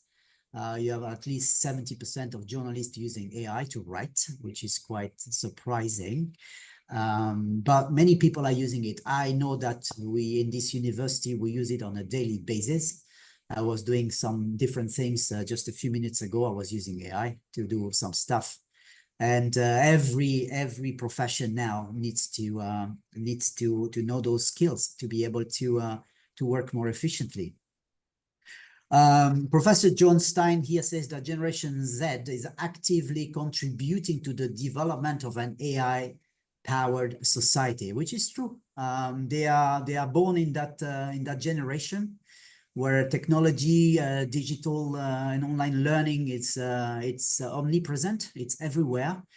COVID has also shown that many people can choose now between an online course and a face-to-face.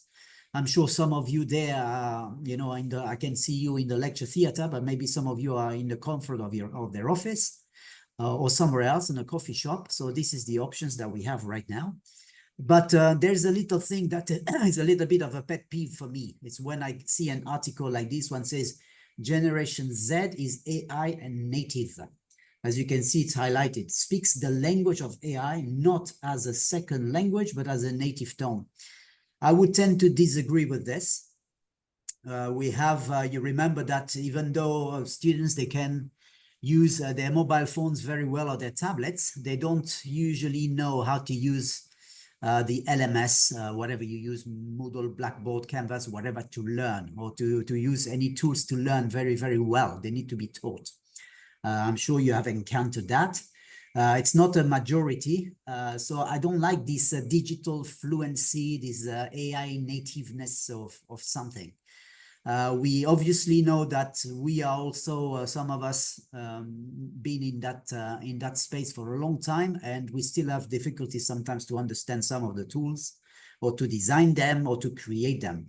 So by saying Generation Z is AI native is a little bit too much, in my opinion.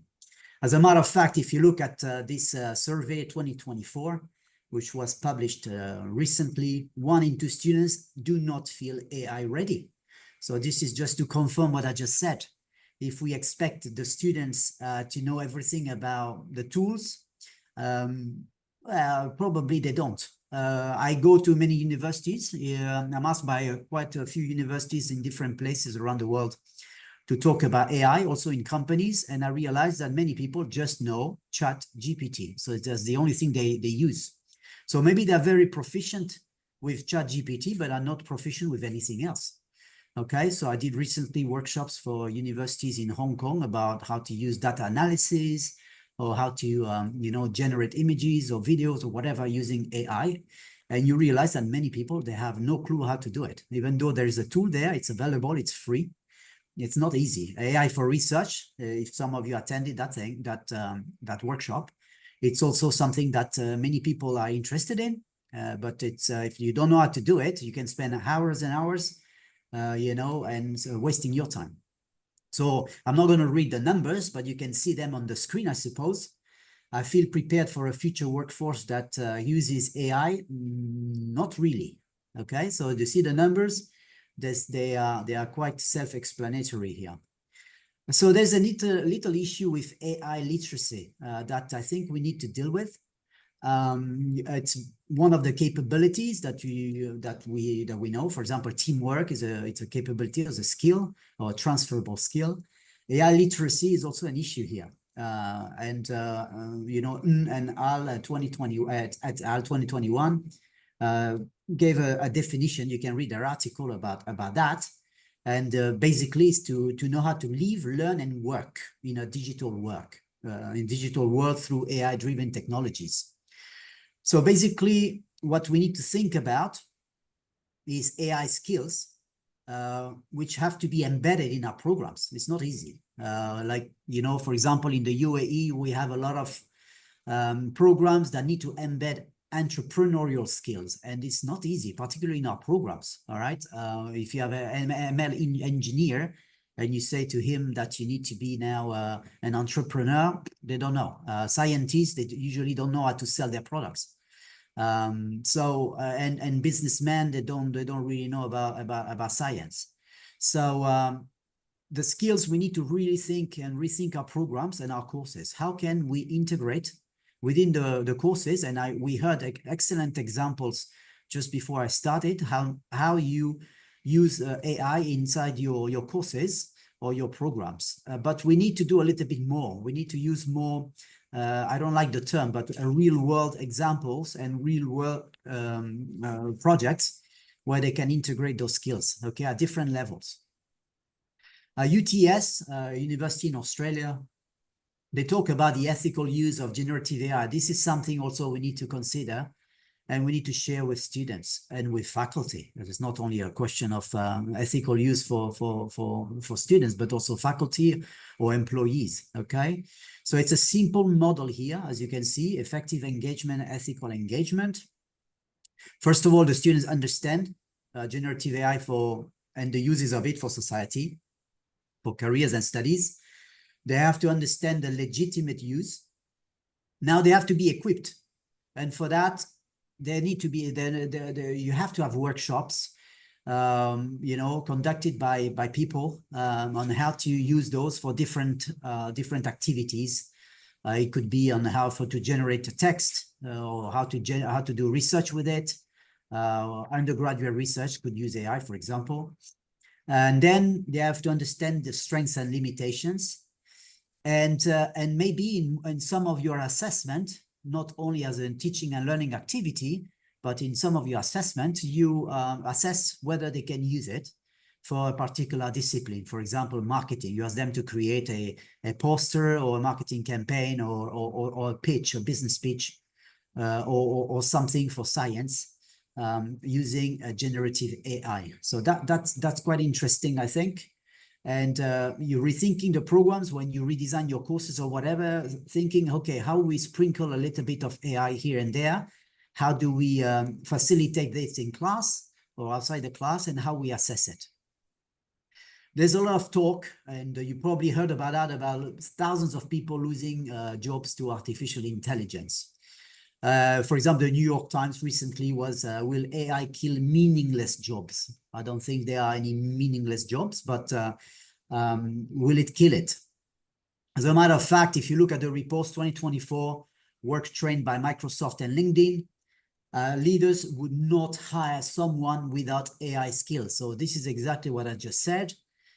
Do you have programs? Do you teach those courses? And if you do you have inside those courses any opportunities for students to practice or to be assessed or to present anything using AI skills or generative AI, okay, to produce, for example, an image or to produce a video or something. Okay, so the other day we had here at MBZ a summer school with students, secondary school students, and I was quite surprised. I was facilitating the workshop with my colleague, and we were quite surprised by the fact that those secondary school students here in the UAE, the ones that showed up to the summer school, and it was quite a big demand, Emirati, male and female, they were quite knowledgeable about some of the tools, okay, in secondary school. And we, our entire workshop was about using those skills to present an innovation project, okay? So they had to think of an idea and pitch it. So we use for every step of the way generative AI for the videos, for the pitch, for everything. We use different tools. But nowadays, if people go to the job market without skills, and if an employer is going to compare the two CVs, and if he sees the difference, I think the ones who don't have any skills will have issues. So here is are we in a jobs Ragnarok, or are we in a reinstatement effect? So we're going to lose jobs, that's for sure. You remember what I said about augmenting our learning, augmenting our teaching, augmenting the way we work. If we, some jobs will be created, we know that. We know that jobs that are currently being offered and roles that are advertised did not exist. You know that sentence that in the next 10 years or 20 years or whatever, there will be jobs that currently do not exist, and that's true. It's how it goes, or how it works.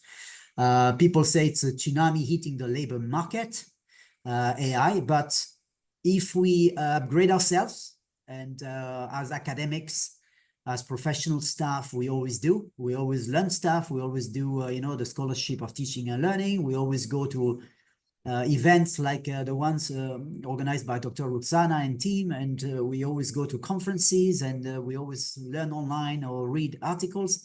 If we upgrade ourselves and we upskill or we reskill, we shouldn't have any problems. The jobs will still be there. As you can see, there are more and more jobs that mention generative AI tools, the use of tools for business, for sales, for tech, for marketing. Of course, tech is the big chunk of the cake here. But this is data from May 2024. Marketing, more and more increasingly. Art and media, of course, you have to design things. Business, general office, okay, writing an email or in different languages, or writing a proposal in different for different contexts and different audiences. Generative AI is going to help you very, very quickly to do that instead of thinking. We also have here, this is data that shows that it's very difficult now for employees, not only if they're not, you know, they don't have the skills to find jobs, but for employers to find employees who have those skills. So we will have an issue here as well. You see, for example, 60% of creative design leaders have expressed a moderate to major concern about not having enough talent to fill roles. All these jobs, companies and roles they are looking for require AI skills. And if you have a customer, if you have a company, a customer will say, I want something quick, I want different versions of the same poster or the same video, generative AI will help you. Now, if you have to spend hundreds of thousands of dollars to have a team of a multimedia team and cameras and get all the authorizations to film outside, and some of the locations they will not allow you to film, etc., etc. It will take time and money. You can do that from the comfort of your office if the person knows how to do it. So as you can see, the share of leaders who have difficulties to find it's quite staggering here. So the Generation Z workers, how do they use AI in the workplace? So 53% use it. They use ChatGPT, as I mentioned, mostly ChatGPT or similar, Gemini or stuff like that, to improve their skills in certain areas. So this is also a trend. So here, myself and some of my colleagues were doing research on how chatbots, for example, or AI agents, can help you to learn better or teach better or answer some of the key questions or you know, or help you to for example, to prepare for tests like IELTS or economics tests or medical tests or whatever. Use ChatGPT again to help improve work they've already done. So that's also another thing of the use of that Generation Z is doing. So for example, they have a business proposal or they have a whatever market research thing that they need to present to their boss. They will put it on ChatGPT and it will be, you know, redrafted for them in English, academic English or professional English. Use ChatGPT again to analyze text and data. You know, remember the old times where everybody needed to know Excel spreadsheets and how to analyze data and spend time and whatever. Now, generative AI or ChatGPT can do that, can create a table for you, can analyze the data for you, can pull those sources for you and give all the answers very, very quickly. This is the share of people using generative AI for the following reasons, at least once a week. To complete school assignments. Oops. Okay, so Generation Z students, 35% use generative AI, so just for you to know, to complete your school assignments. To help with creativity, this is creativity that I mentioned just now, and ideation. So this is good. Sometimes they're stuck with something, some idea, a project or whatever, a research project, then this can help them, for example, to identify a gap or research gap or whatever. As a hobby, fine. And then to write or improve a resume, that's also very interesting. The rest is like create social media contents, a little bit like hobbies and after school stuff, create music and stuff like that. Job searching, as you can see, Generation Z, 10%, not much at the bottom. Those who have used AI for work, another here report, Generation Z, 81%. And 81% saying that it's improving their productivity, which is pretty good. Again, writing assistance. So if you have now in your courses, in your programs, a lot of writing, you're pretty much sure that students are using generative AI, either to write it, either to redraft it, either to improve it. So it's almost a given that generative AI is used by your students, okay? For writing. Research. So here, for example, gives you opportunities when you have, you know, you discuss papers within your disciplines with your students at the undergrad or graduate level to do research and use generative AI, okay? So those who are interested, I can send, of course, the PowerPoint or the PDF that of the session that I did the other day about AI in research. Summarization, to summarize something. Sometimes you have a tremendous amount of data. You do surveys with 10,000 people, 100,000 people, like social media marketing surveys. How are you going to do that? You're going to, sorry, there's some light here. How are you going to do this? You're going to use generative AI that will help you to summarize that data, analyze it, create the graphs for you. You don't have to do it anymore yourself with Excel spreadsheets and stuff. It can do it for you. So here you can see the number of people between September and March 2020, September 23 to March 2024. It's increasing every single where. And you can see by age, workplace AI usage by age here, as you can see how it's used. Men and women. There's a little bit of gender gap here that we'll talk about in a minute, about men and women using using generative AI to do different things and different tasks. Here's another thing that comes from research. Have you used generative AI tools in your classes in the past year? In many countries, I heard great examples, as I just mentioned in the last talks, but in many countries still, professors, academic staff do not use generative AI in their classes, which is quite strange. I would have expected that. This is March, April, May 2024. I would have expected that maybe a year ago, you know, November, December or something. Now it's 6-7 months into it, with all the tools, with all the reports that say that students are continuously using it. It's a bit worrying that many professors and academic staff in many universities around the world or schools are not using generative AI. As a matter of fact, students, when polled or when surveyed, they said that they learned the generative AI on their own, okay? Because nobody's teaching them. So you see 79% in March 2024 said, I taught myself how to use it. Like they would do it when they buy a new phone or they switch from iPhone to a Samsung phone. They will teach themselves very quickly, which is interesting, which is good, because sometimes we don't have to teach a software. They can learn how to do it. They have a lot of there's a lot of stuff on the internet, YouTube, whatever, on how to use it.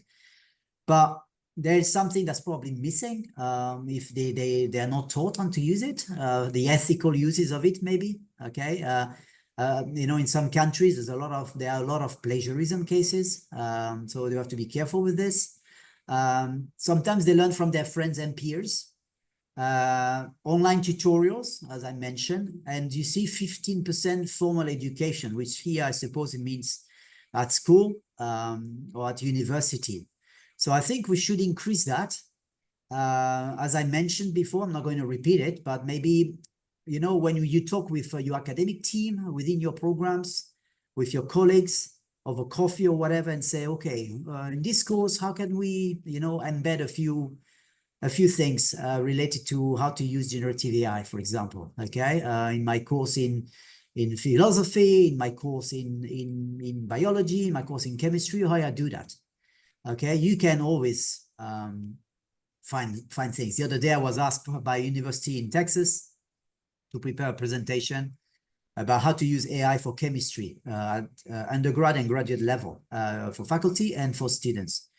And you can use all sorts of different tools, you know, to mimic a lab, to replicate an experiment, to use different tools at the same time, to generate text, to rephrase it, to create experiments and stuff. So you can do that.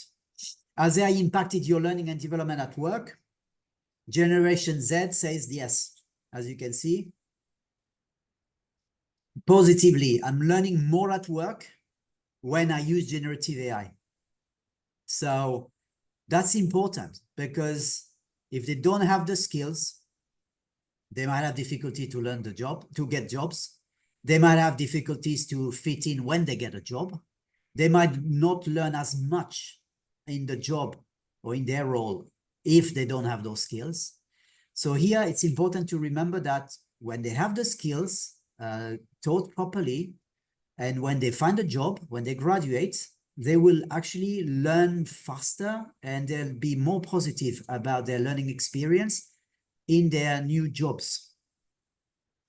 Here, you can see that when the students, they graduate, the Generation Z students, when they apply to jobs, they have more tendency to apply AI or the skills they have in more, of course, in tech majors, but also in business, arts and humanities, education majors. As you can see, I am more likely to accept a job where I have a chance to use AI tools. And that's also important because, you know, you had motivations before for jobs. They would say like, I am more likely to accept a job where I can make a lot of money. I am more likely to accept a job where I can, you know, have a balance between life and work, etc. Here is where I have a chance to use AI tools. It's interesting to see that they are interested in applying immediately in their job roles. So I'm going to lead towards my conclusion now. And shall we fear it? We don't have to fear it, but we have to remember that the new generation, the Generation Z, expects change, constant change. Okay, you cannot, when you have activities in class or when you have a new course, you cannot spend 3 weeks doing the same thing. Okay, so you have to have multiple things to do in class.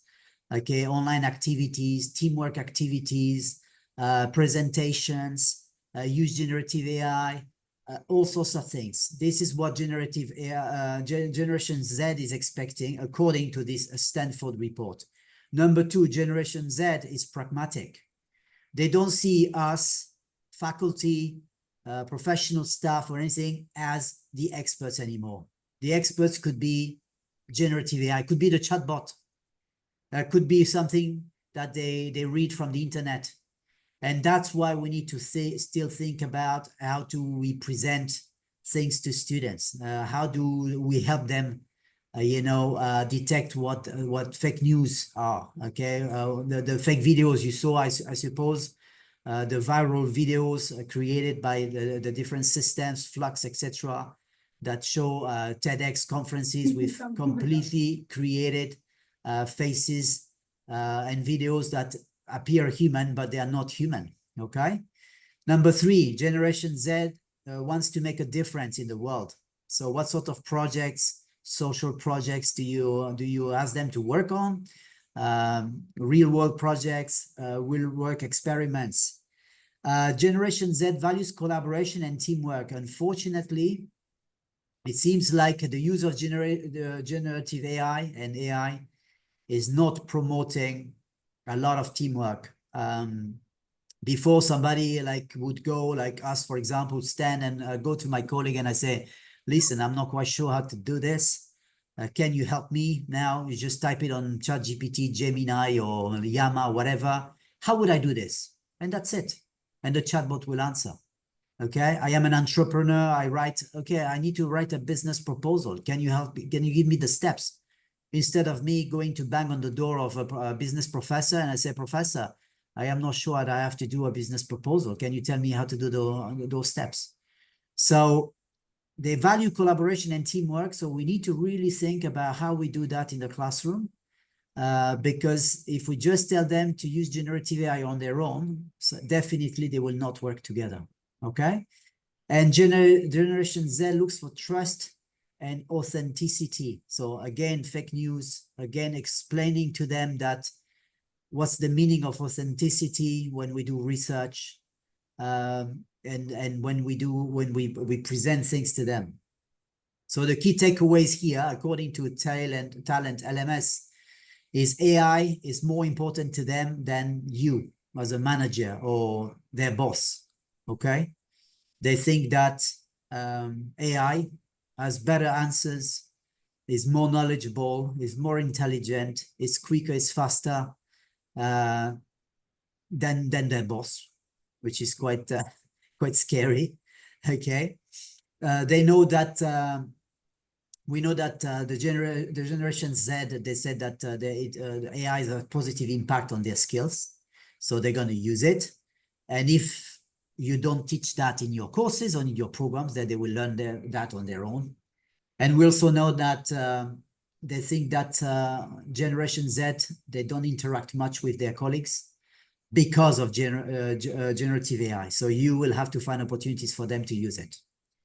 There's another thing that you need to remember is Generation Z is not very patient. Their attention span is very, very short. So if you have long videos or long talks like mine just now, and if I have Generation Z in the audience, they will switch off very quickly. It's too long. I don't want to watch it. So if you do online courses or whatever, make it short, make it to the point, because otherwise, as you can see, they're not going to watch it. And that's why TikTok on the right-hand side of the screen is very good for them. TikTok style videos, very quick and done. So to summarize, a lot of roles are not going to go away, but there will be a new AI-powered version of those jobs. And again, I think as educators, whatever role you have, it's a role, it's a job to, I think, to prepare the students for this. Of course, technology has helped people have a voice, and we have a few issues. There's still a digital divide. You are based in Pakistan. I suppose not everybody in Pakistan has access to AI or generative AI. There's an issue. This is an issue in many, many countries. You could be in Manchester, you could be in Paris, you could be in remote Australia, or in the middle of Indonesia or India. Not everybody has access to it. Okay, so I know that I had to change my computer recently because when I was doing a lot of animations and stuff, it was crashing. And they're going to crash, your computer's going to crash very quickly because of the power that you need.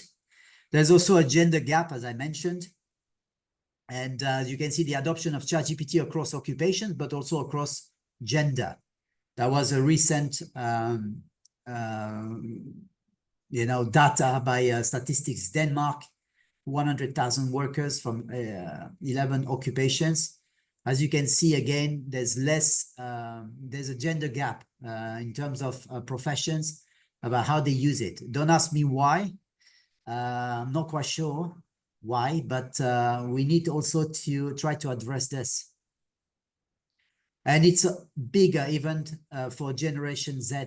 Okay, again, don't ask me why, but seems like women or girls are using less AI for work than males. So we need to do some research here to figure it out, because of course you can say, oh, let's fix the digital divide. The question is how?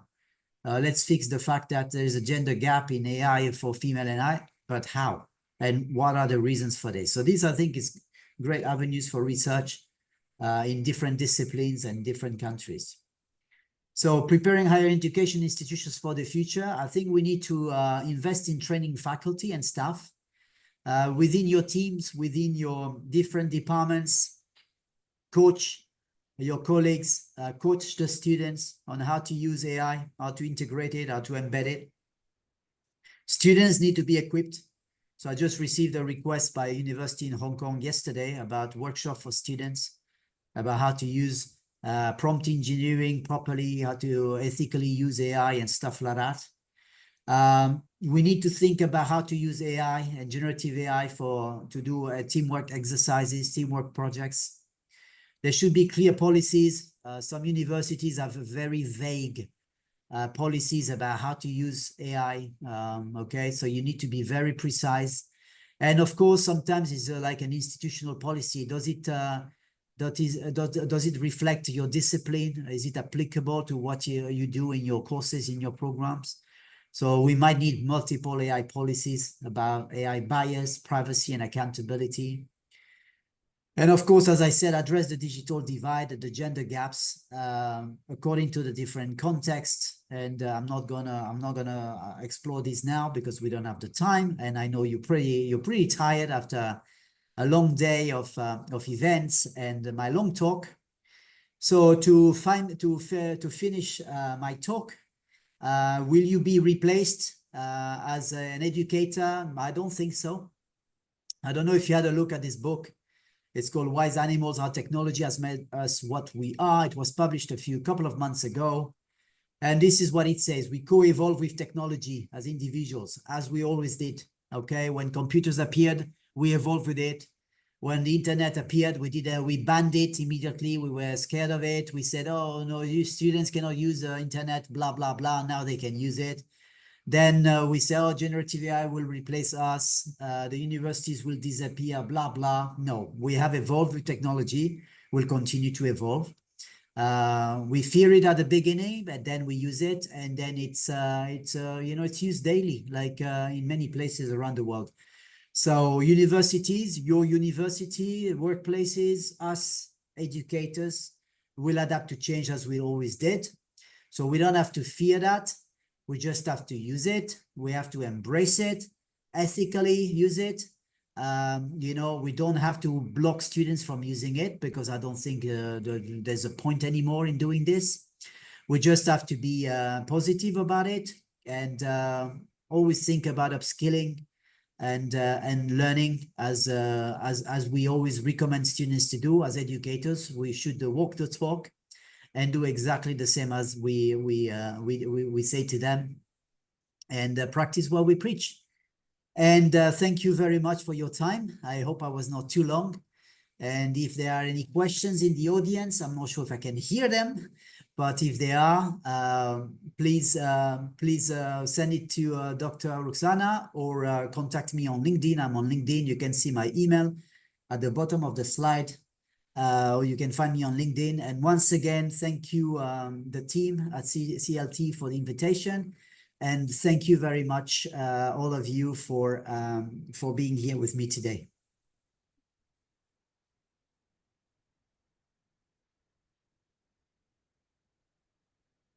I don't know if you heard the claps. Thank you so much. A lot of data that you presented, our own survey at the campuses shows similar data. So that was reassuring. We have again done a survey and we'll come up with some new surprises 1 year on. May I have a question, David? Do you have time? Sure. Okay. Sure, of course. Are there any questions in the audience? My question that I have I'm sort of struggling with, that AI is making its own social reality. I mean, it's creating a social reality in which you could, with XR, immerse yourself in an experience, make the experience according to the prompt that you want, you define it, and you make it.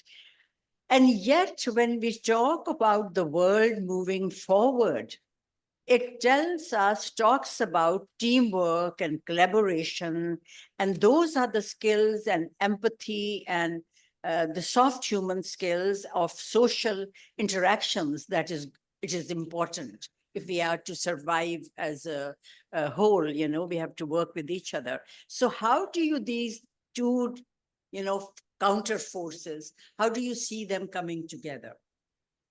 Well, they will come together as they always do. Remember when people say on the internet, or people spend times on video games and stuff like that, you will have always those people who just want to spend hours and hours and in their own world and play video games and don't talk to anybody and et cetera, et cetera. But the others, I mean, most of us will interact in those virtual worlds, in the metaverse. Or you remember 10, 20 years ago, the Second Life, some of you probably remember that, where people said, oh, everything is in a virtual environment and we have XR technologies and VR and whatever, and we interact there. Those interactive worlds will evolve, and people will have to work with those skills, those transferable skills. I don't like the word soft, because those transferable skills will always exist. We will always have to be face-to-face in an environment, in a school, in a university, where we will talk to a professor. It will always be best than, you know, an avatar talking to another avatar. It's fun for a while, but most of us who have spent time in those virtual worlds, and if you put those goggles after an hour, you're like, wow, I just need to stop this. It's too much. Okay, so these two worlds will always live together, and those skills will always be useful. So I don't think you know, I don't think there's an issue with this. People will always develop you know, virtual worlds. The metaverse was the big thing in 2-3 years ago. Everybody said like, okay, we need to create a metaverse thing for our university. We even here have a metaverse lab, which is great for people who visit us. But I don't know how many people spend all day there. I think people spend days, you know, talking to each other. As a matter of fact, here we redesigned our office. We are next to each other now, instead of like everybody individually in different offices. Of course, you don't have privacy. I have my colleague next to me down there. But you know, it's better to talk about things, to talk about projects, be empathetic about issues, communicate with people. Face-to-face conversations instead of virtual worlds conversations. So I don't think there will be any issues. I hope I answer your question. You have, and you've also, there's a positive note, and that reframing was very good to hear, because doomsday scenarios are also like sort of people coming up with scenarios where the humanoid is going to become, you know, replaceable and so on. Are there any other questions in the audience? Dr. Trimble, and then we'll go on. This is our Vice Rector, Dr. Trimble. My boss. Thank you very much for presenting. My name is Doug Trimble, and I'm the Vice Rector. And we had a recent presentation by a former faculty member, Dr. Ryan Brasher, who spoke to the political science department. And he was giving an example of how he had asked ChatGPT, I forget it was ChatGPT or Copilot or Gemini. Well, it's all the same. So he asked them for 5 references that he had written himself. And it provided 5 references that all looked really good. The problem was only one of them was real. The other 3 or the other 4 were completely fabricated. The journals did not exist. These were not articles that he had written at all, but they all looked really good. It was completely hallucinated. I'm sure you're familiar with this hallucination problem. So my question is this something that AI is going to be able to get a handle on, this problem of hallucination? And currently, if we or our students are using generative AI tools, either on campus or when they leave campus and they're working in a real job, and they're using AI tools, and that the AI tool is hallucinating, how do we prepare our students for that? Thank you. Thank you for the question. Yes, this is a concern for many educators and many universities, and that's why I mentioned the fact that many universities are asking people like myself, for example, to talk to students and to have some, you know, hands-on workshop on about how to identify you know, hallucinations or fake stuff that is created by generative AI. Generative AI generates things based on the training.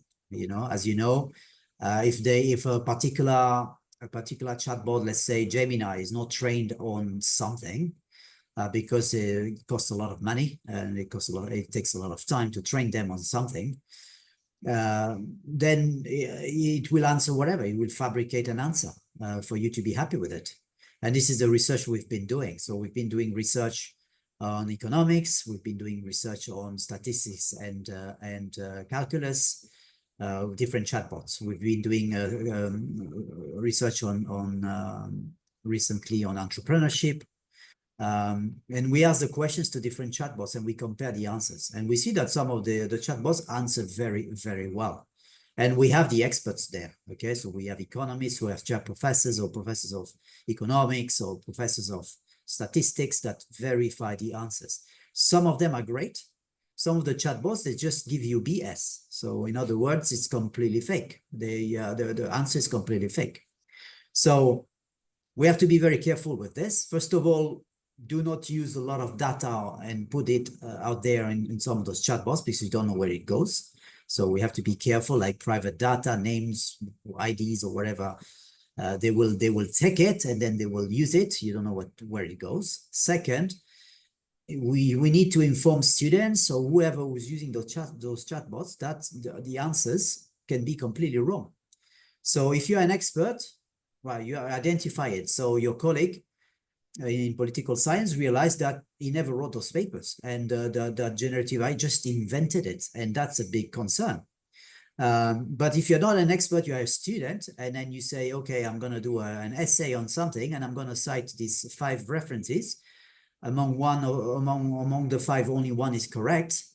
And me, I am the person, I am the professor, and I look at that. I know it's created by generative AI, but I also realized that the student just, took it for granted and just took it at face value. So we need to tell students that not only Copilot, Gemini, or whatever, you use Jenny. Jenny writes articles for you. You don't even have to write anything. We just put some prompt and he writes. Or Jotbot, they will just have references that don't exist. We need to have people. We need to tell students that they need to verify those articles, those references. They can go to Google Scholar, they can go to Scopus, whatever. That's why it's important when you teach students to do research, or when you teach students to do a project or to do a presentation, whatever, to sit with them and say, okay, let's compare.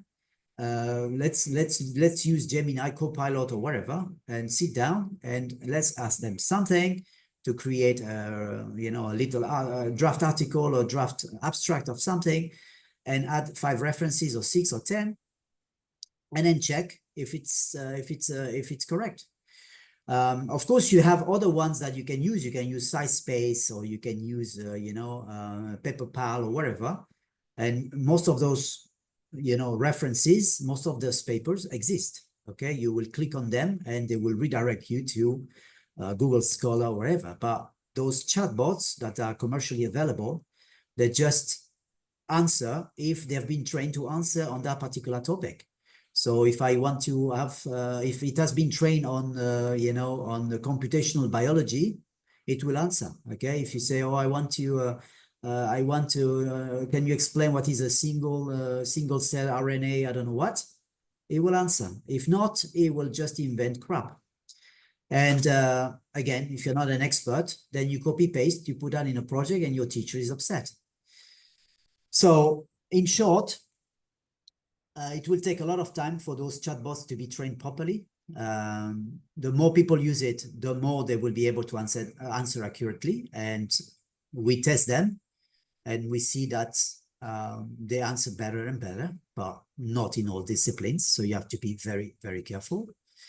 And second, you need workshops. You need hands-on courses or training for faculty. I saw that for faculty as well. Okay, I'm sorry, but I saw faculty writing articles, and the references are just invented. It doesn't exist, and it's an issue if you send it to a journal, because the journal is not going to be very happy with you. So people need to be trained, need to understand the limitations, as I said, the capabilities of these tools. They're just tools. Some of them are getting better. Some of them, they just stagnate, and they will always answer badly in different disciplines, but we just have to be careful. And I do hope that I answered some part of your question.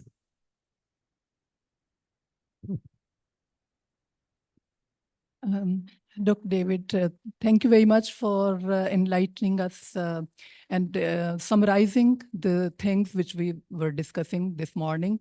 My question is that as you were presenting the data, and it says that a substantial number of people can lose jobs who are not using AI, and means that fewer numbers will retain jobs who are not using AI. So what I am saying is that we are still struggling for the policy to to implement in the universities, so that we can check who are using AI not productively, and who is using critical mind while they are using their assignments and they are doing their projects. And people like Gen Z, if they are going to get jobs based on their skills, while the policy has not yet been made, formulated, and not implemented, so is it not like eating a fruit when it is not ripe? So what do you think about this? Because it is a dilemma that people who will be using AI will retain their jobs. There's a chance that they will retain their jobs, but we are still struggling. We are still, it's a challenge that some people are accepting it. Some people are still in the process of just accepting its positives and negatives of using AI. Okay. Yeah, no, thank you for the questions. It's a very, very relevant question. I don't believe many people will be losing jobs.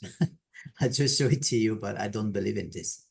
I believe that people will understand that they need to upskill.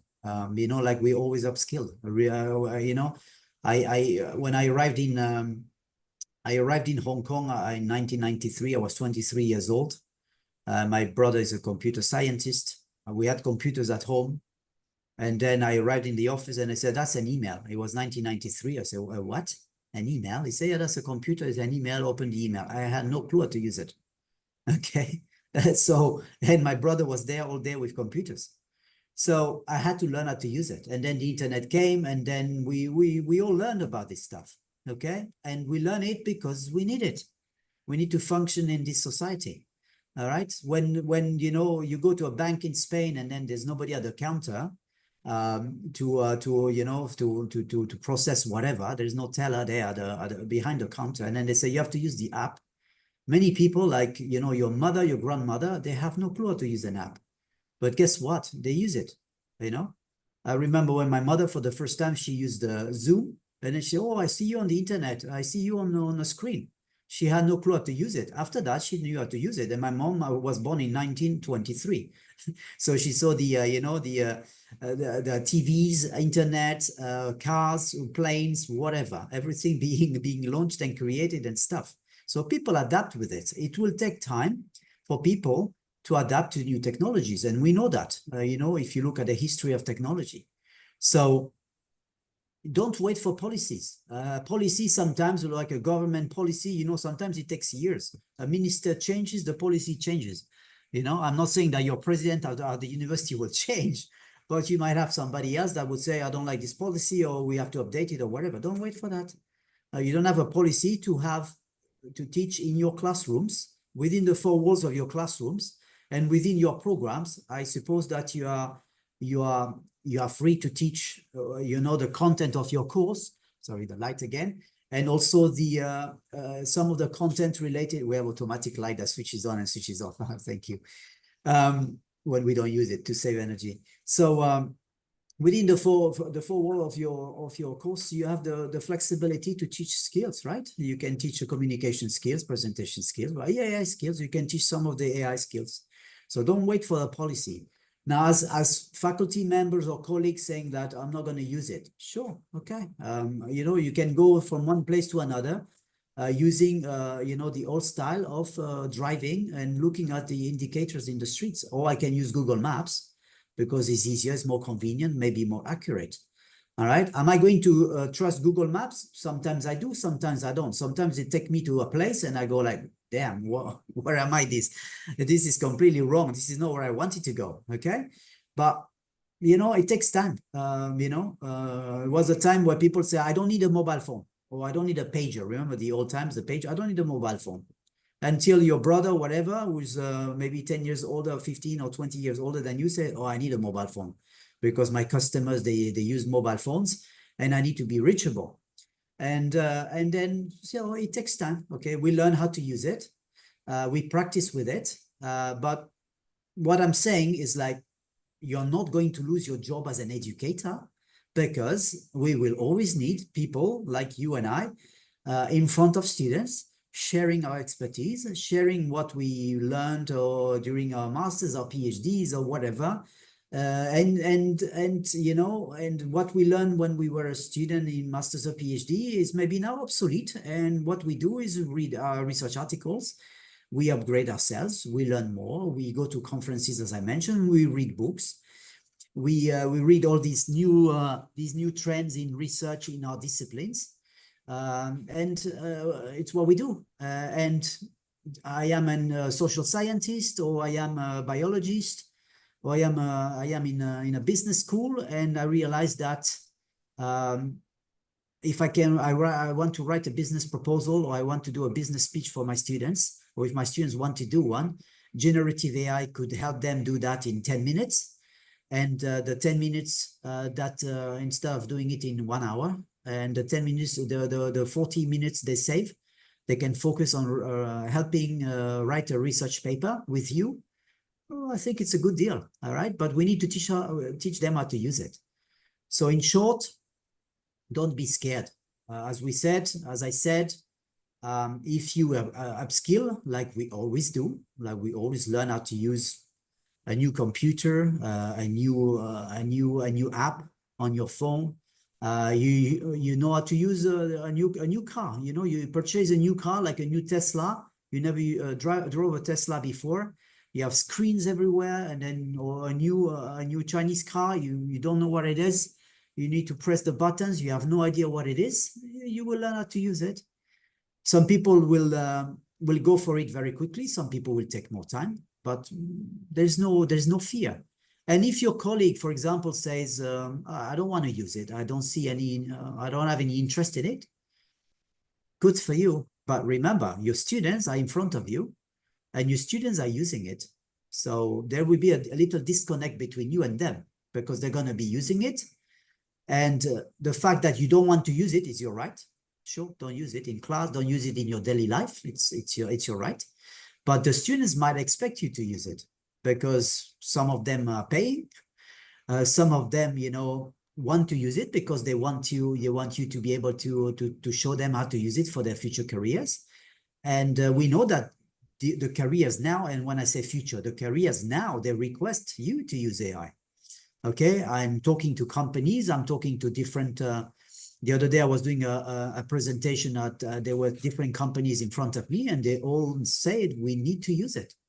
Our staff are using it. There's no choice. Even the leadership programs, remember the old leadership programs that some of you attended? I had two requests in the last 2 weeks about how can we include AI skills and generative AI in the leadership programs. And before they would say, okay, leadership programs is about how to become a leader and stuff. But if you don't have that, then you become a little bit obsolete. So don't be scared. We're not going to lose jobs. It will take more time for people to adopt those technologies. If they don't want to adopt it, fair enough. But is it fair to your students? I hope I answer your question.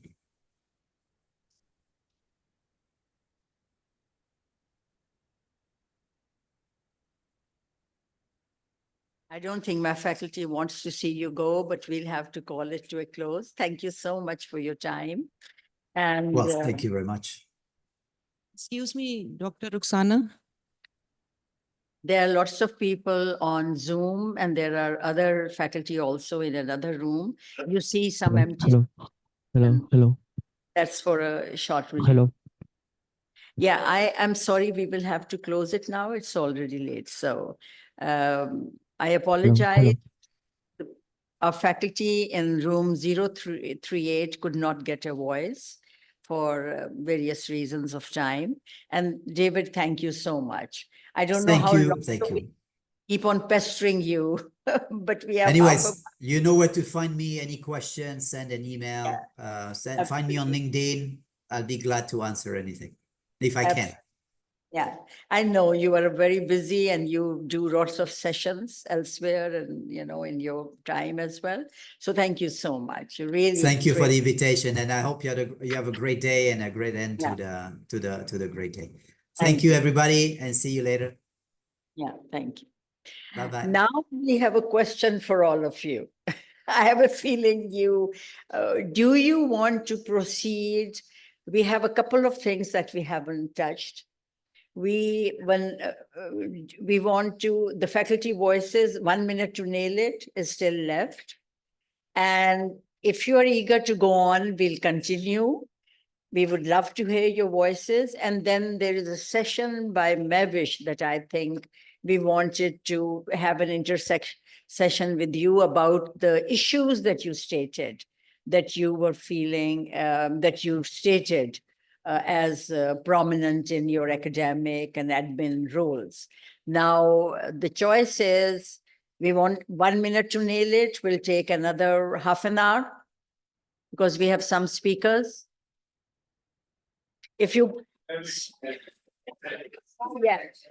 people want Mavish. Mavish has joined us, and you all know her as the Dean of Education. She's a brilliant person to have to work, and she is the techno part of CLT. And lots of stuff that I don't understand, she works like a wizard. So I think that's a generational difference. And right there.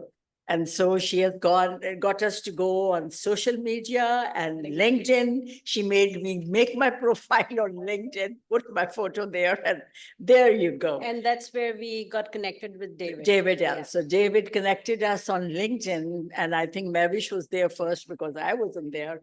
And he said, I see you're doing some work and I would love to contribute. I think that was beautiful of him to reach out, and we're very thankful. And thanks to you. Okay, Mavish, so you're going to conduct the session. We did a survey and she will take you through with it. Definitely wants to change the Okay.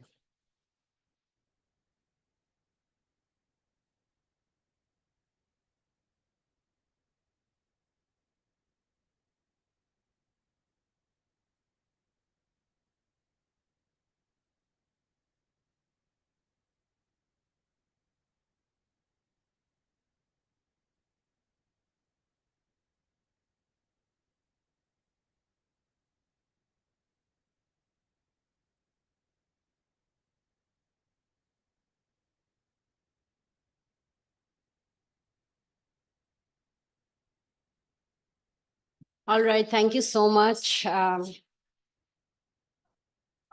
take very long. That we conducted in the last June and then in July. The survey was open actually until day before yesterday. So this survey, the aim of this survey was to collect your challenges, to give you the forum to just voice your concerns about whatever your daily experiences at FC. This is the department participation. We are really thankful to the ones who took out time and participated in this survey, because you see, the aim of this survey, of conducting this survey, was to ask you all about your experiences. So I think a special round of applause for environmental sciences for 100% participation. Yeah, economics and English and School of Life Sciences as well. All departments where the participation is up to 50% is really good, I think. Yeah, the rest need to work on their participation. So the scope of the survey was to explore the academic culture at FC, to understand the range of different challenges that you all encounter, including the academic challenges, administrative challenges, and also operational challenges.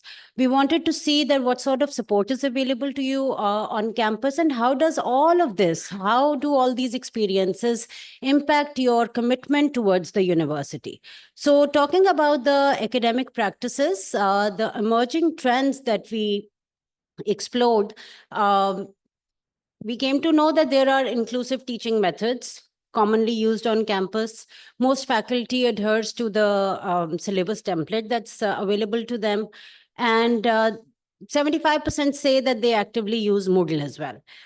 We have another in-depth analysis from ITS. I think Rafia is not here with us anymore. Is she?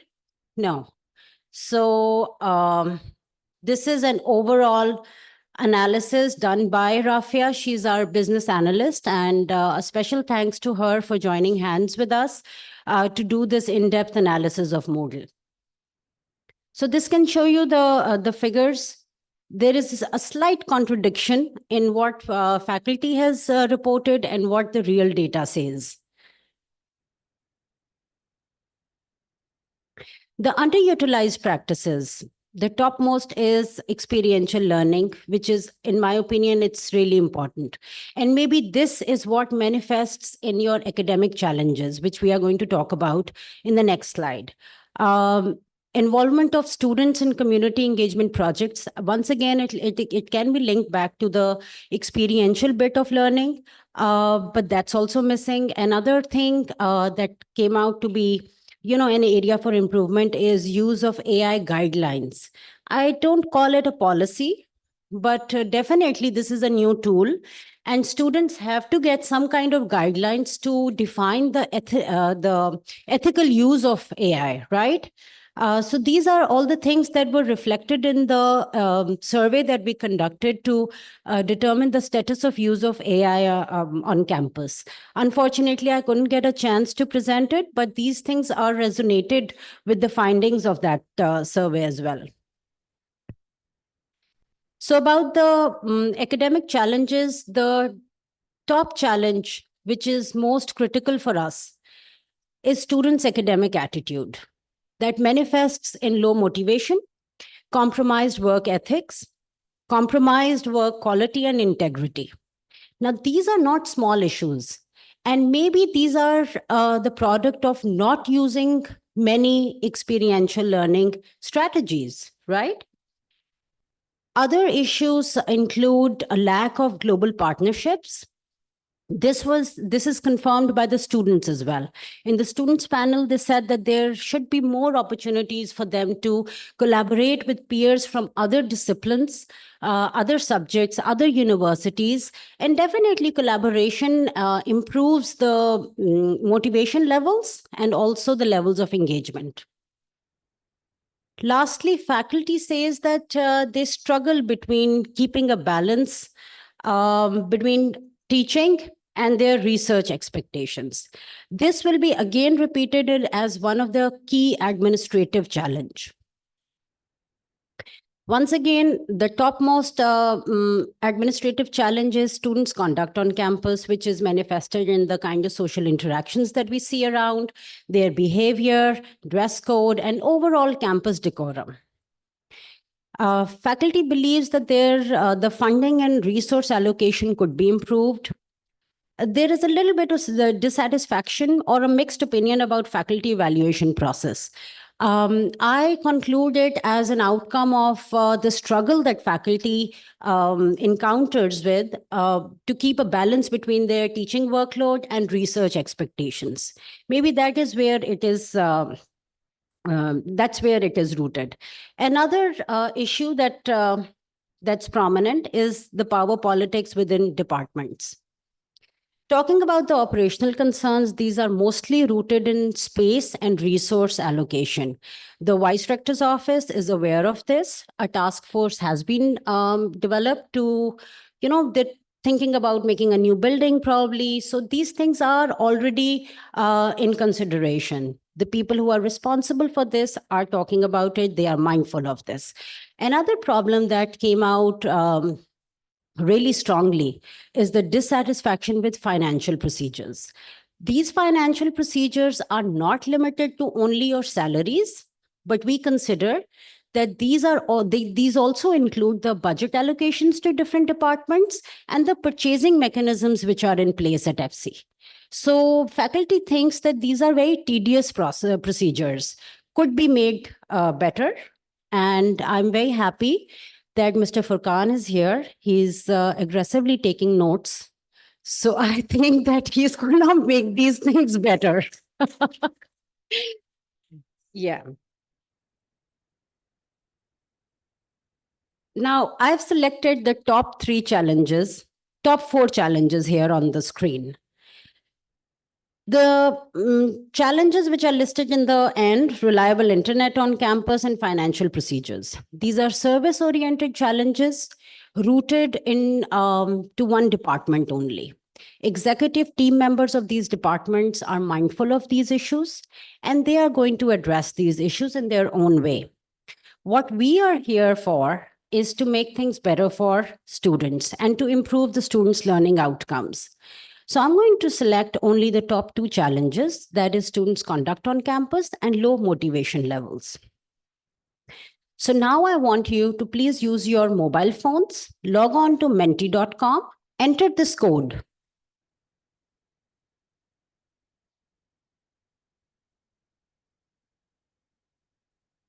I'm sorry,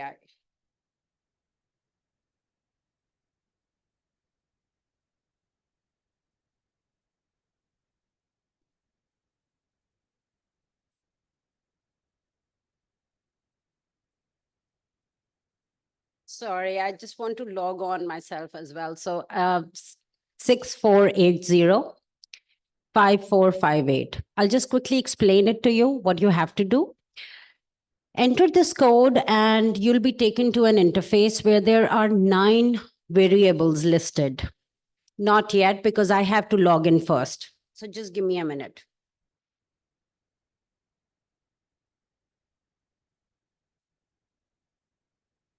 अगर वो link है तो उस link पे click करना। नहीं।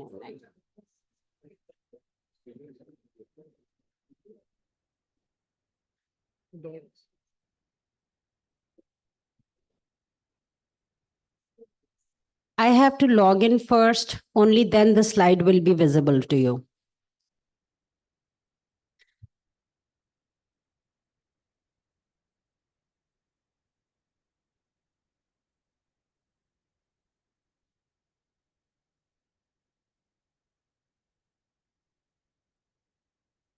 Can you please stop sharing my screen for a bit?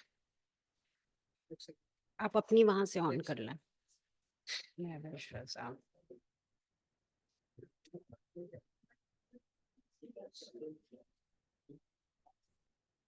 हाँ, मैं वही इसको कह रही हूँ कि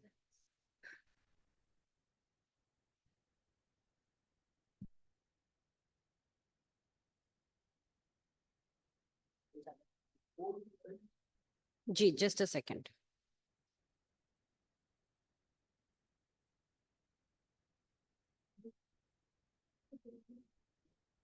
Somebody is telling you the code 6480. हम करते हैं आप शेयर कर दें।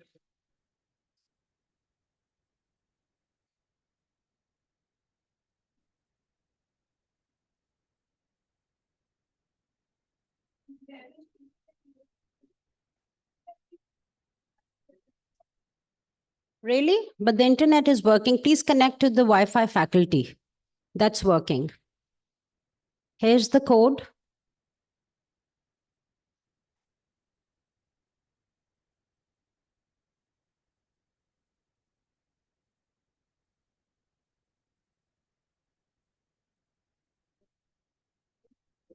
All right. This should be the interface that you all should see. These are the variables which have been taken from international best practices. Please, okay, the code is here at the top of the screen, 6480-5458. Once you log on to this interface, there's a collection of 9 variables. Think about your students and select only the top 3 variables that you feel are applicable in your context?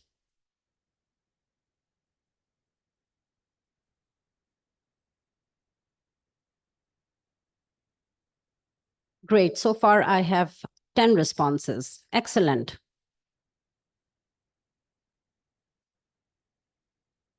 So it seems that students' personal academic values, personal issues is standing out as a prominent reason.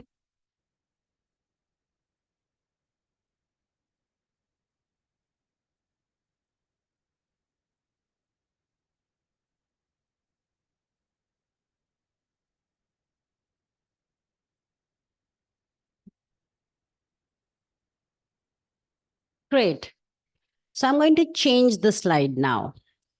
Now, these are our the top 3 leading variables that seem to be most applicable in the context of FC College are students' personal academic values, personal issues, and low academic rigor. Yeah, thank you for identifying that as well, because that's really important. We can't really, shift the entire blame to students that they have this baggage of their personal issues or their mental well-being, but a lot has to do with the instruction as well. Yeah.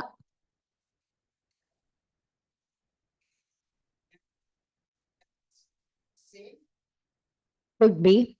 These 9 variables are taken from international best practices published through the Council of Independent Colleges and NESI. NESI is the network of experts in social sciences of education. Very reliable sources. Yeah. Okay. Campus is fine, but his motivation toward learning is not that fine.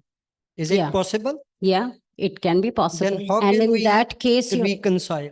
yeah, can you, do you think that one of these variables could be the reason? If that is so, please select it. Yes. I'm talking about you have to think about your own context. You have to think about your students, the ones that whom you teach, because you see, all students are different. And interestingly, students behave differently with different faculty members as well. They may have a certain persona with me, and with my colleague, they would behave entirely differently. So the student's context changes based on the relationship that they have with the faculty. So in your own context, please select the top 3 variables which are most relevant to you. Moving on, my next question is, now this is an open-ended question, and you have a provision to type only 200 characters. In your given role, whatever role you're playing, that makes you have this connection with students, how can you balance the variable that you have just selected in the previous question? Select any one variable that in your opinion is the most relevant. What can you do as teachers, as advisors, as leaders? How can you help these students? You have to type it here.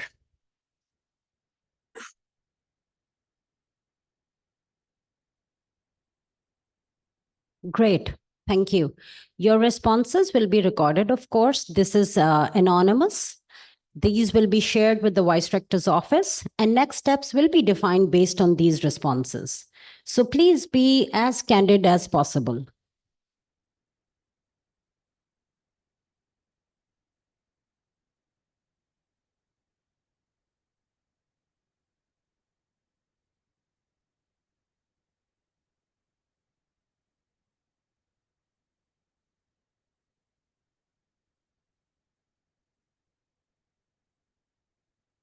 So a lot of you say that personal mentoring, there should be counseling. So it means that by building this one-on-one relationship with the students, maybe we can help them. Thank you. I'll go back to my presentation now, but we'll come back to Menti again. So thank you for participating in this activity.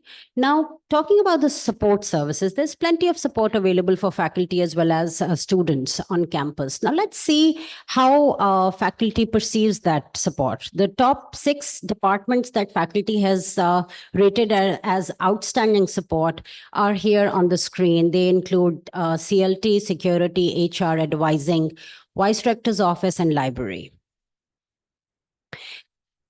Now we are going to talk about perceptions.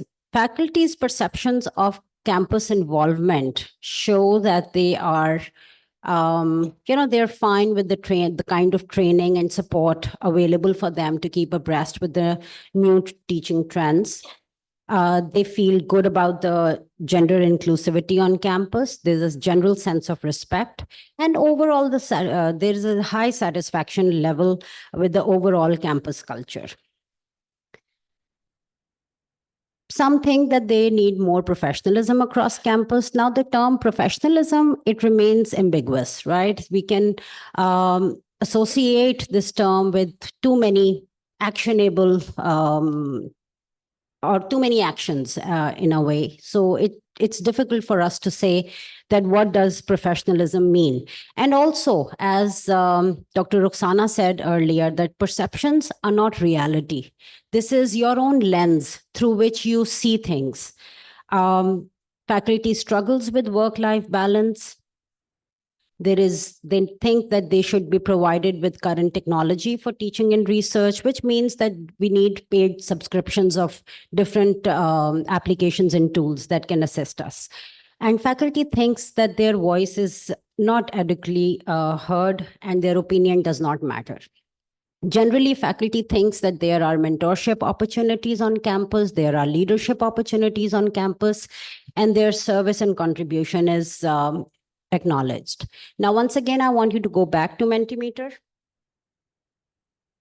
It's the same code, same thing. You didn't have to close the window.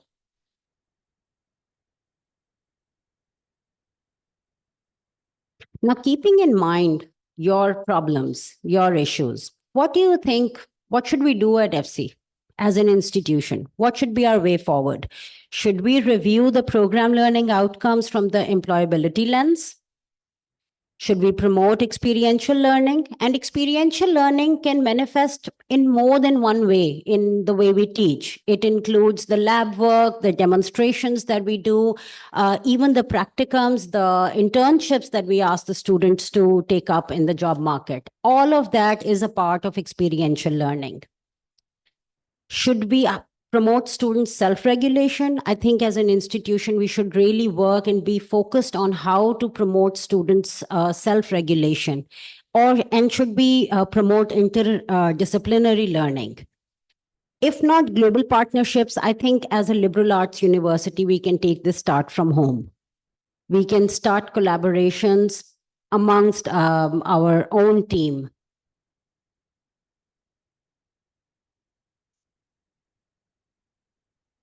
Great. Thank you. Moving on to the next slide. What should we do to make you feel important? Should we hold town hall meetings? That is, of course, for the entire campus community to build consensus on solutions. Should we quantify service expectations? Because that's something that's not quantified. A lot of people are overworked because they're serving in too many committees, maybe. Should we quantify that? Should we offer opportunities to participate in wellness challenges? These wellness challenges don't have to be really fancy. They can be a walk around the campus. But as a community, I think we should promote such kind of activities to give you another focus on campus rather than just instruction, teaching, service. There should be some fun element as well.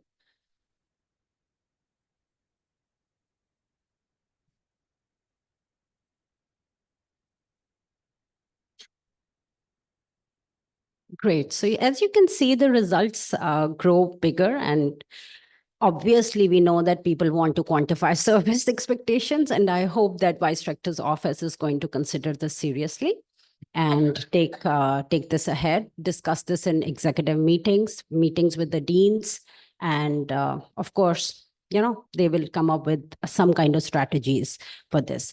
So going back to my presentation now, our last question in the survey was, in this given context, with all these challenges, do you want to stay here and continue working at FC? 91% of you said yes. So this speaks for our faith and our hope in this institution. And I think if together we can mitigate these challenges or just navigate our way around these challenges, we'll be able to make FC the most desirable place for us to stay and grow within the institution. Thank you so much.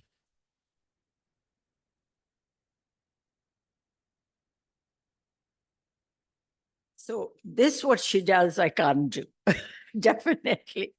So thank you so much. I think it was very exciting to see that most of you want experiential learning and you think that's the answer. And yet that's what's not happening on campus.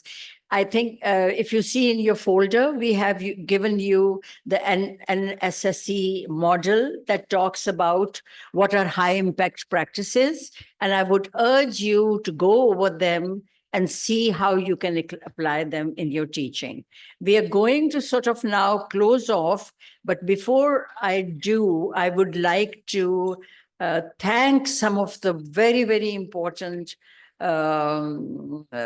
people, who helped us throughout our journey. मुझे वो draft आपने दिया था. So first of all, I want to thank last slide, Beta, if you can go. Some students on campus who you see on the side, they have been there as for the registration. They have navigated, they have looked after us, they have taken care of you, and you look very smart. Great, lovely to see you. And then we have some students, I think, who were running around with the mic. Was that you? Yeah. We cannot thank, and there were some other students who sang for us. There's a team of these students who were singing for us, and I wanted to get you over to them to sort of say hello to them, but you were gone after the lunch. And they did a great job, and we are going to have a session with them. We are not going to thank you for putting up with this. But of course, the VR office for their regular support and having us back. CLT Advisory Committee, please will you stand up so we can sort of.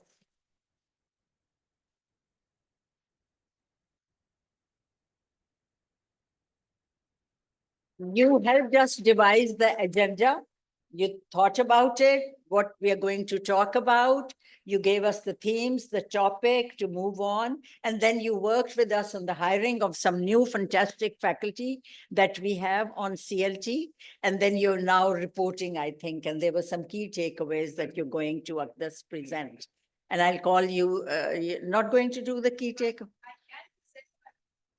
Good. So just have to say the 4 or 5 takeaways from this. And then, of course, ITS office, till the very last day. Anthony is not here. Anthony was in the hall and we were going through different, about the internet, and we were going through a lot. Chief of Staff, Eileen, where is she? She has taken care of the panelists, the guests that we had.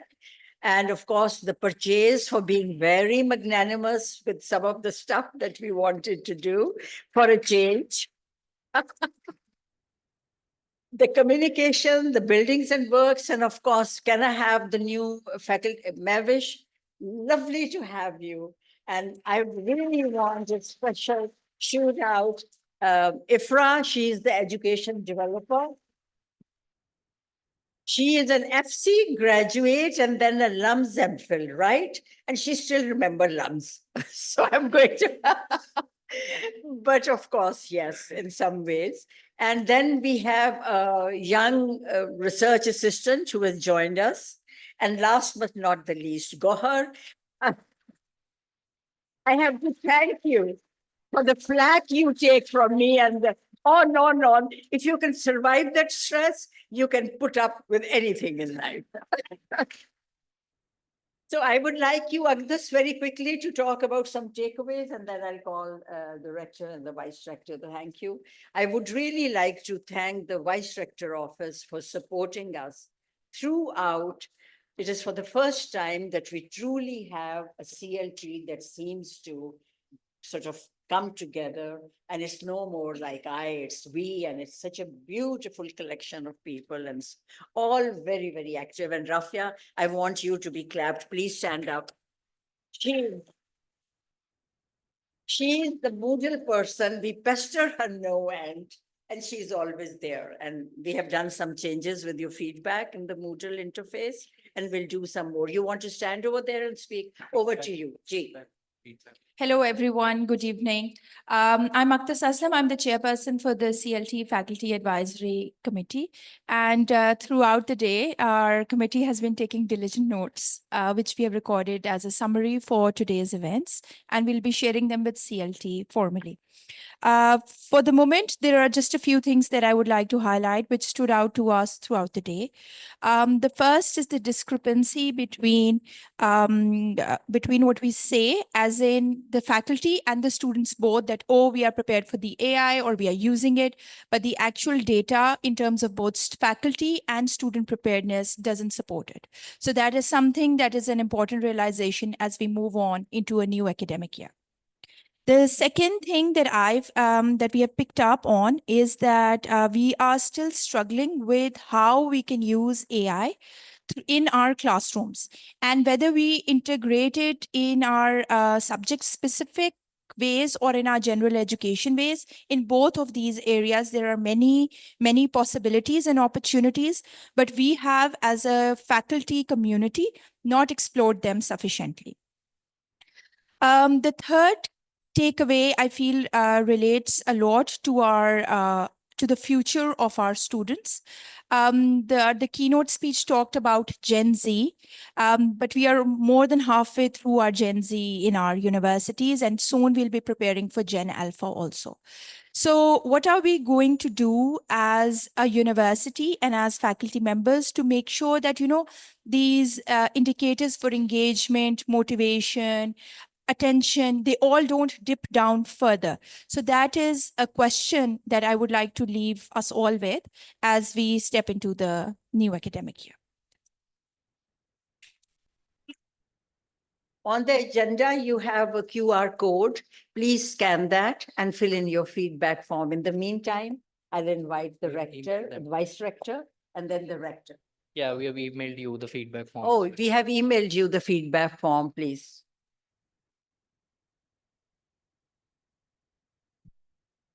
Oh, sorry. Greatly appreciate CLT for your hard work and all that you've done to make today such a successful and beneficial time. I want to express my appreciation to the faculty for coming and being engaged and thinking and reflecting on your discipline, your work, your teaching. All this is very important. I'm feeling a little tired. I'm sure that everyone else is sharing that feeling as well. But we've talked about important things from AI, student feedback from you as faculty. All this is very helpful. If we don't look at ourselves carefully and honestly, we can't improve. And so this has been very helpful. So thank you.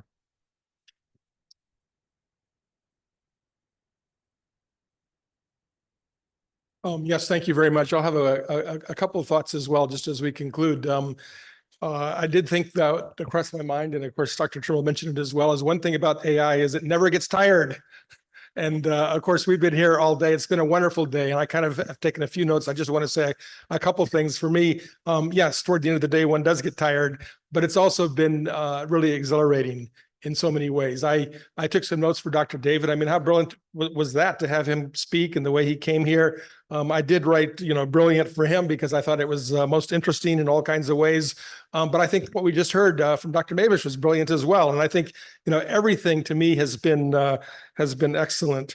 I'm going to have a couple random comments. One other thing I think to say is I guess I will use the word humbled by many of the things I've heard, gratified as well. Also realizing, there are areas where perhaps I can do better, or for institutionally we can do better. And I think that's also one of the points Sort of random comment. I think Dr. David, I'll call him that, used the word, don't be scared.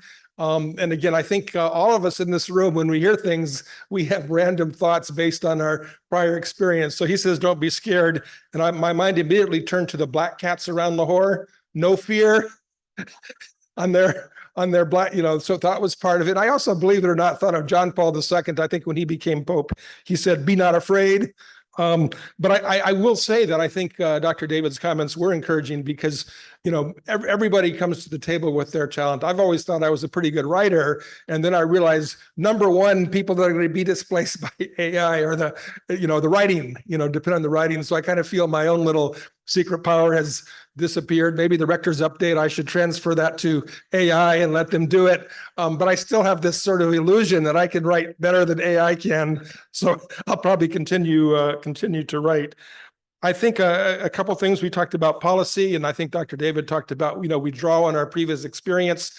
I will say that one of my sort of overwhelming PhD findings when I did my research all those years ago was that in many, many situations, by the time the policymakers reached a conclusion, the ground has already shifted under them.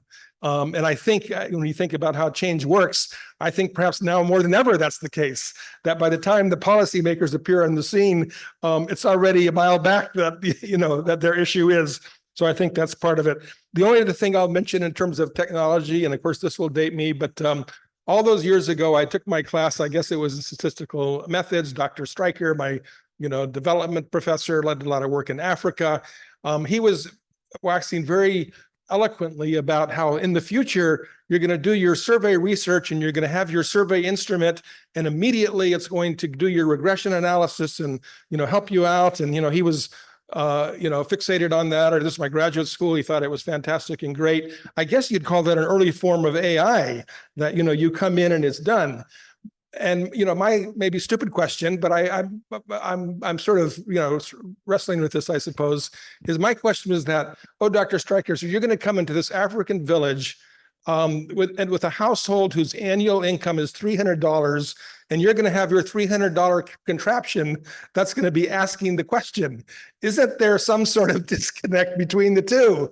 And again, I think, as a graduate student, I was sort of struggling with that, but I guess it kept me from becoming completely enamored from AI because I thought there was an ethical aspect as well about, the great social scientist arriving with, I'm guessing because IT costs more, but arriving into an African rural household to do his great, wonderful social science research and to have the mechanism he was using for that cost more than the annual income. It just was a disconnect. So I think that all of us here, from all of our backgrounds, would still feel like ethical considerations come into the conversation.